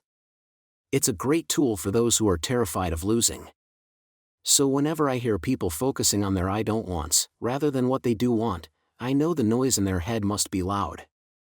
Chicken Little has taken over their brain and is yelling, the sky is falling, and toilets are breaking. So they avoid their don't wants, but they pay a huge price. They may never get what they want in life. Instead of analyzing, their inner Chicken Little closes their mind. Rich Dad gave me a way of looking at Chicken Little. Just do what Colonel Sanders did. At the age of 66, he lost his business and began to live on his Social Security check. It wasn't enough. He went around the country selling his recipe for fried chicken. He was turned down 1,009 times before someone said yes. And he went on to become a multimillionaire at an age when most people are quitting. He was a brave and tenacious man, Rich Dad said of Harlan Sanders. So when you're in doubt and feeling a little afraid, just do what Colonel Sanders did to his little chicken. He fried it. Overcoming laziness. Busy people are often the most lazy.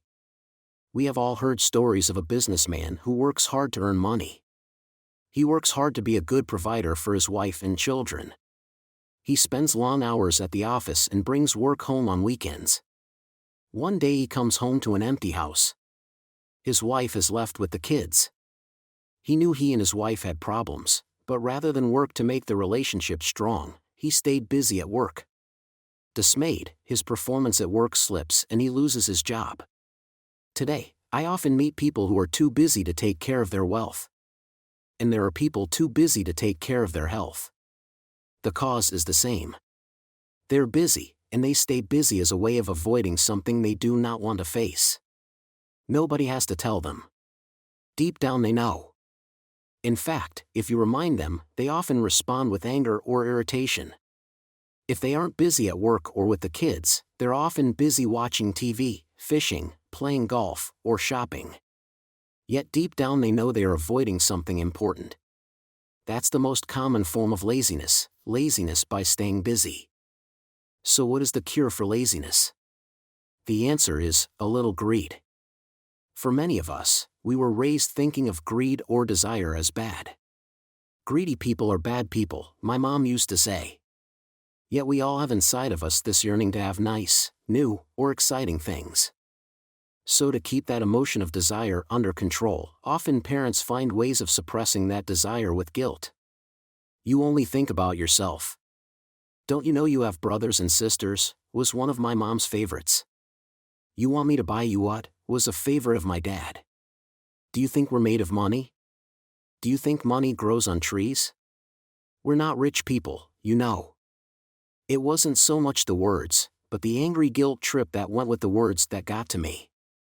Or the reverse guilt trip was that I'm sacrificing my life to buy this for you. I'm buying this for you because I never had this advantage when I was a kid. I have a neighbor who is stone broke but can't park his car in his garage. The garage is filled with toys for his kids.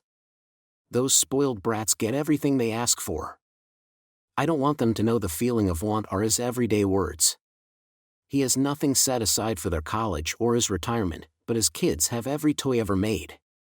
He recently got a new credit card in the mail and took his kids to visit Las Vegas. I'm doing it for the kids, he said with great sacrifice. Rich Dad believed that the words "I can't afford it" shut down your brain. How can I afford it opens up possibilities, excitement, and dreams. Rich Dad forbade the words, "I can't afford it." In my real home, that's all I heard. Instead, Rich Dad required his children to say, "How can I afford it?"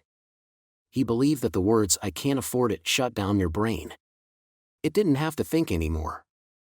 "How can I afford it" opened up the brain and forced it to think and search for answers. But most importantly, he felt the words, "I can't afford it," were a lie. And the human spirit knows it.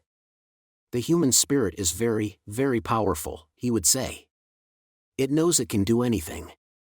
By having a lazy mind that says, "I can't afford it," a war breaks out inside you. Your spirit is angry, and your lazy mind must defend its lie. The spirit is screaming, "Come on. Let's go to the gym and work out." And the lazy mind says, "But I'm tired. I worked really hard today." Or the human spirit says, "I'm sick and tired of being poor. Let's get out there and get rich."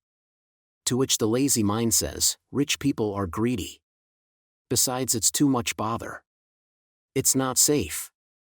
I might lose money. I'm working hard enough as it is. I've got too much to do at work anyway. Look at what I have to do tonight. My boss wants it finished by morning." "I can't afford it" also causes sadness, a helplessness that leads to despondency and often depression. "How can I afford it" opens up possibilities, excitement, and dreams. So Rich Dad was not so concerned about what we wanted to buy as long as we understood that "how can I afford it" creates a stronger mind and a dynamic spirit. Thus he rarely gave Mike or me anything. He would instead ask, "How can you afford it?" and that included college, which we paid for ourselves. It was not the goal, but the process of attaining the goal that he wanted us to learn. The problem I see today is that there are millions of people who feel guilty about their desire or their greed. It's old conditioning from their childhood. While they desire to have the finer things that life offers, most have been conditioned subconsciously to say, "I can't have that," or "I'll never be able to afford that." When I decided to exit the rat race, it was simply a question of how can I afford to never work again. And my mind began to kick out answers and solutions. The hardest part was fighting my real parents' dogma, "We can't afford that." Stop thinking only about yourself. Why don't you think about others, and other similar sentiments designed to instill guilt to suppress my greed. So how do you beat laziness? Once again, the answer is a little greed. It's that radio station WIIFM, which stands for "What's in it for me?" A person needs to sit down and ask, what would my life be like if I never had to work again? What would I do if I had all the money I needed? Without that little greed, the desire to have something better, progress is not made. Our world progresses because we all desire a better life. New inventions are made because we desire something better. We go to school and study hard because we want something better. So whenever you find yourself avoiding something you know you should be doing, then the only thing to ask yourself is, what's in it for me? Be a little greedy. It's the best cure for laziness. Too much greed, however, as anything in excess can be, is not good. But just remember what Michael Douglas said in the movie Wall Street, greed is good. Rich Dad said it differently, guilt is worse than greed, for guilt robs the body of its soul. I think Eleanor Roosevelt said it best, do what you feel in your heart to be right, for you'll be criticized anyway. You'll be damned if you do, and damned if you don't. Overcoming bad habits. Our lives are a reflection of our habits more than our education.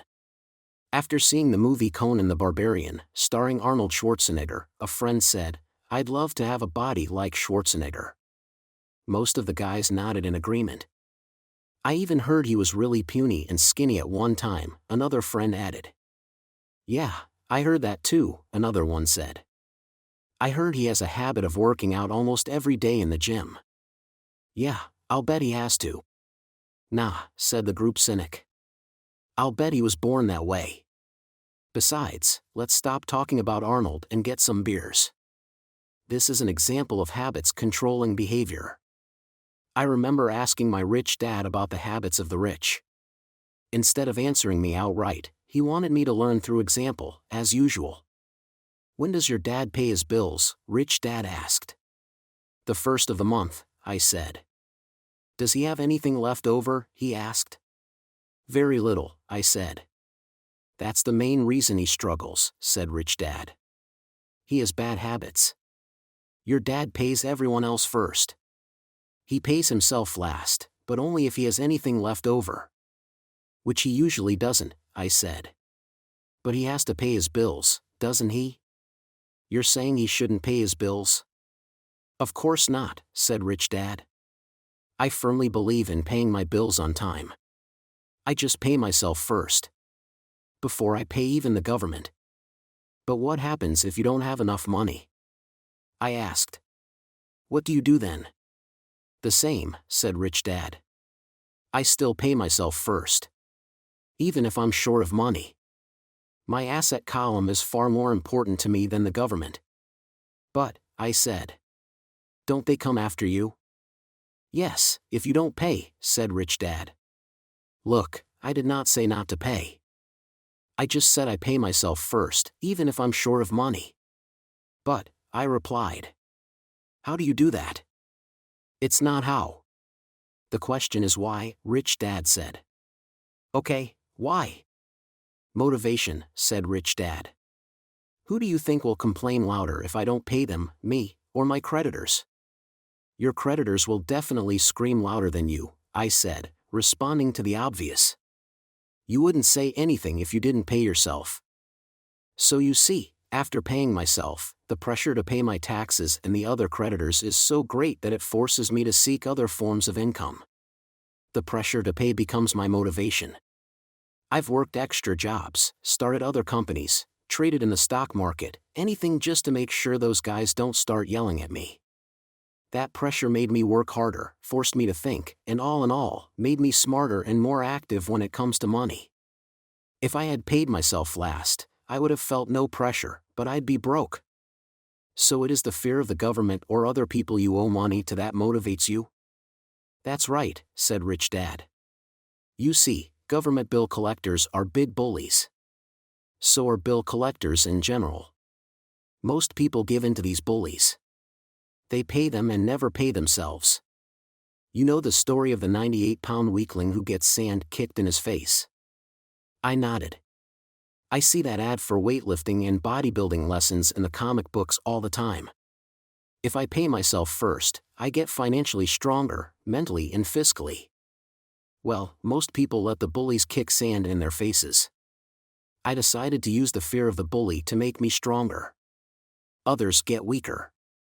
Forcing myself to think about how to make extra money is like going to the gym and working out with weights. The more I work my mental money muscles out, the stronger I get. Now I'm not afraid of those bullies. I liked what Rich Dad was saying. So if I pay myself first, I get financially stronger, mentally and fiscally. Rich Dad nodded. And if I pay myself last, or not at all, I get weaker. So people like bosses, managers, tax collectors, bill collectors, and landlords push me around all my life, just because I don't have good money habits. Rich Dad nodded. Just like the 98-pound weakling. Overcoming arrogance. What I know makes me money. What I don't know loses me money. Every time I have been arrogant, I have lost money.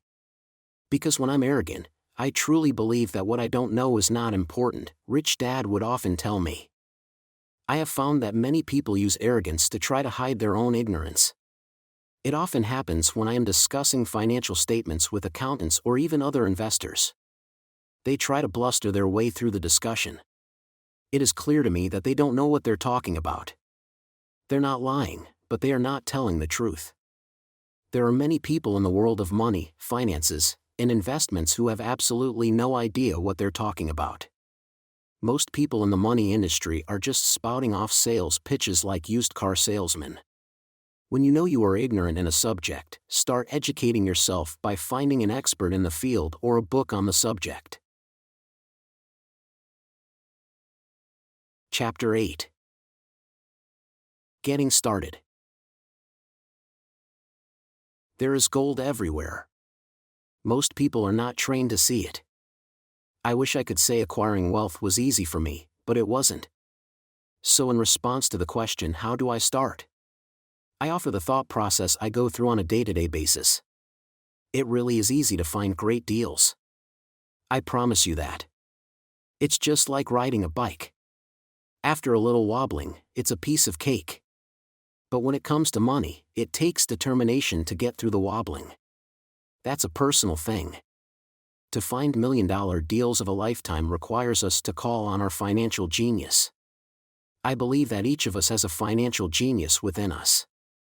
The problem is that our financial genius lies asleep, waiting to be called upon.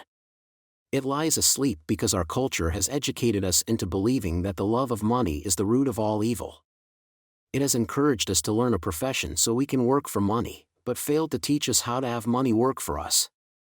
It taught us not to worry about our financial future because our company or the government would take care of us when our working days are over. However, it is our children, educated in the same school system, who will end up paying for this absence of financial education. The message is still to work hard, earn money, and spend it, and when we run short, we can always borrow more. Unfortunately, 90% of the Western world subscribes to the above dogma, simply because it's easier to find a job and work for money. If you are not one of the masses, I offer you the following 10 steps to awaken your financial genius. I simply offer you the steps I have personally followed. If you want to follow some of them, great. If you don't, make up your own. Your financial genius is smart enough to develop its own list. While in Peru, I asked a gold miner of 45 years how he was so confident about finding a gold mine. He replied, "There is gold everywhere. Most people are not trained to see it." And I would say that is true. In real estate, I can go out and in a day come up with 4 or 5 great potential deals, while the average person will go out and find nothing, even looking in the same neighborhood. The reason is that they have not taken the time to develop their financial genius. I offer you the following 10 steps as a process to develop your God-given powers over which only you have control. Find a reason greater than reality, the power of spirit. If you ask most people if they would like to be rich or financially free, they would say yes. But then reality sets in. The road seems too long with too many hills to climb. It's easier to just work for money and hand the excess over to your broker. I once met a young woman who had dreams of swimming for the U.S. Olympic team. The reality was that she had to get up every morning at 4 o'clock to swim for 3 hours before going to school. She did not party with her friends on Saturday night. She had to study and keep her grades up, just like everyone else. When I asked her what fueled her superhuman ambition and sacrifice, she simply said, "I do it for myself and the people I love. It's love that gets me over the hurdles and sacrifices." A reason or a purpose is a combination of wants and don't wants. When people ask me what my reason for wanting to be rich is, I tell them that it is a combination of deep emotional wants and don't wants. I will list a few. First, the don't wants, for they create the wants. I don't want to work all my life. I don't want what my parents aspired for, which was job security and a house in the suburbs. I don't like being an employee. I hated that my dad always missed my football games because he was so busy working on his career. I hated it when my dad worked hard all his life and the government took most of what he worked for at his death. He could not even pass on what he worked so hard for when he died. The rich don't do that. They work hard and pass it on to their children. Now the wants. I want to be free to travel the world and live in the lifestyle I love. I want to be young when I do this. I want to simply be free. I want control over my time and my life. I want money to work for me. Those are my deep-seated emotional reasons. What are yours? If they are not strong enough, then the reality of the road ahead may be greater than your reasons. I have lost money and been set back many times, but it was the deep emotional reasons that kept me standing up and going forward. I wanted to be free by age 40, but it took me until I was 47, with many learning experiences along the way. As I said, I wish I could say it was easy. It wasn't. But it wasn't that hard either. I've learned that, without a strong reason or purpose, anything in life is hard. If you do not have a strong reason, there is no sense reading further. It will sound like too much work. Make daily choices, the power of choice. Choice is the main reason people want to live in a free country. We want the power to choose. Financially, with every dollar we get in our hands, we hold the power to choose our future, to be rich, poor, or middle class. Our spending habits reflect who we are. Poor people simply have poor spending habits. The benefit I had as a boy was that I loved playing Monopoly constantly. Nobody told me Monopoly was only for kids, so I just kept playing the game as an adult. I also had a rich dad who pointed out to me the difference between an asset and a liability. So a long time ago, as a little boy, I chose to be rich, and I knew that all I had to do was learn to acquire assets, real assets. My best friend, Mike, had an asset column handed to him, but he still had to choose to learn to keep it. Many rich families lose their assets in the next generation simply because there was no one trained to be a good steward over their assets. Most people choose not to be rich. For 90% of the population, being rich is too much of a hassle. So they invent sayings that go, "I'm not interested in money. I'll never be rich. I don't have to worry. I'm still young. When I make some money, then I'll think about my future. My husband/wife handles the finances." The problem with those statements is that they rob the person who chooses to think such thoughts of two things. One is time, which is your most precious asset. The second is learning. Having no money should not be an excuse to not learn. But that is a choice we all make daily, the choice of what we do with our time, our money, and what we put in our heads. That is the power of choice. All of us have choice. I just choose to be rich, and I make that choice every day. Invest first in education.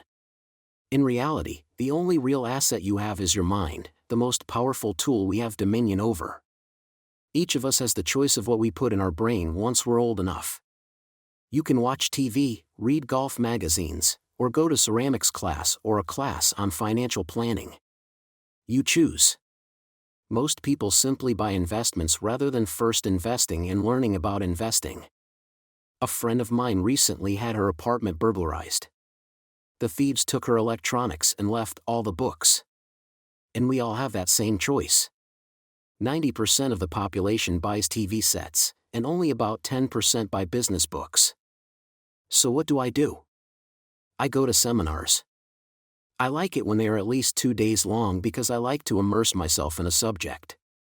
In 1973, I was watching this guy on TV who was advertising a 3-day seminar on how to buy real estate for nothing down. I spent $385, and that course has made me at least $2 million, if not more. But more importantly, it bought me life. I don't have to work for the rest of my life because of that one course. I go to at least 2 such courses every year. I love CDs and audiobooks. The reason, I can easily review what I just heard. I was listening to an investor say something I completely disagreed with. Instead of becoming arrogant and critical, I simply listened to that 5-minute stretch at least 20 times, maybe more. But suddenly, by keeping my mind open, I understood why he said what he said. It was like magic. I felt like I had a window into the mind of one of the greatest investors of our time. I gained tremendous insight into the vast resources of his education and experience. The net result, I still have the old way I used to think, and I now have a new way of looking at the same problem or situation. I have 2 ways to analyze a problem or trend, and that is priceless. Today, I often say, how would Donald Trump do this, or Warren Buffett or George Soros? The only way I can access their vast mental power is to be humble enough to read or listen to what they have to say. Arrogant or critical people are often people with low self-esteem who are afraid of taking risks. That's because, if you learn something new, you are then required to make mistakes in order to fully understand what you have learned. If you have read this far, arrogance is not one of your problems.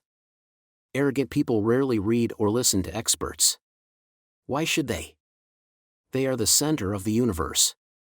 There are so many intelligent people who argue or defend when a new idea clashes with the way they think. In this case, their so-called intelligence combined with arrogance equals ignorance. Each of us knows people who are highly educated, or believe they are smart, but their balance sheet paints a different picture. A truly intelligent person welcomes new ideas, for new ideas can add to the synergy of other accumulated ideas. Listening is more important than talking. If that were not true, God would not have given us 2 ears and only 1 mouth. Too many people think with their mouth instead of listening in order to absorb new ideas and possibilities. They argue instead of asking questions. I take a long view on my wealth. I do not subscribe to the get-rich-quick mentality most lottery players or casino gamblers have. I may go in and out of stocks, but I am long on education. If you want to fly an airplane, I advise taking lessons first. I am always shocked at people who buy stocks or real estate, but never invest in their greatest asset, their mind. Just because you bought a house or 2 does not make you an expert at real estate. Choose friends carefully, the power of association. First of all, I do not choose my friends by their financial statements. I have friends who have actually taken a vow of poverty as well as friends who earn millions every year. The point is that I learn from all of them. Now, I will admit that there are people I have actually sought out because they had money. But I was not after their money, I was seeking their knowledge. In some cases, these people who had money have become dear friends. I've noticed that my friends with money talk about money. They don't do it to brag. They're interested in the subject. So I learn from them, and they learn from me. My friends who are in dire financial straits do not like talking about money, business, or investing. They often think it rude or unintellectual. So, I also learn from my friends who struggle financially. I find out what not to do. I have several friends who have generated over $1 billion in their short lifetimes. The 3 of them report the same phenomenon. Their friends who have no money have never come to them to ask them how they did it. But they do come asking for one of 2 things, or both, a loan, or a job. Warning, don't listen to poor or frightened people. I have such friends, and while I love them dearly, they are the chicken littles of life. To them, when it comes to money, especially investments, it's always, the sky is falling. The sky is falling. They can always tell you why something won't work. The problem is that people listen to them. But people who blindly accept doom and gloom information are also chicken littles. As that old saying goes, birds of a feather flock together. If you watch business channels on TV, they often have a panel of so-called experts. One expert will say the market is going to crash, and the other will say it's going to boom. If you're smart, you listen to both. Keep your mind open, because both have valid points. Unfortunately, most poor people listen to Chicken Little.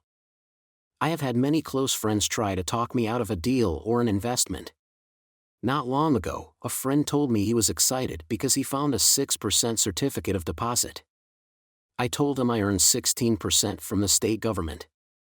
The next day he sent me an article about why my investment was dangerous. I have received 16% for years now, and he still receives 6%. I would say that one of the hardest things about wealth building is to be true to yourself and to be willing to not go along with the crowd. This is because, in the market, it is usually the crowd that shows up late that is slaughtered. If a great deal is on the front page, it's too late in most instances. Look for a new deal. As we used to say as surfers, there is always another wave. People who hurry and catch a wave late usually are the ones who wipe out. Smart investors don't time the markets. If they miss a wave, they search for the next one and get themselves in position. This is hard for most investors because buying what is not popular is frightening. Timid investors are like sheep going along with the crowd. Or their greed gets them in when wise investors have already taken their profits and moved on. Wise investors buy an investment when it's not popular. They know their profits are made when they buy, not when they sell. They wait patiently. As I said, they do not time the market.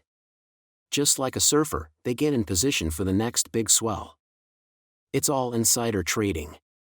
There are forms of insider trading that are illegal, and there are forms of insider trading that are legal. But either way, it's insider trading. The only distinction is, how far away from the inside are you? The reason you want to have rich friends is because that is where the money is made. It's made on information. You want to hear about the next boom, get in, and get out before the next bust. I'm not saying do it illegally, but the sooner you know, the better your chances are for profits with minimal risk. That is what friends are for. And that is financial intelligence. Master a formula and then learn a new one, the power of learning quickly. In order to make bread, every baker follows a recipe, even if it's only held in their head. The same is true for making money. Most of us have heard the saying, you are what you eat. I have a different slant. I say, you become what you study. In other words, be careful what you learn, because your mind is so powerful that you become what you put in your head. For example, if you study cooking, you then tend to cook. If you don't want to be a cook anymore, then you need to study something else. When it comes to money, the masses generally have one basic formula they learned in school, and it's this: work for money. The predominant formula I see in the world is that every day millions of people get up, go to work, earn money, pay bills, balance checkbooks, buy some mutual funds, and go back to work. That is the basic formula, or recipe. If you're tired of what you're doing, or you're not making enough, it's simply a case of changing the formula via which you make money. Years ago, when I was 26, I took a weekend class called How to Buy Real Estate Foreclosures. I learned a formula. The next trick was to have the discipline to actually put into action what I had learned. That is where most people stop. For 3 years, while working for Xerox, I spent my spare time learning to master the art of buying foreclosures. I've made several $1 million using that formula. So after I mastered that formula, I went in search of other formulas.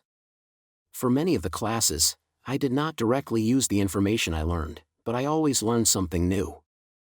I have attended classes designed for derivative traders, commodity option traders, and chaologists.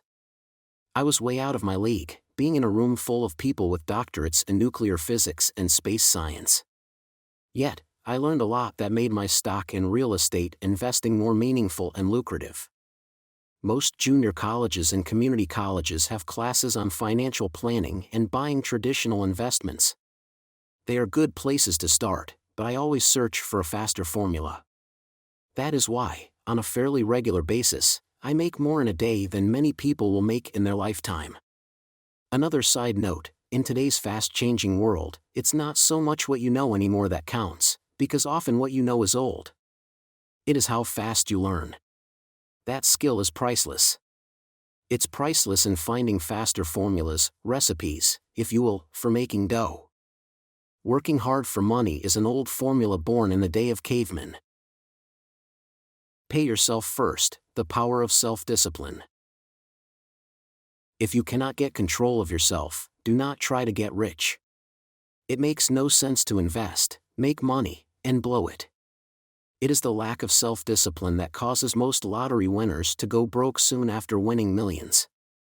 It is the lack of self-discipline that causes people who get a raise to immediately go out and buy a new car or take a cruise. It is difficult to say which of the 10 steps is the most important. But of all the steps, this step is probably the most difficult to master if it is not already a part of your makeup. I would venture to say that personal self-discipline is the number one delineating factor between the rich, the poor, and the middle class. Simply put, people who have low self-esteem and low tolerance for financial pressure can never be rich. As I have said, a lesson learned from my rich dad was that the world will push you around. The world pushes people around, not because other people are bullies, but because the individual lacks internal control and discipline. People who lack internal fortitude often become victims of those who have self-discipline. In the entrepreneur classes I teach, I constantly remind people to not focus on their product, service, or widget, but to focus on developing management skills. The three most important management skills necessary to start your own business are management of cash flow, people, personal time. I would say the skills to manage these three apply to anything, not just entrepreneurs. The three matter in the way you live your life as an individual, or as part of a family, a business, a charitable organization, a city, or a nation. Each of these skills is enhanced by the mastery of self-discipline. I do not take the saying, "Pay yourself first," lightly. The statement, "Pay yourself first," comes from George Clason's book, The Richest Man in Babylon. Millions of copies have been sold. But while millions of people freely repeat that powerful statement, few follow the advice. As I said, financial literacy allows one to read numbers, and numbers tell the story. By looking at a person's income statement and balance sheet, I can readily see if people who spout the words, "Pay yourself first," actually practice what they preach. A picture is worth 1,000 words. So let's review the financial statements of people who pay themselves first against someone who doesn't. Study the diagrams and see if you can pick up some distinctions. Again, it has to do with understanding cash flow, which tells the story. Most people look at the numbers and miss the story. Do you see it? The diagram reflects the actions of individuals who choose to pay themselves first. Each month, they allocate money to their asset column before they pay their monthly expenses. Although millions of people have read Clason's book and understand the words, "Pay yourself first," in reality they pay themselves last. Now I can hear the howls from those of you who sincerely believe in paying your bills first. And I can hear all the responsible people who pay their bills on time. I am not saying be irresponsible and not pay your bills. All I am saying is do what the book says, which is, pay yourself first. And the previous diagram is the correct accounting picture of that action. If you can truly begin to understand the power of cash flow, you will soon realize what is wrong with the previous diagram, or why 90% of people work hard all their lives and need government support like Social Security when they are no longer able to work. Chapter 9. Still want more? Here are some to-dos. Many people may not be satisfied with my 10 steps. They see them more as philosophies than actions. I think understanding the philosophy is just as important as the action. There are many people who want to do instead of think, and then there are people who think but do not do. I would say that I am both. I love new ideas, and I love action. So for those who want a to-do list on how to get started, I will share with you some of the things I do, in abbreviated form. Stop doing what you're doing. In other words, take a break and assess what is working and what is not working. The definition of insanity is doing the same thing over and over and expecting a different result. Stop doing what is not working, and look for something new. Look for new ideas. For new investing ideas, I go to bookstores and search for books on different and unique subjects. I call them formulas. I buy how-to books on formulas I know nothing about. For example, in the bookstore I found the book The 16% Solution by Joel Moskowitz. I bought the book and read it, and the next Thursday, I did exactly as the book said. Most people do not take action, or they let someone talk them out of whatever new formula they are studying. My neighbor told me why 16% would not work. I did not listen to him because he's never done it. Find someone who has done what you want to do. Take them to lunch and ask them for tips and tricks of the trade. As for 16% tax lien certificates, I went to the county tax office and found the government employee who worked in that office. I found out that she, too, invested in the tax liens. Immediately, I invited her to lunch. She was thrilled to tell me everything she knew and how to do it. After lunch, she spent all afternoon showing me everything. By the next day, I found 2 great properties with her help that have been accruing interest at 16% ever since. It took a day to read the book, a day to take action, an hour for lunch, and a day to acquire 2 great deals. Take classes, read, and attend seminars. I search newspapers and the internet for new and interesting classes, many of which are free or inexpensive. I also attend and pay for expensive seminars on what I want to learn. I am wealthy and free from needing a job simply because of the courses I took. I have friends who did not take those classes who told me I was wasting my money, and yet they're still at the same job. Make lots of offers. When I want a piece of real estate, I look at many properties and generally write an offer. If you don't know what the right offer is, neither do I. That is the job of the real estate agent. They make the offers. I do as little work as possible. A friend wanted me to show her how to buy apartment houses. So one Saturday she, her agent, and I went and looked at 6 apartment houses. 4 were dogs, but 2 were good. I said to write offers on all 6, offering half of what the owners asked for. She and the agent nearly had heart attacks. They thought it was rude, and would offend the sellers, but I really don't think the agent wanted to work that hard. So they did nothing and went on looking for a better deal. No offers were ever made, and that person is still looking for the right deal at the right price. Well, you don't know what the right price is until you have a second party who wants to deal. Most sellers ask too much. It is rare that a seller asks a price that is less than something is worth. Moral of the story: make offers. People who are not investors have no idea what it feels like to try to sell something. I have had a piece of real estate that I wanted to sell for months. I would have welcomed any offer. They could have offered me 10 pigs, and I would have been happy, not at the offer, but just because someone was interested. I would have countered, maybe for a pig farm in exchange. But that's how the game works. The game of buying and selling is fun. Keep that in mind. It's fun and only a game. Make offers. Someone might say yes. I always make offers with escape clauses. In real estate, I make an offer with language that details subject to contingencies, such as the approval of a business partner. Never specify who the business partner is. Most people don't know that my partner is my cat. If they accept the offer, and I don't want the deal, I call home and speak to my cat. I make this ridiculous statement to illustrate how absurdly easy and simple the game is. So many people make things too difficult and take it too seriously. Finding a good deal, the right business, the right people, the right investors, or whatever is just like dating.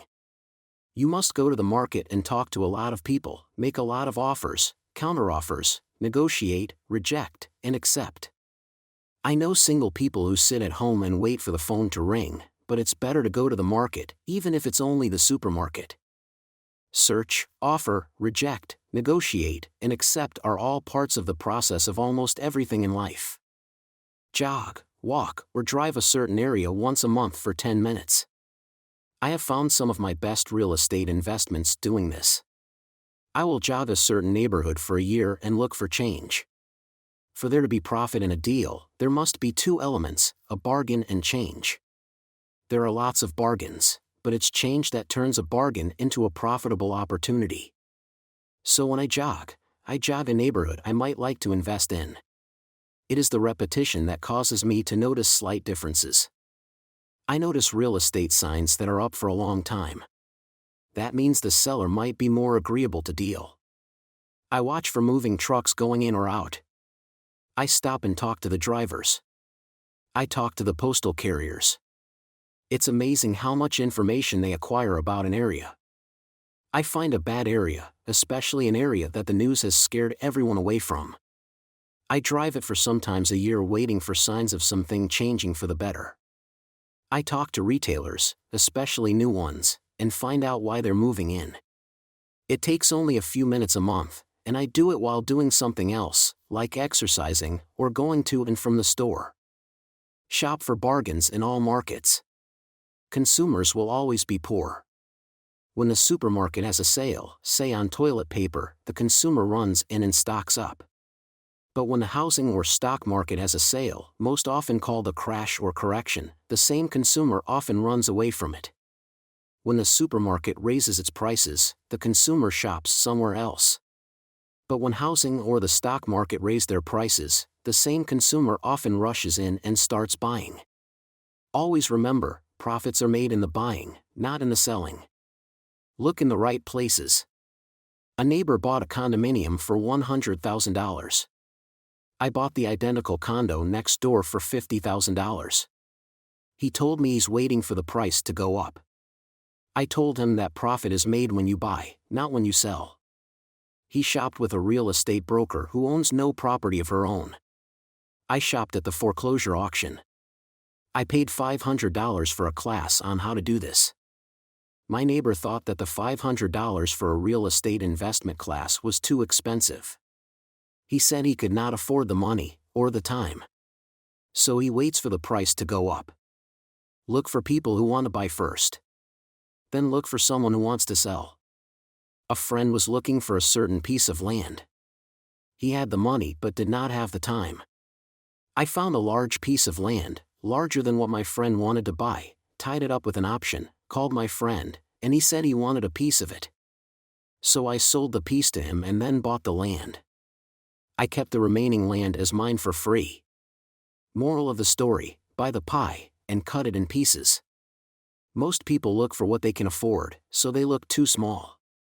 They buy only a piece of the pie, so they end up paying more for less.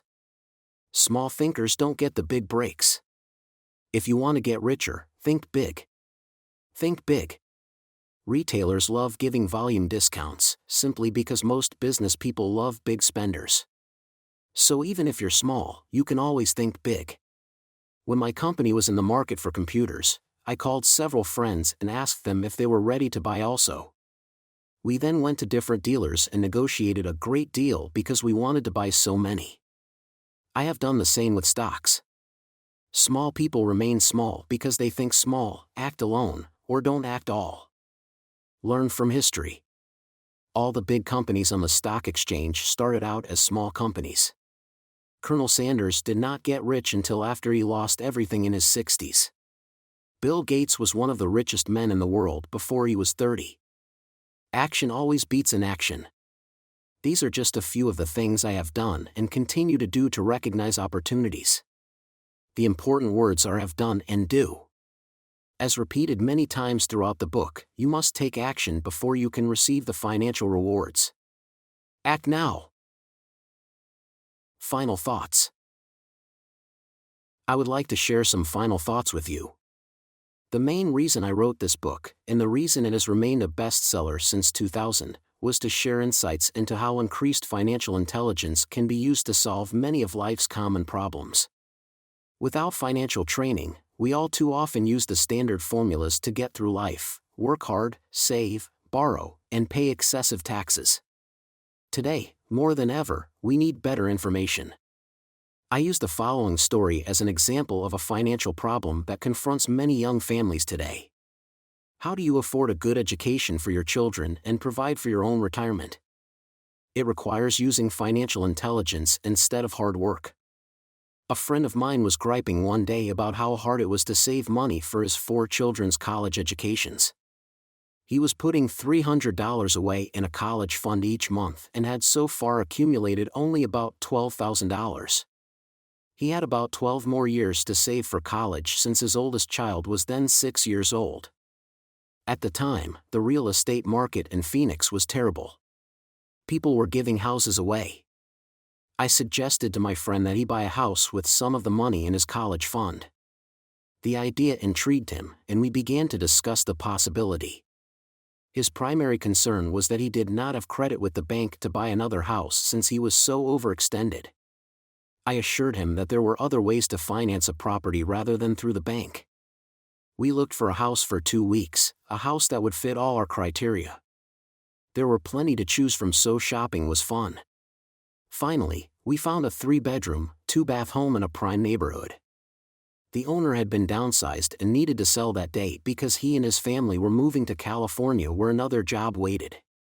The owner wanted $102,000, but we offered only $79,000. He took it immediately and agreed to carry back the loan with a 10% down payment. All my friend had to come up with was $7,900. As soon as the owner moved, my friend put the house up for rent. After all expenses were paid, including the mortgage, he put about $125 in his pocket each month. His plan was to keep the house for 12 years and let the mortgage get paid down faster by applying the extra $125 to the principal each month. We figured that in 12 years, a large portion of the mortgage would be paid off and he could possibly be clearing $800 a month by the time his first child went to college. He could also sell the house if it had appreciated in value. 3 years later, the real estate market greatly improved in Phoenix and he was offered $156,000 for the same house by the tenant who lived in it. Again, he asked me what I thought. I advised that he sell it, using a 1031 tax-deferred exchange. Suddenly, he had nearly $80,000 to operate with. I called another friend in Austin, Texas, who then moved this tax-deferred capital gain into a mini storage facility. Within 3 months, he began receiving checks for a little less than $1,000 a month, which he then poured back into the college fund. A couple of years later, the mini warehouse sold, and he received a check for nearly $330,000 as proceeds from the sale. He rolled those funds into a new project that would now generate over $3,000 a month in income, again, going into the college fund. He is now very confident that his goal will be met easily. It only took $7,900 to start and a little financial intelligence. His children will be able to afford the education they want, and he will then use the underlying asset, wrapped in his legal entity, to pay for his retirement. As a result of this successful investment strategy, he will be able to retire early. Thank you for reading this book. I hope it has provided some insights into utilizing the power of money to work for you. Today, we need greater financial intelligence to simply survive. The idea that it takes money to make money is the thinking of financially unsophisticated people. It does not mean that they're not intelligent. They have simply not learned the science of money making money. Money is only an idea. If you want more money, simply change your thinking. Every self-made person started small with an idea, and then turned it into something big. The same applies to investing. It takes only a few dollars to start and grow it into something big. I meet so many people who spend their lives chasing the big deal or trying to amass a lot of money to get into a big deal, but to me that is foolish. Too often I have seen unsophisticated investors put their large nest egg into one deal and lose most of it rapidly. They may have been good workers, but they were not good investors. Education and wisdom about money are important. Start early. Buy a book. Go to a seminar. Practice. Start small. I turned $5,000 cash into a $1 million asset, producing $5,000 a month cash flow in less than 6 years. But I started learning as a kid. I encourage you to learn, because it's not that hard. In fact, it's pretty easy once you get the hang of it. I think I have made my message clear. It's what is in your head that determines what is in your hands. Money is only an idea. There is a great book called Think and Grow Rich. The title is not Work Hard and Grow Rich. Learn to have money work hard for you, and your life will be easier and happier. Today, don't play it safe. Play it smart. The 3 incomes. In the world of accounting, there are 3 different types of income: ordinary earned, portfolio, passive. When my poor dad said to me, "Go to school, get good grades, and find a safe, secure job," he was recommending I work for earned income. When my rich dad said, "The rich don't work for money. They have their money work for them," he was talking about passive income and portfolio income. Passive income, in most cases, is income derived from real estate investments. Portfolio income is income derived from paper assets such as stocks and bonds. Portfolio income is the income that makes Bill Gates the richest man in the world, not earned income. Rich Dad used to say, The key to becoming wealthy is the ability to convert earned income into passive income or portfolio income as quickly as possible. He would say, taxes are highest on earned income. The least taxed income is passive income. That is another reason why you want your money working hard for you. The government taxes the income you work hard for more than the income your money works hard for. In my second book, Rich Dad's Cash Flow Quadrant, I explain the 4 different types of people who make up the world of business. They are E, employee, S, self-employed, B, business owner, and I, investor. Most people go to school to learn to be an E or an S. The cash flow quadrant is written about the core differences of these 4 types and how people can change their quadrant. In fact, most of our products are created for people in the B and I quadrants. In Rich Dad's Guide to Investing, book number 3 in the Rich Dad series, I go into more detail on the importance of converting earned income into passive and portfolio income. Rich Dad used to say, all a real investor does is convert earned income into passive and portfolio income. If you know what you're doing, investing is not risky. It's just common sense. The key to financial freedom. The key to financial freedom and great wealth is a person's ability to convert earned income into passive and/or portfolio income. My rich dad spent a lot of time teaching Mike and me this skill. Having this ability is the reason my wife Kim and I are financially free, never needing to work again. We continue to work because we choose to. Today we own a real estate investment company for passive income and participate in private placements and initial public offerings of stock for portfolio income. We also went back to work to build a financial education company so that we can continue to create and publish books and games. All of our educational products are created to teach the same skills my rich dad taught me, the skills of converting earned income into passive and portfolio income.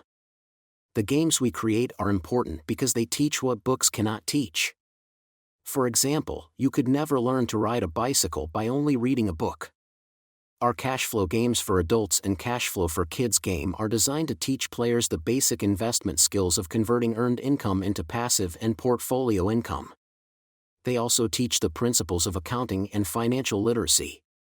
These games are the only educational products in the world that teach people all of these skills simultaneously. Cashflow 202 is the advanced version of Cashflow 101 and requires the game board from 101, as well as a full understanding of 101, before it can be played. Cashflow 101 and Cashflow for Kids teach the principles of fundamental investing. Cashflow 202 teaches the principles of technical investing. Technical investing involves advanced trading techniques such as short selling, call options, put options, and straddles. A person who understands these advanced techniques is able to make money when the market goes up, as well as when the market comes down. As my rich dad would say, a real investor makes money in an up market and a down market. That is why they make so much money. One of the reasons they make more money is simply because they have more self-confidence. Rich Dad would say, they have more self-confidence because they are less afraid of losing. In other words, the average investor does not make as much money because they are so afraid of losing money. The average investor does not know how to protect themselves from losses, and that is what Cashflow 202 teaches. Average investors think investing is risky because they have not been formally trained to be professional investors. As Warren Buffett, America's richest investor, says, risk comes from not knowing what you're doing. My board games teach the simple basics of fundamental investing and technical investing while people are having fun. I occasionally hear someone say, your educational games are expensive, which poses the question of ROI, the return on investment, or the value returned for the price paid. I nod my head and reply, yes, they may be expensive, especially when compared to entertainment board games. But my games are not as expensive as a college education, working hard all your life for earned income, paying excessive taxes, and then living in terror of losing all of your money in the investment markets. When someone walks away mumbling about the price, I can hear my rich dad saying, if you want to be rich, you must know what kind of income to work hard for, how to keep it, and how to protect it from loss. That is the key to great wealth. Rich Dad would also say, If you do not understand the differences in those three incomes and do not learn the skills on how to acquire and protect those incomes, you will probably spend your life earning less than you could and working harder than you should. My poor dad thought a good education, a good job, and years of hard work were all you needed to be successful. My rich dad also thought a good education was important. But to him it was also important that Mike and I know the differences in the three incomes and what kind of income to work hard for. To him, that was basic financial education. Knowing the differences in the three incomes and learning the investment skills of how to acquire the different incomes is basic education for anyone who strives to acquire great wealth and achieve financial freedom, a special kind of freedom that only a few will ever know. As Rich Dad states in lesson number 1, the rich do not work for money. They know how to have money work hard for them. Rich Dad said, ordinary earned income is money you work for, and passive and portfolio income is money working for you. Knowing that little difference has been significant in my life. Or, as Robert Frost ends his poem, and that has made all the difference. Take action. All of you were given two great gifts, your mind and your time. It is up to you to do what you please with both. With each dollar bill that enters your hand, you, and only you, have the power to determine your destiny.